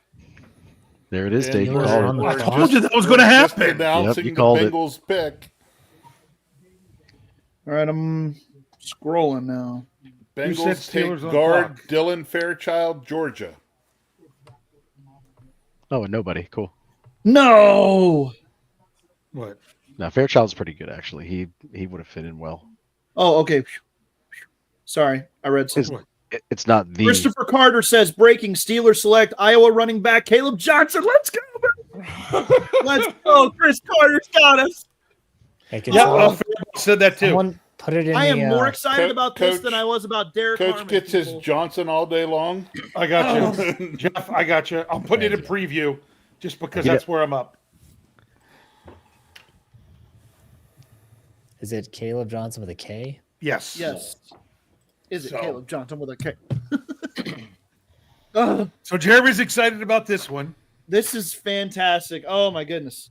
This is Well, I'm guessing Coach. Wait, I Coach want to hear is- Mel go crazy on ESPN that the Steelers still didn't take Sanders. So wait last a year, second. last year What? we had Shannon all sorts of Wait a excited second, what? about the draft. Chris Carter pulled that tweet. Oh, Well, Faribault had it too. Fairball has it. Oh, he just made a new version of it. Okay. New version of the post. I tried to retweet it and it wouldn't work. So I was like, what is happening? If Fairballs is still there. But Shador. But Jalen Sources Milroe. inform. Pittsburgh PG. Oh. Andrew, I know you weren't as high on Caleb Johnson, but in the third round here, it's good value. And he's a really productive running back and is a glove fit for the system. I They're still can't. respectable. I still can't believe that people thought the Steelers were taking Sanders at 21 and they didn't take him at 83. It's just It's Johnson's a respectable pick based on fit, like you were Yeah. talking about. It's not one that I'm gonna be, I'm not on cloud nine like you are about it. Just kind of like about Derek Harmon last night. I like Derek Harmon pick a little bit better than this one, but I mean it's a running back. Yeah. As long as the running back has vision and you give him an offensive line, he's gonna be okay. Yeah. Like it's the easiest position to succeed at in football by far. So I think Caleb Johnson will be a solid fit for the Steelers. He's NFL ready. He's a good receiver out of the backfield. He's got natural hands, rarely drops a pass. There's a lot of things to like about Caleb Johnson. I don't. Yeah. I'm not jumping up and down because I really wanted a DJ Giddens or a RJ Harvey. I wanted to change the way the Steelers approach the running game in general. But I can live with this pick. Okay, but now we have a job for Andrew. Andrew, your job now is to. All right, Dale Lawley just put it out there. Andrew, your Yep. So job did now Jordan is to Schultz hop- as well. yeah. hop Connor over to Hughes has it. ESPN. Carter Hughes got it. So, Andrew, we want an update on Mel Kiper's meltdown of the Steelers not taking Shador Sanders once this pick happens. So, Once this pick happens, I will give you a full update and try to Okay. replicate it the best I can. because he's not going to be a happy camper. No. He's not going to believe it. He's going to say how this was a terrible draft for the Steelers because they. Well, he'd be grading it against every other team too. It wouldn't be just the Steelers. This is awesome. So a lot of people in the live chat are saying, so does that just goes to show that really I asked before, was it a smoke screen or did the Steelers really need to know if Sanders was there at 21, if they'd be willing to take him? This goes to show you more that they didn't take him at 83, that it was the smoke screen. Or that it wasn't necessarily, but things did not go well when they met with him. Or they're just all in for next year. I think that's what it is. Yeah. They probably don't love him or hate him, and that's why they're waiting for next year. He brings, Or they think they can get him in the fourth. oh, that'd be funny. Man, we have to wait till tomorrow to get the Steelers' next pick. Come on. Yes, this is the only one they have, unless they trade up. Come on. I know I got to do my breaking news, but my goodness, I'm trying to. Actually, I wait until it's actually on the TV.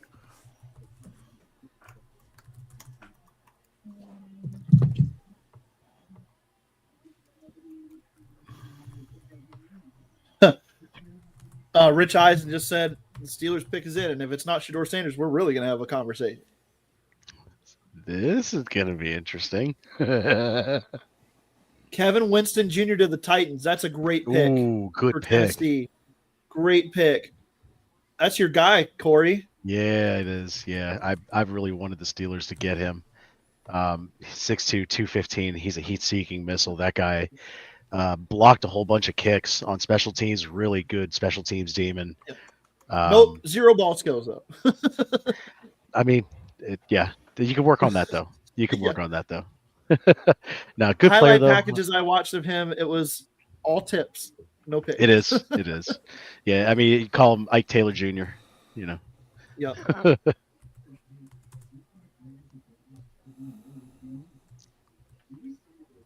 Oh, Rappaport's talking about.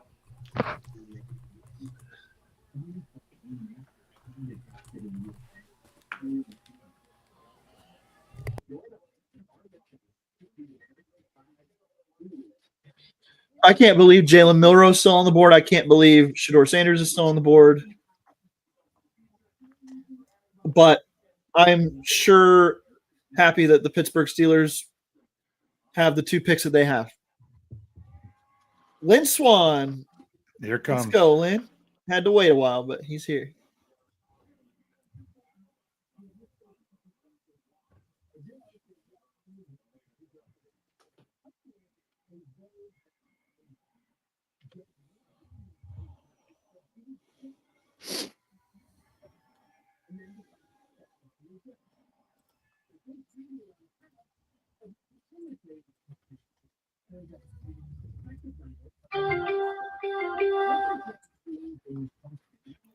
Here we go with the. There it is. Caleb Johnson. Caleb Johnson. Love it. Love it. I love how this draft is setting up. All right. I hope Andrew's over listening to Mel Kiper, Because I'm on NFL Network. This is my RB3, guys, going to the Steelers in the 3rd round. I'm so excited. Oh, man. Who's your NFL? You said he's a. What about how'd you compare to Bijan Robinson? Just the way he gets, the way he lines it up for the blocking, and then just gets north and south quick. Bleacher Report's pro comparison was DeMarco Murray. Yeah, that's a good one. Yeah, I still think he's kind of he's a mix of like historically like a Le'Veon Bell type player because he's just so well rounded. Hold on a second. They're showing the Steelers room, and I'm like, that's why I don't think we saw Tomlin before. Him and Omar are so far on the side of that camera shot, you can see where you could miss them. So, all right, guys, I'll be back. Maybe I've got to go do a breaking news podcast. So try to get a hold of Brian while you're out there. I was gonna say I'm recording. You try to get a hold of Brian. Okay. So all right, want me to text him, Jeff, and just be like, Bet, are you working tonight, or are you just? He's actually here. All right, Dave, go ahead. We'll bring Brian in now. Oh wow! Yeah, nice. Madman's in the house, everyone. Yeah, 3 I hours was in, going like this. almost 4 hours in, he decides to show up. Very It good. has been a cluster of a night for BAD, but Been a bad night, bad. It has been a crazy night. Crazy. So, anyways, I am here, ready to go. I have. I'm not trying to break down the fourth wall, but I've Dave's stuff set up, so we're good to go. But so now I'm thrilled with the Caleb Johnson pick. I didn't think he would last. Plus, he looks good in black and gold. That's right. The Chiefs just traded up. They're on the clock. Bad. Were you out getting Ritas? Oh, I wish I could get some Ritas. I love Ritas. So we had a whole large discussion about Ritas earlier. So. And where they're located. What's that? And where they're located. Yeah, I mean, it's close to me. Well, no, meaning like I didn't know if it was a national chain or if it was a local franchise. I think it's Patriots just traded up. Yep. You draft nicks are always trying to get the conversation off of Rita's and back to the draft. It's driving me insane. I know. Y'all need to knock it off. I forgot we were on the Rita's Frozen Ice live stream here. Probably be more entertaining for me. Brought to you by Draft or Rita's Nation over here and Rita's Nation. By the way, I was watching the ESPN coverage. Mel Kiper did not say one word about Shador. Really? He's over it now. He's over. Oh, it. he's taking a beating. He's just stewing in it, probably sulking in silence. But when you're comparing him to Montana, Marino, and Tom Brady, Unitas. Come on. Unitas. Yeah. He said Unitas. He said Johnny Unitas. Like, really, we're doing this? You know, You know who, when Johnny Unitas was in Pittsburgh, you know who his main competition at quarterback was? Dick Shiner. No. Shit. Sorry, that's my automatic answer. I know it is. I know it is. Daniel Milton Rooney. They were Okay. number 1 and number 2. Rooney was number 2. There's a little something you didn't know, and there's 20 seconds you ain't getting back. That's right. You guys know who absolutely loves Caleb Johnson is Derek Bell from Steelers Now, and he's one of my go-tos for like checking up on my analysis if I'm in the right place, because he film studies like nobody else. So when I was getting the vibe from him that he loves Caleb Johnson, I was like, yep, we're in lockstep there. He's a good player. We should be extremely happy here. All right, so let's talk real quick while we're still. I'm sorry. What's up? I saw the comment for Brandon Diaz that said Mel Kiper stopped talking because the check was approved.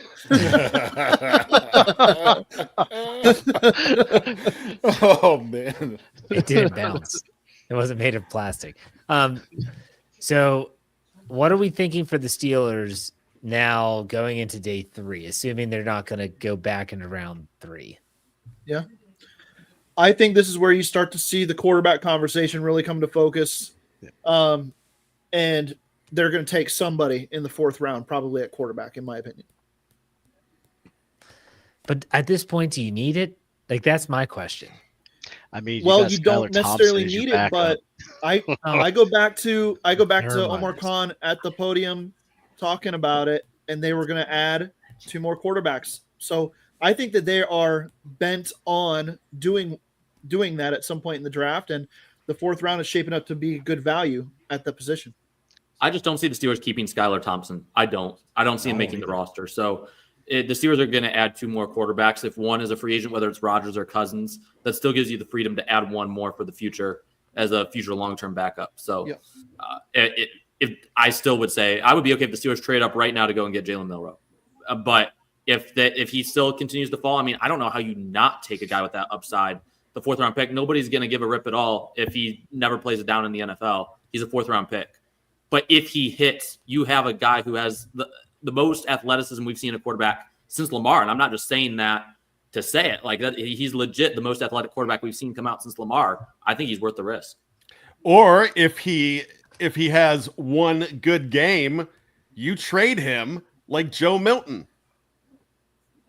Yeah, seriously. Yeah. You know, I mean, the guy had one good game. Yep. Play him a lot in the preseason, see what you can get.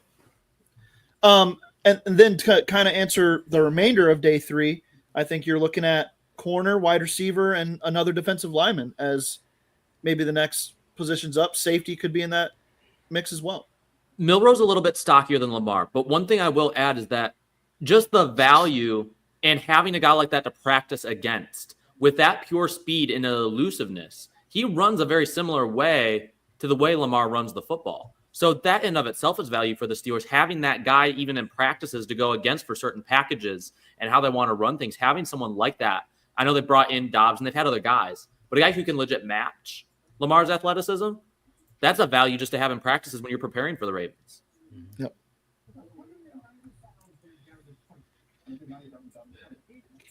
Changing the subject here, I got a great quote from Lawrence Taylor. He says he will not let Abdul Carter wear 56.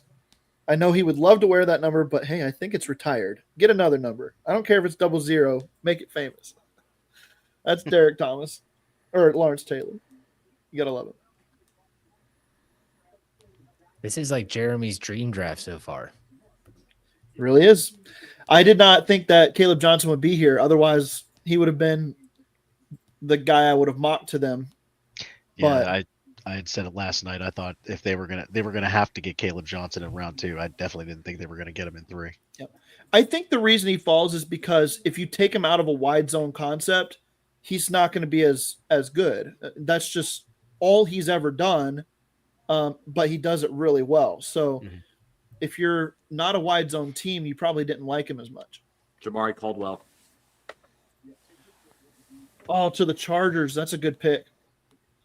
They missed out on Kenneth Grant, so they go for the run stuffing nose here.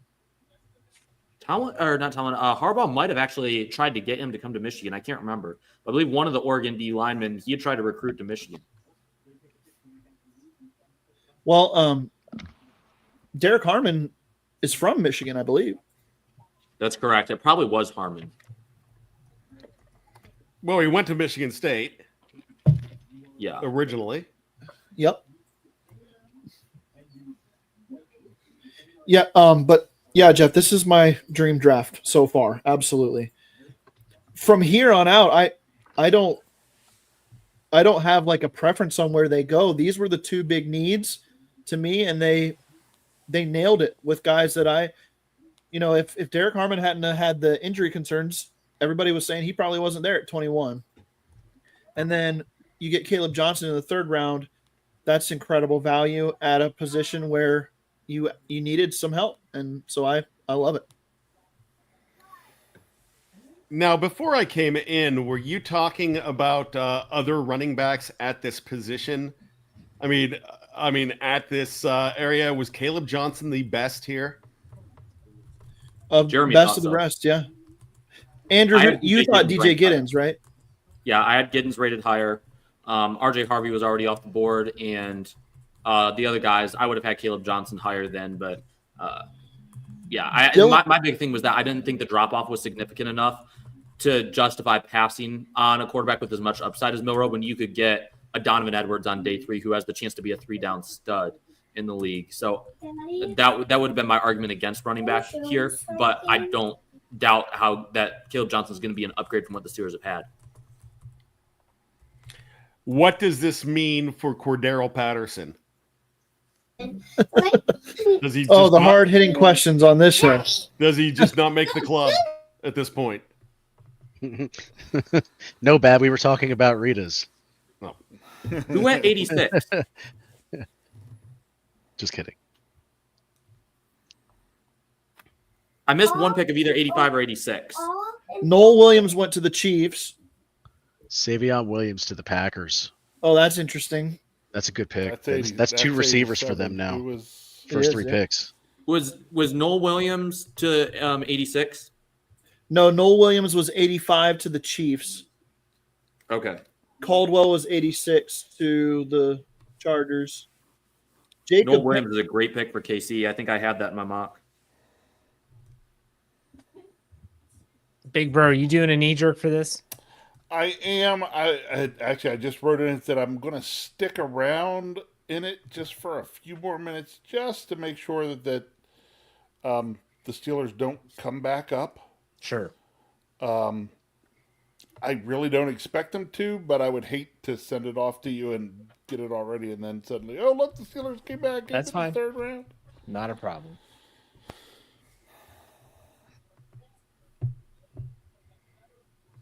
Yes, and as Jeff, you can probably guess, my knee jerk has a lot of complaining about the waiting around we had to do to get to the Steelers pick. Packers are going to have like 20 receivers in their receiver room.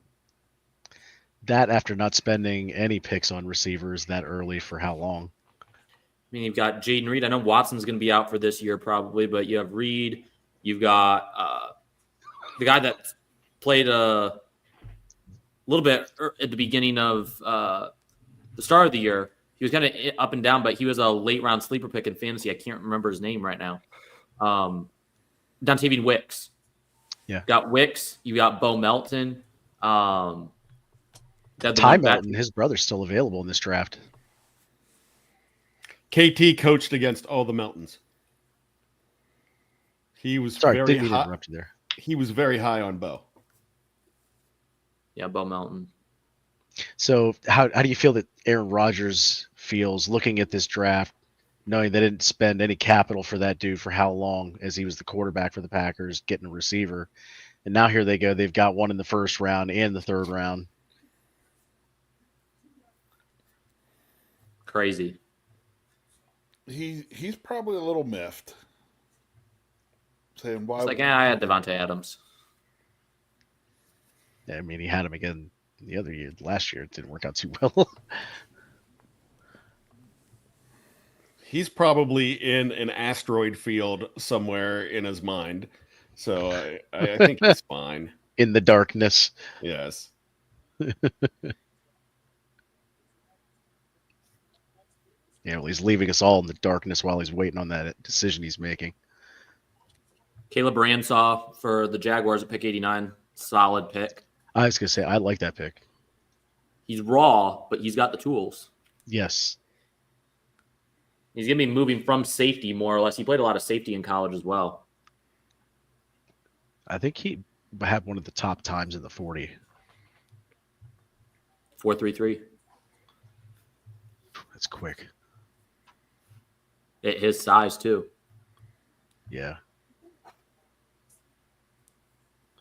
And now they got another pick, back-to-back picks here for them.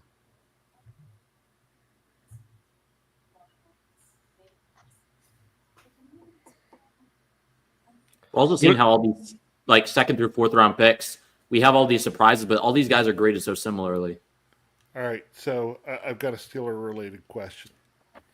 So I'm guessing some of you probably saw where Ryan Clark went off when the Steelers didn't take Shedeur Sanders yesterday. Yeah. What do you think his reaction is going to be when they didn't take him when he was still available in round 3? Well, I think here's the thing with these people is that none of them ever admit, you know, maybe I was wrong. Maybe my evaluation was off. And that's something that's, I think, is a common thread amongst draft nicks everywhere, is that whether it's Mel Kiper, you know, you could go down the gambit of those type of people, and no one ever says, there's something that I missed. I don't know what it was, but I was obviously wrong because all 32 teams passed on this guy multiple times.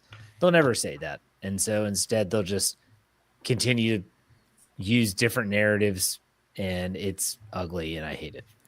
I know, but Ryan Clark actually more and more as a commentator, you know, is getting under my skin for the way he trashes at the Steelers.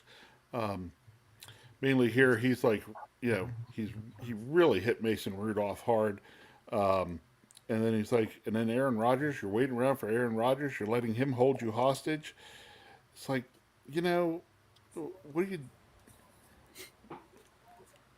you know, is he becoming, Andrew, is he becoming the Mel Kiper that says things just to stir everybody up? Who? Brian Clark. I don't think so. I mean, Ryan Clark is, I mean, obviously he has ties. He knows the Steelers organization, but I think he also, Shedeur Sanders put up big numbers this year. I mean, he had by most accounts, a really solid season. He's got the NFL bloodlines. Typically, it seems like players that played in the NFL and played with guys and were influenced by guys growing up. I mean, just Primetime Sanders' background and what he was, the position he played. I'm sure there's another defensive back. He was a player that Ryan Clark looked up to. And just his story and his background, I think, gives him a little bit more credibility in his eyes, and that just being that legacy type pick. I think that appeals more to a guy who's played. Yeah, but for Ryan Clark, I think he's missing the boat here a little bit because, you know, you think about how he got over to the Steelers and how they kind of, you know, saw something in him. You'd think he'd be like, you know, got to trust the Steelers that they're going through their processes and they're doing things right because they did it for him, but now he's upset. I think it's just him exemplifying the level of frustration a lot of fans have with the mediocrity the team has had for a while. And his main thing is, okay, you're the Pittsburgh Steelers. You say the standard is the standard, and the standards become mediocrity over the past decade. I think that's where he's coming from in the standpoint of, okay, this is not, as a player, as someone who's played for the team previously, this shouldn't be the expectation. The expectation should be much higher, and you've got to make sure you get the quarterback situation right and do whatever it takes to get it right. So take a swing for it. I think that's where he's coming from. I'm not saying I fully agree with him in every aspect, but I understand him from the standpoint he's coming from. Okay. I mean, he also has the advantage of having played beside Troy Polamalu for a couple of years too. So, like, I mean, he gets to speak from a position quote unquote privilege that a lot of other players don't get to. Yeah. Did Jacksonville have back-to-back picks there? Because I just saw that they took Milam. Yes. Okay, I just want to make sure I think didn't they have did. the teams messed up. They go back to back, and then here in a little while, you get the Raiders go back to back. Do the Rams take a quarterback here?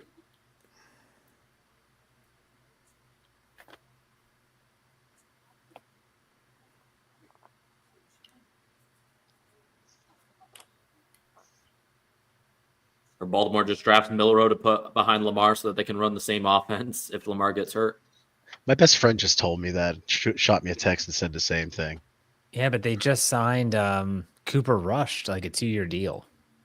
That wouldn't add up, I guess. But I don't know why they would sign Cooper Rush. It's the total opposite of how they run their offense. I mean, Cleveland at number 94, if he heads down there, I mean, at that point, oh my word, the value's just, it's just too much to pass up, is it? This would go down as maybe the biggest. This is right up there with Michael Penix going 7th overall last year to the Falcons. If Shedeur falls to day 3, like it's that level of surprise, like, whoa. Yeah.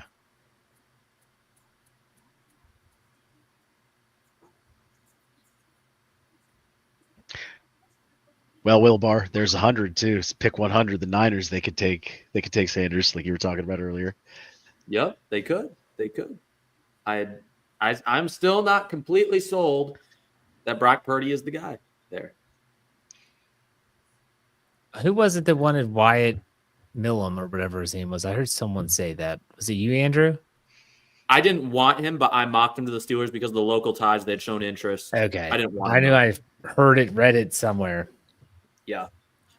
I had him going to the Steelers in my before I revised my mock draft the morning of. I had the Steelers with one of their trade back scenarios garnering an extra 4th-round pick, and with that 4th-round pick taking Milam. And he was a visit. Yeah. Yes. He was a local, but he was a visit. Mm-hmm. I think he moves inside to guard at the next level. That's what he's labeled as. Yeah. On ESPN, at least. Yeah. He played tackle in college, but he's way too stiff. Way too stiff.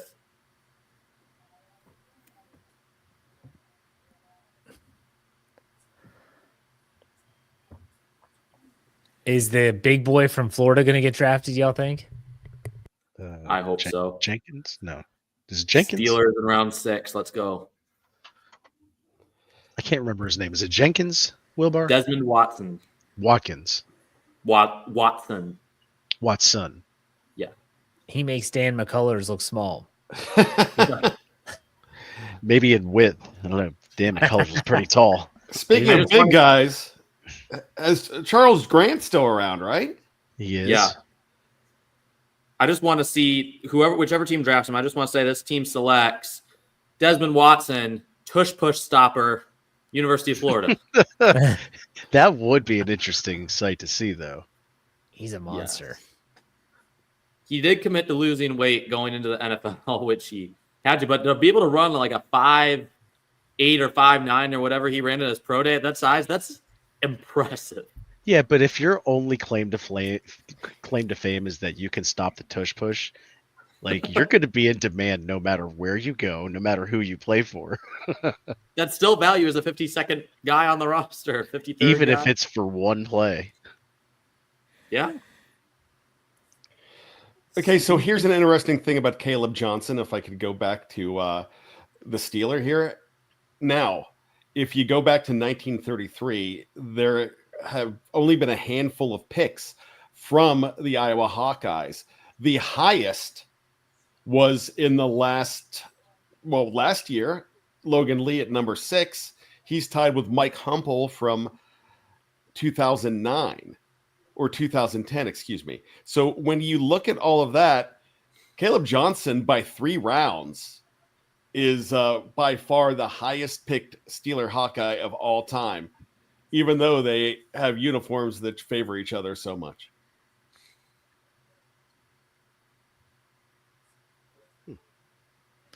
Andrew, real quick question. What do you believe in? How do you weigh RAS score in your evaluation? I mean, RAS score is simply just putting all the athletic numbers together. I mean, it depends on the position. Like, I don't necessarily care about certain traits at certain positions. Whereas, like, I'm going to weigh the 40 time more with a corner, and I'm going to weigh maybe a 3-cone time more with an edge rusher. Like, even if they don't have an elite 40 time and their RAS score is lower, I still value like their 3-cone time because it can show how quick they can turn the corner, what type of bend they have around the edge. So I don't use it as, I mean, I think it's a cool thing that they put together, but I don't use it as like, oh, he had this RAS score. Man, they need to take him because he has this high of a score. I'm more intrigued by, okay, what caused him to have the score he had? Was it a certain athletic trait that is needful for his position, or does it not really matter as much?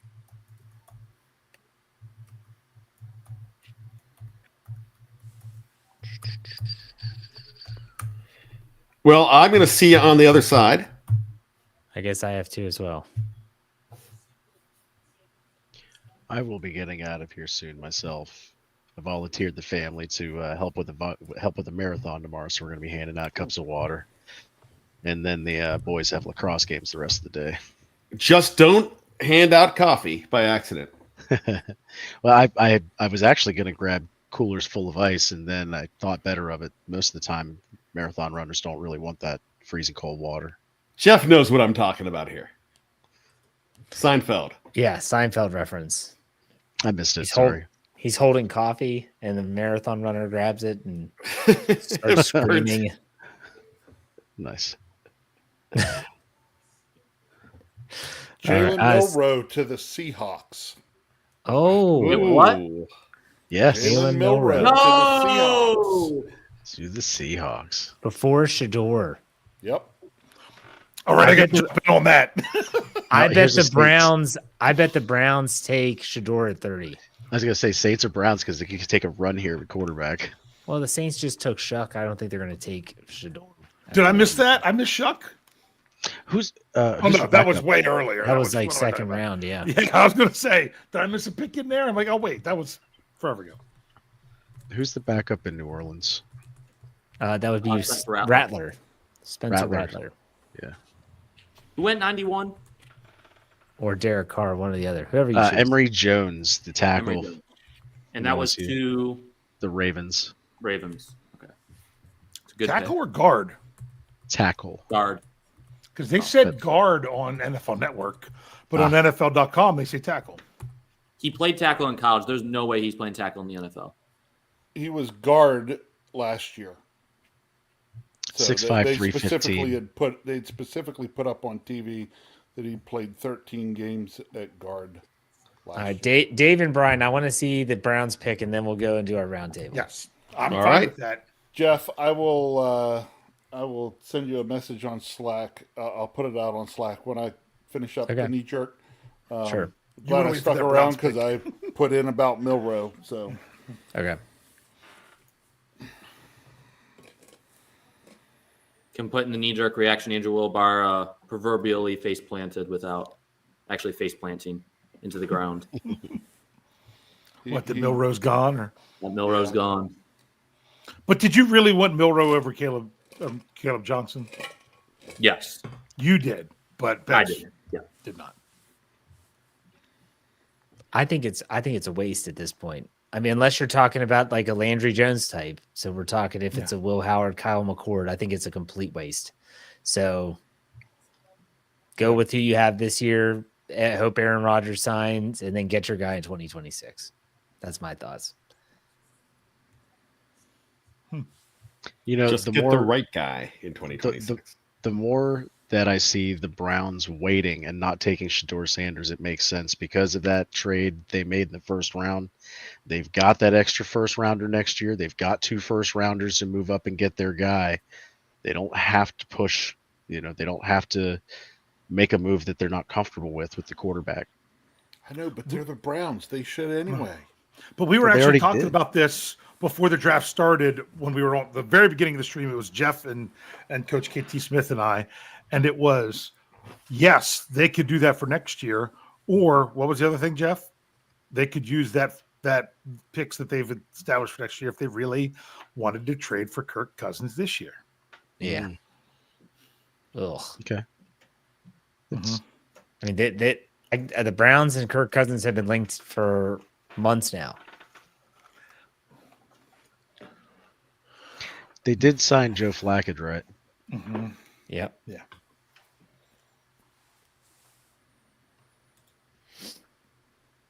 All right, so the Saints are still on the clock.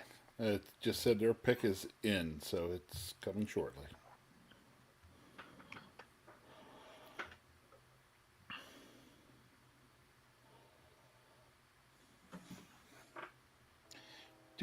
Do.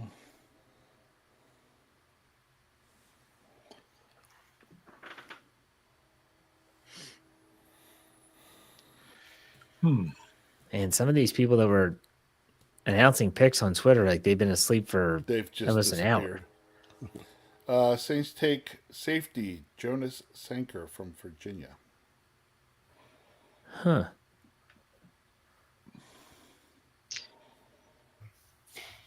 I don't know. Shadir Sanders posted on X 6 minutes ago. What'd he say? He said, "Thank you, God, for everything." He's going to the Browns. Is that what that means? I don't know. People are like, "Please be Cleveland." It could be. Could it be Philly? It could be Philly. I don't even know who's actually on the clock. Who's the backup in Philly with Pickett gone? DTR. DTR. They traded Oh, that's Dorian right. Thompson Robinson there. That's right. Yeah, that would be interesting.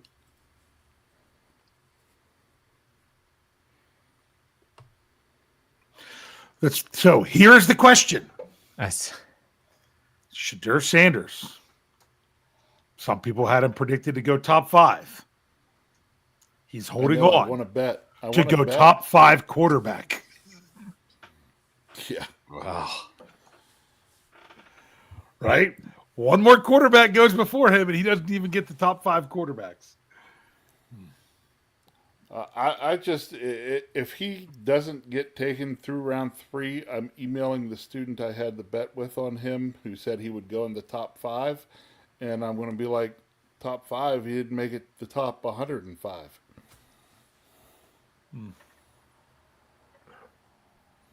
All right, just short of 105, but close enough. Yeah, and it's funny because there are some things, that are out there on the social media that they're like, yeah, the Steelers, oh sure, they had a running back, but you're still missing a big part of this equation about quarterback. Do you really think a 3rd round quarterback in their rookie season is your answer this year? A 3rd round quarterback is a 6th round running back. Maybe a 5th. Yeah. So it's the whole point of you don't draft a quarterback in the 3rd round thinking he's going to be your week 1 starter. You don't do that. Unless you're the Browns. Browns are going to Browns. So for Steelers fans, Brian Batko says this: with Derek Harmon and Caleb Johnson in the fold, that's now 11 of the Steelers' last 16 picks who were pre-draft visitors. Mm-hmm. I suppose we should keep an eye on these 2 quarterbacks right now. And he says Shador Sanders and Kyle McCord. Of course, most of their 2025 visitors were defensive linemen and running backs. So take that for what it's worth. Yes.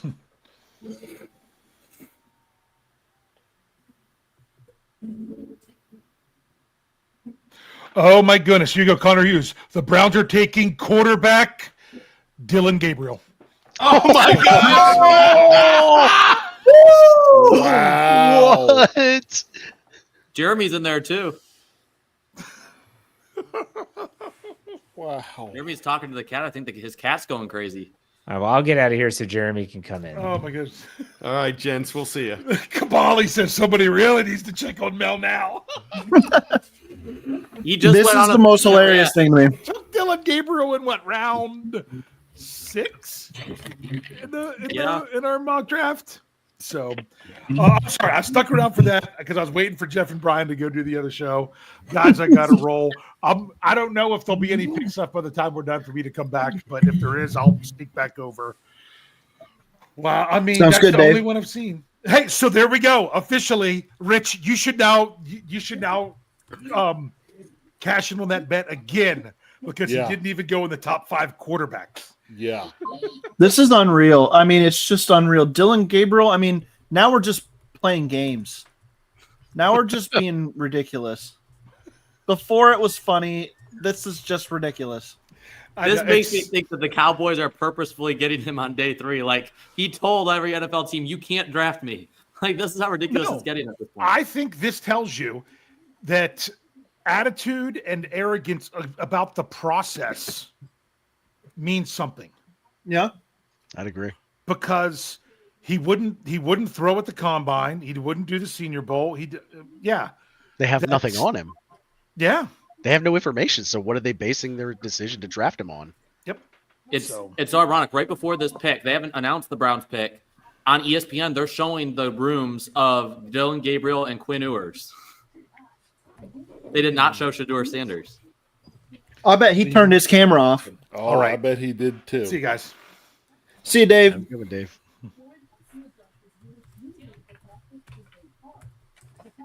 Yeah, I'll bet you solid money that Shedeur Sanders is not even watching anymore. He's just waiting for a phone call. He is, I mean,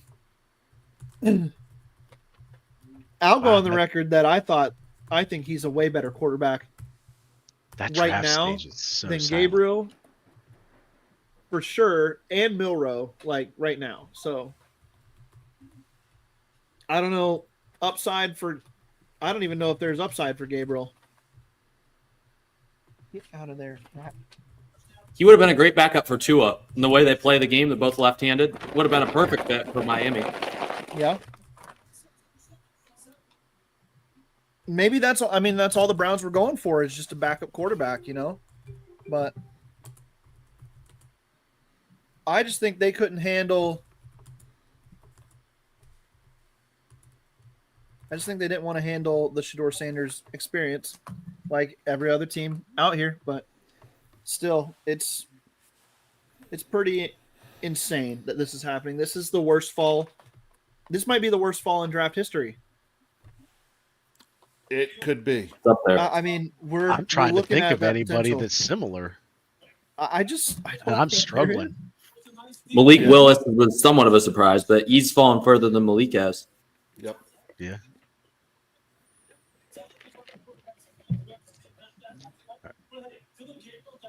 I want to know who is telling all these reporters that Shedeur wasn't out of the question at number 3 overall.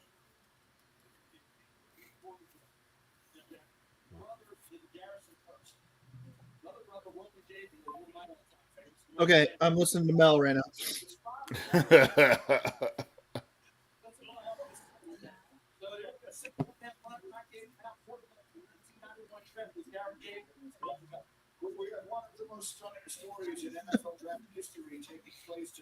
Greeny can't believe it. Well, it's like I hear them talking there, Bets, and it sounds like they're trying to give props to the guy that was picked, but you can almost hear the tone of their voice that Backhanded compliments. yeah. You can almost hear them saying he's not as good as this guy that's still out there. Right. This is Bryce Young without the upside. Yeah, I'd say it's a good comp. Patriots just get 5'11", Jared Wilson. That's a great pick. That is a great pick for the Patriots. The Patriots, I'm telling you, are murdering this draft. Yeah, They're they're killing it. having a sneaky good draft. I'm not sure what to think about Kyle Williams yet. Some of his tape I liked. Some of it was just, I don't know. I don't know. Couldn't get a good read on him. He's a good route runner, but where do you play him? Do you play him in the slot? Do you play him out wide? He's kind of a tweener. And they already have that in Jalen Polk to an extent. Polk's a little bit bigger, but Polk struggled year 1. Dylan Gabriel broke the combine record for the fastest miles per hour on a throw ever. Faster than Mahomes, who had the record before him. Interesting. He throws like a 75 mile per hour football. So he's got arm strength. It's really quick snap.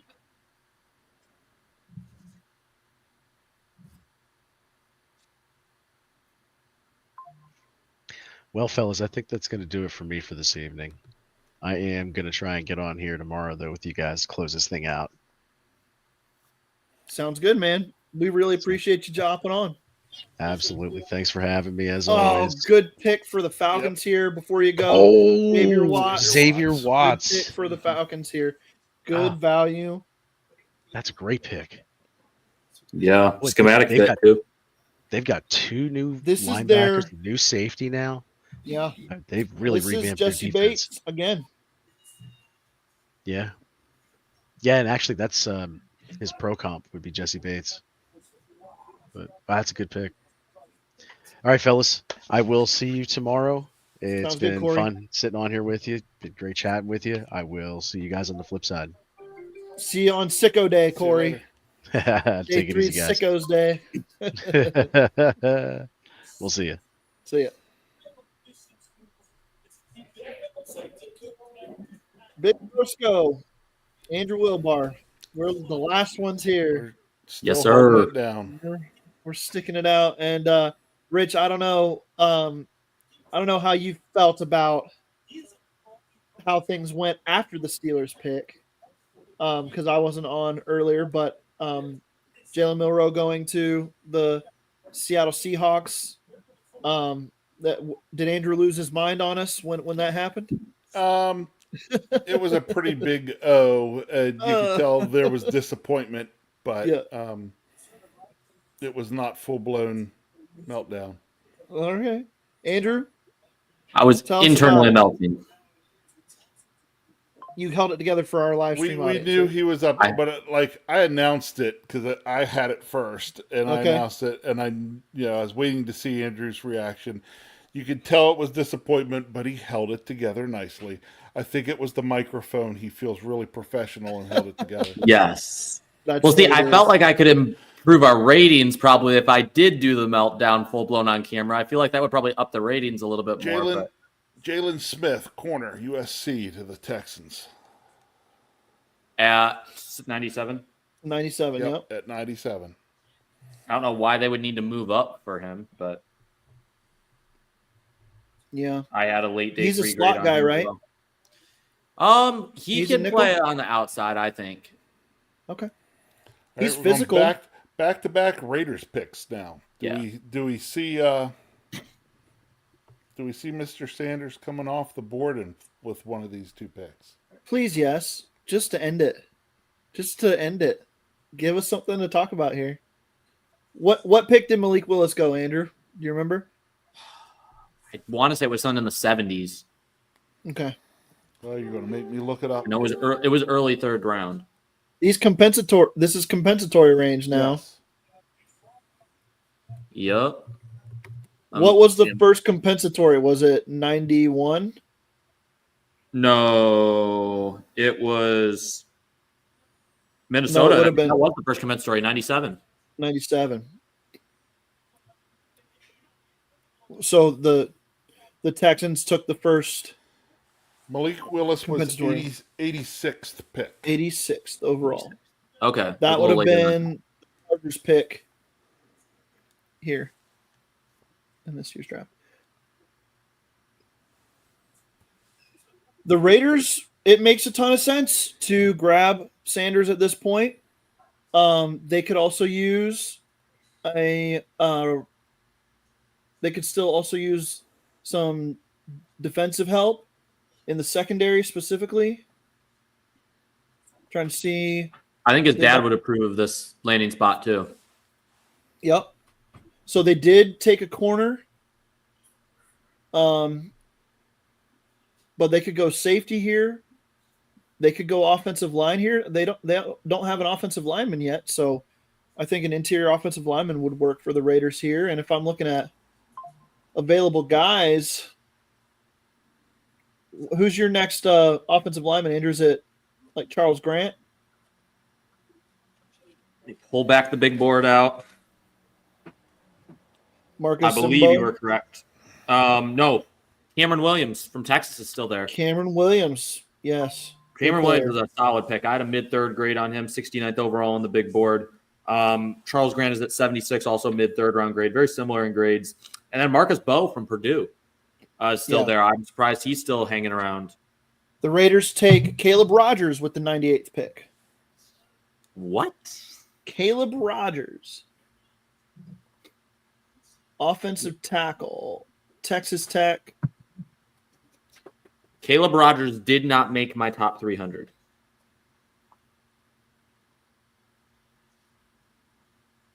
Good job, Tom Brady. You're definitely the GOAT. I would never say otherwise. The Raiders do have another pick here at pick 99. Yes. Yes.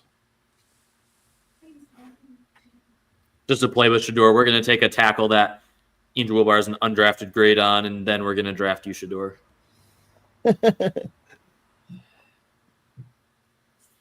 Or Quinn Ewers. Mentioned that earlier. They've done homework on Quinn. Yep.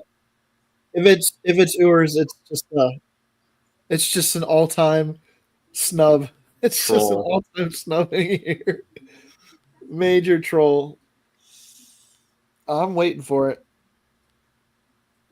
Tommy Meyer says Grant would be a good get for the Steelers. Which Grant are we talking about? Charles Grant. Charles Grant. Okay. All right. I just want to make sure. I'm like, were we talking Kenneth Grant or Charles Grant? Charles Grant. I've liked Charles Grant throughout the process. He would be a great fit for a team like San Francisco in their zone blocking scheme. Yep. Well, and that's what the Steelers have too these days. Yeah. It's a lot different than it was even just 3 years ago, the Steelers blocking scheme here.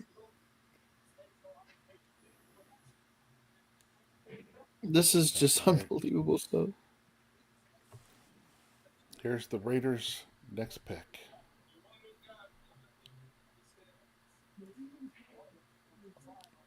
I'll quit talking and just get to the pick already.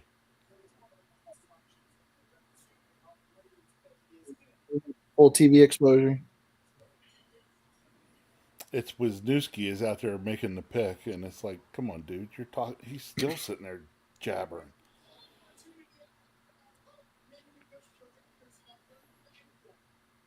All right, let's see.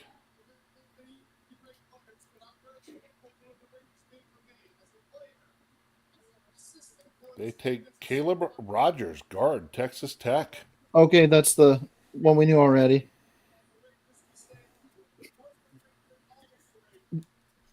Is this guy going to be announced in both picks? I hope not, because, man, he sat there I'll for... bet.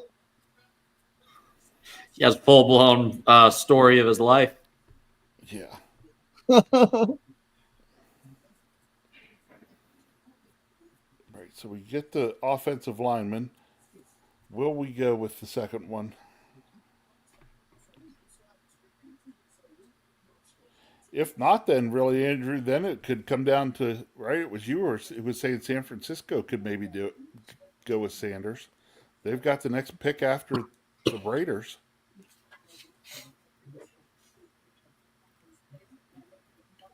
So if the Steelers don't go quarterback in the fourth round, what position are you looking at this point? I'm looking at another defensive tackle or a guard or a wide receiver In that or order. safety. Yeah, pretty much in that order that you is the way I'd look at it. I'm surprised Josh Farmer's still sitting on the board. He had a really good pre-draft process in Senior Bowl. And we're going to trot Wisniewski back out there. Whoa. Charles Grant is the second pick for the Raiders. So they go back offensive line to back to back. tackles. Yep. Wow. I think they're going to play Rodgers at guard, though. Yes, probably. But the fact they have Connor- him rated higher than Yep. Charles Grant makes no sense to me. Connor Hughes Oh, Charles Grant. says From That my Shedeur former Sanders is employer at William and Mary. All right. Yeah.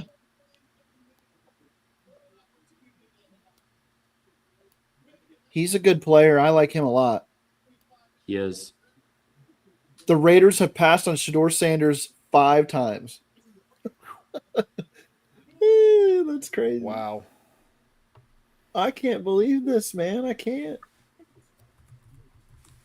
You're right, Anderson. All-time troll. It's unbelievable.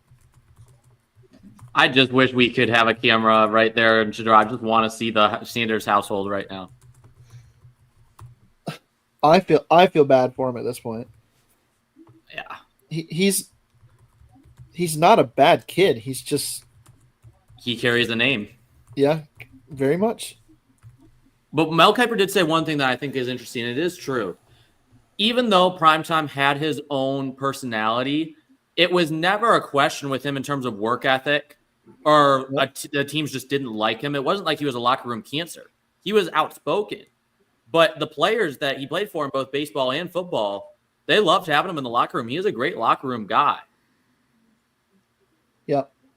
So, yeah, this is the point where it gets like, okay, I understand there's going to be drama, the LeVar Ball effect, per se, with the dad overlooking it.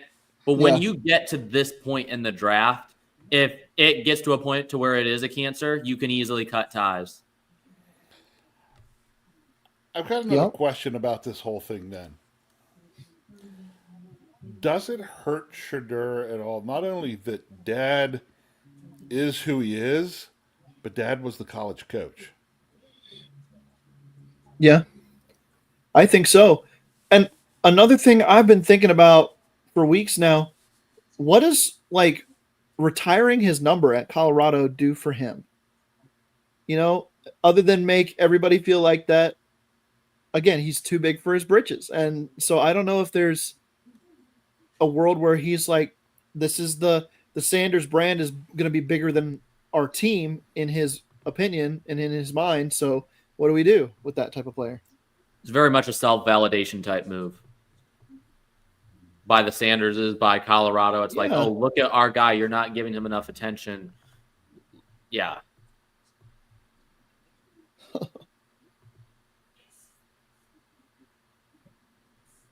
Shedeur Sanders had another year of eligibility. Should have taken it at this point. Yeah.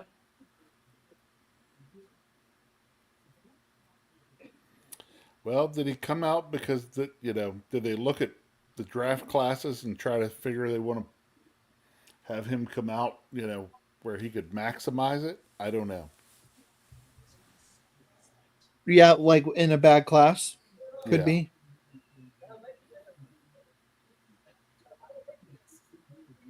There's still a good number of players on my board from the top 100. Yeah. There's a lot of good players left.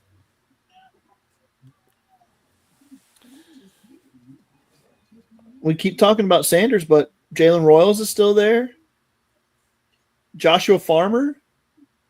We're at pick 100. And let's see, I've got 1, 2, 3, 4, 5, 6, 7, 8, 9, 10, 11, 12, 13, 14, 15, 16, 17, 18, 19, 20, 21, 22, 23, 24. I'm 26 players still in the top 100 available. So over a quarter of your top 100 still available.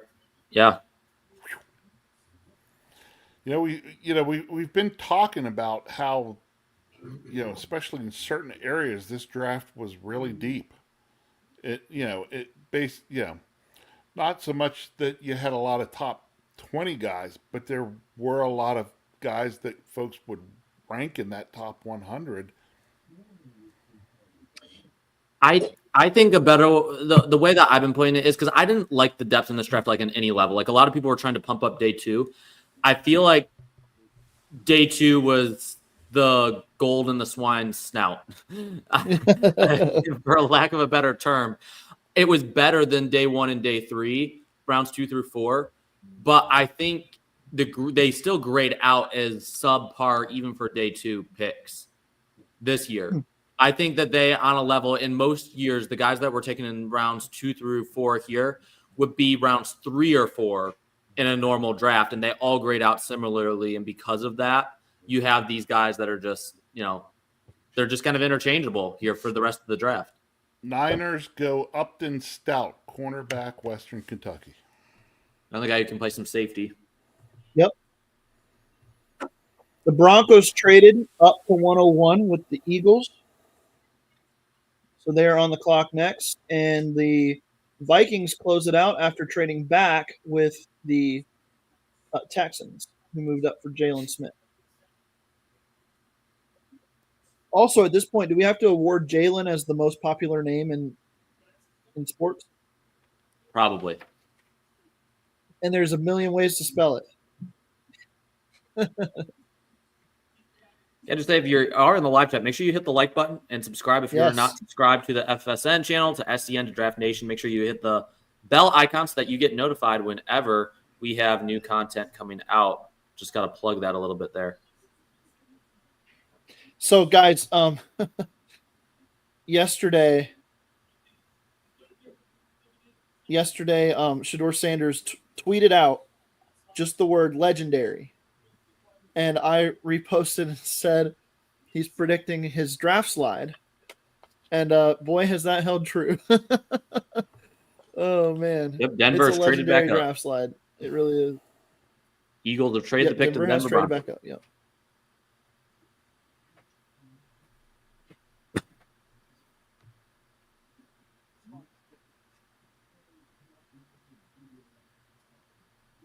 Wait, so it won. Okay, I just had to update that. So San Francisco is Upton Stout.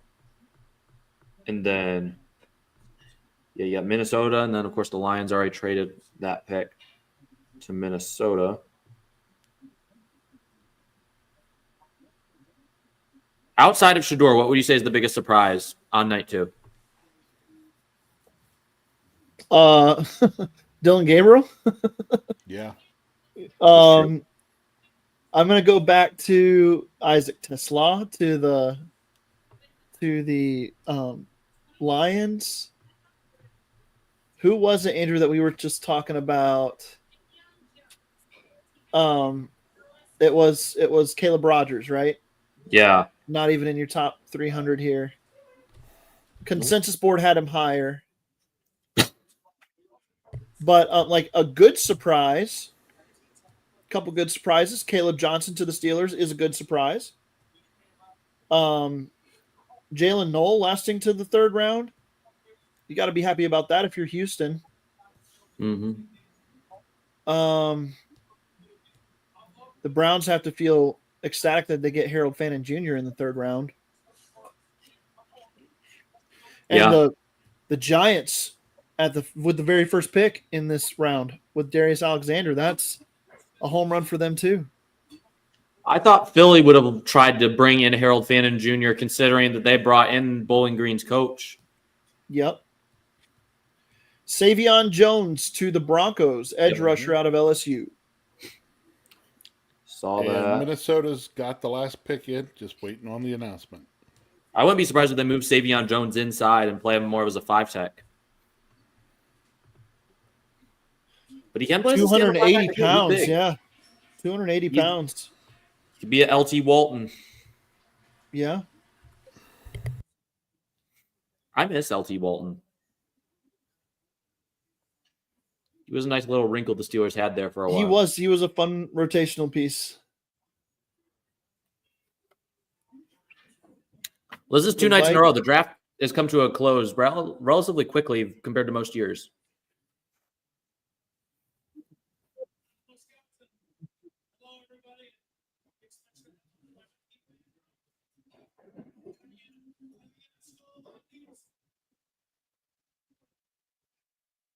Trying to do the skull chant. Wide receiver Ty Felton, Maryland. Ty Felton. Vikings are like, defensive needs? Nah, forget it. And it looks like, Shedeur Sanders falling to day 3. Incredible. He is gone into day 3. Who's going to pick him at this point? Who's going to do it? Dallas.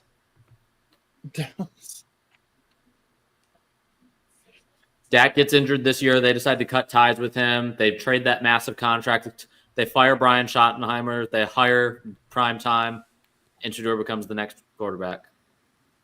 That would be They fitting for Jerry Jones. just traded for Joe Milton too this year. So I don't know. They did. I So don't think that's going to be it, but I could see it, I guess. I think it's going to be one of these teams that's like we could use a backup with some upside. I think here's what we should do. I'm going to go to Spot Track here. And I'm going to find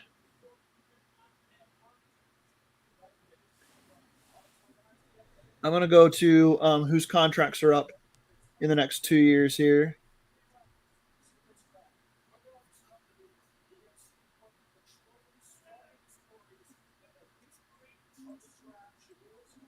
Mike Greenberg is honestly making a bigger deal of Shador falling than Mel is. Yeah, he is. Greeny's the ultimate clickbait manager. Yeah. He's whiny. Yeah. So if he's I got miss Trey something he can Wingo. whine about. Trey Wingo was the GOAT. Yep. Yeah, Trey Wingo was awesome. I still That like was Rich like Eisen a lot, but that was the perfect cast between Wingo, Mel, and Todd on the same one. If you wanted some sparring, but with a great moderator that added his own personality, that was an awesome three. And then throw in Lewis Riddick. I loved watching Saturday, day 3 of the draft with those 4.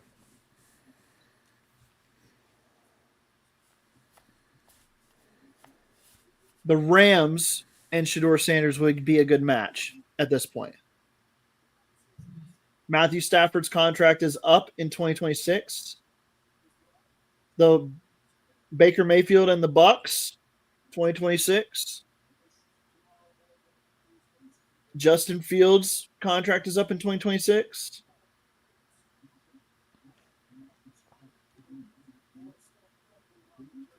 Let's see here. Anybody else?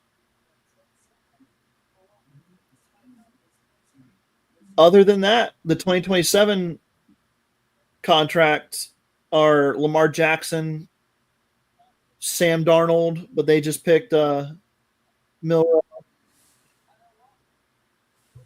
the Raiders, Geno Smith, the Panthers, and Bryce Young. So if you're still And hanging the in the Colts. live chat, people, what pick? What are you saying? Who's your target? Name for the Steelers in round 4. Who's your target? Give it to us. And where would you two go? Position or player?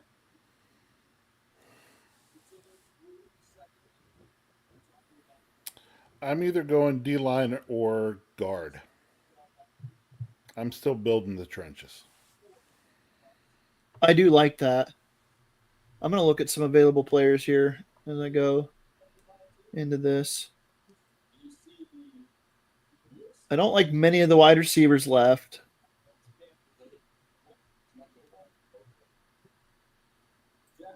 Although a guy like Elik Ayumanor is an intriguing name. Yes. For round 4. The way the Steelers play. He's got great hands. Yeah. Ball tracking. Yeah. I mean, the best value, though, Rich, probably agree with you, a defensive line. I mean, listen to these names still available. Joshua Farmer, Ty Robinson, J.J. Peggies, Aeneas Peebles. Peebles and Peggy's, I think it's size. I have major concerns with them with size. 6'3", 310 for Peggy's. For Peggy's, but his length, he doesn't have. I don't think he has very long arms. C.J. West, Indiana. Yep. And then I know that offensive Marcus Bowe would be a great fit for Pittsburgh. You would. I know that we're all, satisfied with the Caleb Johnson pick, but just to look at the other running backs that are available, you still have DJ Giddens, Cam Scatteraboo, Bashal Tootin, Donovan Edwards, LaQuint Allen, Devin Neal, Damian Martinez, Jaden Blue. Those are just in the top 100. And then outside the top 100, you have Ollie Gordon, Trevor Etienne, Rashard Smith. I mean, the running backs, Jordan James. It's incredible. The amount of guys that are still available that have the potential to be starters in the NFL is absolutely insane. Yep. It is. Sneaky couple positions are in the secondary for me. Safety and corner. Phoenix 55 HD said either D-line or corner. Steel Dog 88 Farmer if he's there. Yeah. Some good guard prospects. Yeah, we were talking about Bo. Frazier, are we talking Miles Frazier here? Or yeah, I think we are. Miles Frazier would be the guard. Za Frazier would be the corner from UTSA. Yep. Yeah. Yep. And then Ty Robinson from John Kotwicka. Yep. I would love Ty Robinson, but I think he's that 5-tech role again. You're doubling down there pretty much with the expectation. You're drafting Harmon to start this year, and then you're drafting Robinson to replace Cam Hayward. Yep.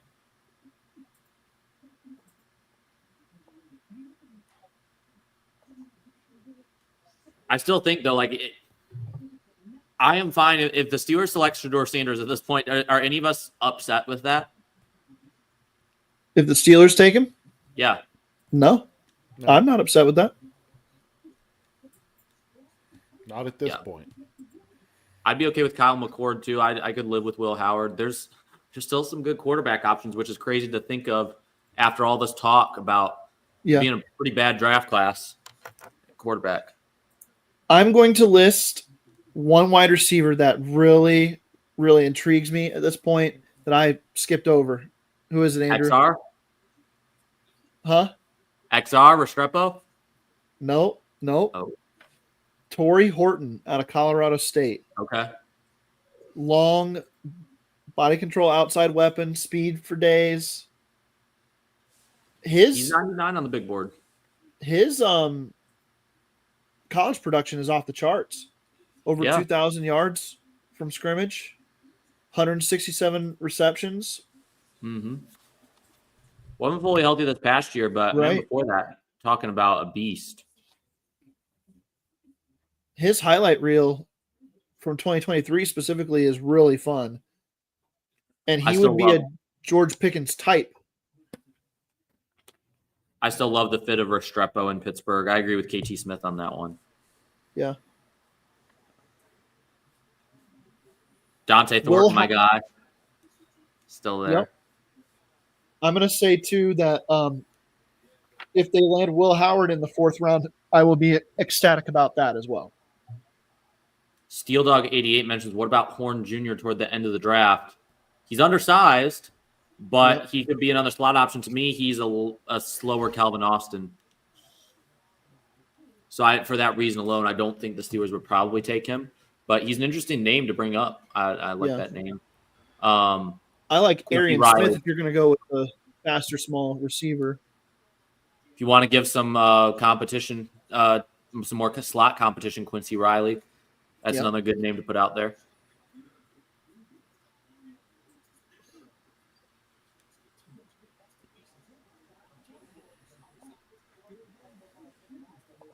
Are we intrigued by any of the linebackers, Andrew? Danny Stutzman? Smile Mondon. Still available? Smile Mondon? I like me some Mondon. He's rangy. He could play safety, or not safety, but like a dime backer in the box. Barrett Carter's a little undersized, and he's not like the quickest guy in the world, but he's got really good instincts, and he's smooth when he drops back into coverage. So either of those guys, they were both in my top 100. I'm just looking beyond that into some guys at the top of the second 100 list. Clemson Johnny Cornelius is an interesting name. I've got him at 151 as we get into the middle of day 3. He's an interesting name to watch. I wouldn't be opposed if there's a team that wants to move up this year. I wouldn't be opposed to just trading one of our 5th or 6th round picks for that exact pick in next year's draft. Because I have a feeling that some of this depth is going to run out pretty quick because the depth is at the positions that the Steelers have already drafted. And I don't think the Steelers have drafted 2 running backs. And that's the biggest position where there's the depth is significant going into day 3. Rich, that's why I think defensive tackle's on the board again as soon as round 4. Yeah. Mhm. Better players there. Yeah. Carson Vincent is available on offensive line. Oh yeah. He's a fun watch. He'd be a good fit too up front there. Yeah. Steelers don't usually go for those smaller schools, but he's got some impressive tape. Yeah. Let me just say this about Barrett Carter and Clemson. The Clemson Tigers, they must recruit the same 6 foot tall, 230-pound linebacker in every class because they just pump these guys out on repeat. One player I'm excited to see go off the board, Barron Sorrell from Texas. He is in Green Bay, and he is going to walk onto the stage because that was what he dreamed of doing. And from the sounds of it, regardless of where he gets drafted, he is going to walk out onto the stage like a draft pick typically would. He had the option to stay there. I don't know if he's staying in the green room as a later round pick or what, but because it was, his desire, he stayed in the Green Bay area, and he's going to be there when he's selected. Oh, nice. So I'm happy for him. I like guys like that. I would love it if every draft prospect had to be there at the draft. I think that would be awesome. It'd be a ton of fun. I don't know how you'd accommodate it, but or at least the top, 100 guys or something like that. That would be intriguing because then you're going to have some guys still there on day 3. I would say like the teams do for combine requests. Just have them put in their requests and then take the top 100, 200 guys and stick them in there. I think it would improve the draft coverage to have all these players come out, It would. Because half of them don't even have the cameras set up at their home as well. So the one thing I don't like about the TV coverage on day 3 is that a lot of it is just recapping the first 2 days. And I know that the resources that they have, they could break down each of these players, pretty deep.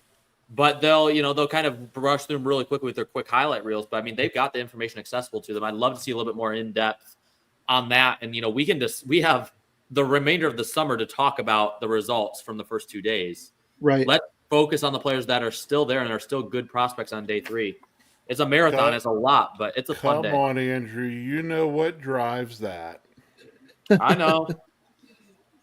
We need to have a diehards network though for just to stick to the pick type stuff. It's driven by the money. That would be ESPN Plus should do something like that, Andrew. Shift Mel to that. Yeah. Or do split the ABC coverage and ESPN coverage for that. Have that day 3 where you have maybe a Field Yates on ABC, but you keep Mel on ESPN because I know Mel's capable of rushing off a bunch of information on these guys as they rapidly come in. Yep. You keep Mel on there, you keep Lewis Riddick on there, and then you maybe add one other guy, throw in Matt Miller on there, another guy who can rattle off a lot quick. Yes. I think that's a great crew to have for a just prospect, stick to the prospect type aspect. Yep. Jordan Reed as well, kind of the true junkies in there, and then just turn that on. Yeah. Let me go on there for day 3. I'll go on. Yeah, let's go. I'll spar with Mel like Todd used to. That's what's missing since Todd McShay's left. There hasn't been anyone to spar with Mel, and they need to have somebody there. Yeah. Well, gents, should we wrap this thing? 5 hours and 2 minutes in. 5 hours and still a good number of people watching with us. I think it's time to wrap it because tomorrow's going to be a long day. Yep. I will be in probably 4:30 tomorrow. So okay. Does it start at 1 Eastern tomorrow? Noon Eastern. So we'll probably be back. Listeners, if you want to hop on with us again, we'll be back around 12:30 or 11:30 p.m. tomorrow. 11:30? I'm sorry. 11:30. I don't know what I'm talking about here. 11:30. Yep. So 12 11:30. Roy Countryman will be joining at that 11:30 slot. So I'll be there. Andrew will join us a little later. I'll probably be a little later in the afternoon as well. Okay. I'm sure Jeff will help get us started tomorrow. I'm sure Dave will be here. So and maybe stick Bad with us, will guys. join them. Maybe Bad will join us this time. Maybe. We'll see. Hopefully he has a better morning Better than he day. did Yeah. than he did an evening. All right. Let's just go real quick. Final thoughts. You guys, Rich, go ahead. Final thoughts on the Steelers and what you're looking for tomorrow. All right. Final thoughts on the Steelers so far. Couple things to point out. Stayed put, didn't move at all. Just took their picks where they had them. I think they made the most of them. I think they got the guy they wanted in round 1. I think they got a really good pick, and you knew they were going to go running back in probably either round 3 or 4. They went ahead and did it in 3. Like the pick. Tomorrow though will be the day Omar earns his money. Yep. So, absolutely. Andrew, your final thoughts on the Steelers and the rest of the draft? It's hard to complain about the first 2 picks. I would have liked to see a little bit more movement, maybe trade back, get a little bit more value, or of course tonight I would have loved to have seen Jalen Milroe, but Caleb Johnson's a good runner. He's a good, solid prospect. He's going to fit well in this running game. He adds an extra element the Steelers need. Hard to be super disappointed with that. There's still a lot of good players there on day 3. It's not a strong draft, but there's still some solid prospects there at positions the Steelers could target. And I'm looking forward to being here. I wish I could be here for all of day 3. We've got some stuff going on early on in the day, but hopefully for round 6 and 7, I'll be around. And I look forward to talking more about it then. Good stuff, you guys. I could not be more pumped with the Steelers draft so far. 2 of my favorite players in the draft process this year are now Pittsburgh Steelers, and I'm just absolutely pumped. I'm excited for tomorrow. I think the Steelers have a good plan. I trust this front office to make good picks, and I think even Andrew would agree, even if it's not like the exact names that maybe he would hope for or some of fans would hope for. You can't argue that the process feels much more sound these last couple years, and they're taking good value players where they're getting them, and they're addressing needs at the same time. So I have been impressed, and I will continue to be impressed, I believe, throughout this process. So very high on what the Steelers have done, high on what they could continue doing. Appreciate all of you guys who have tuned in all throughout this with us.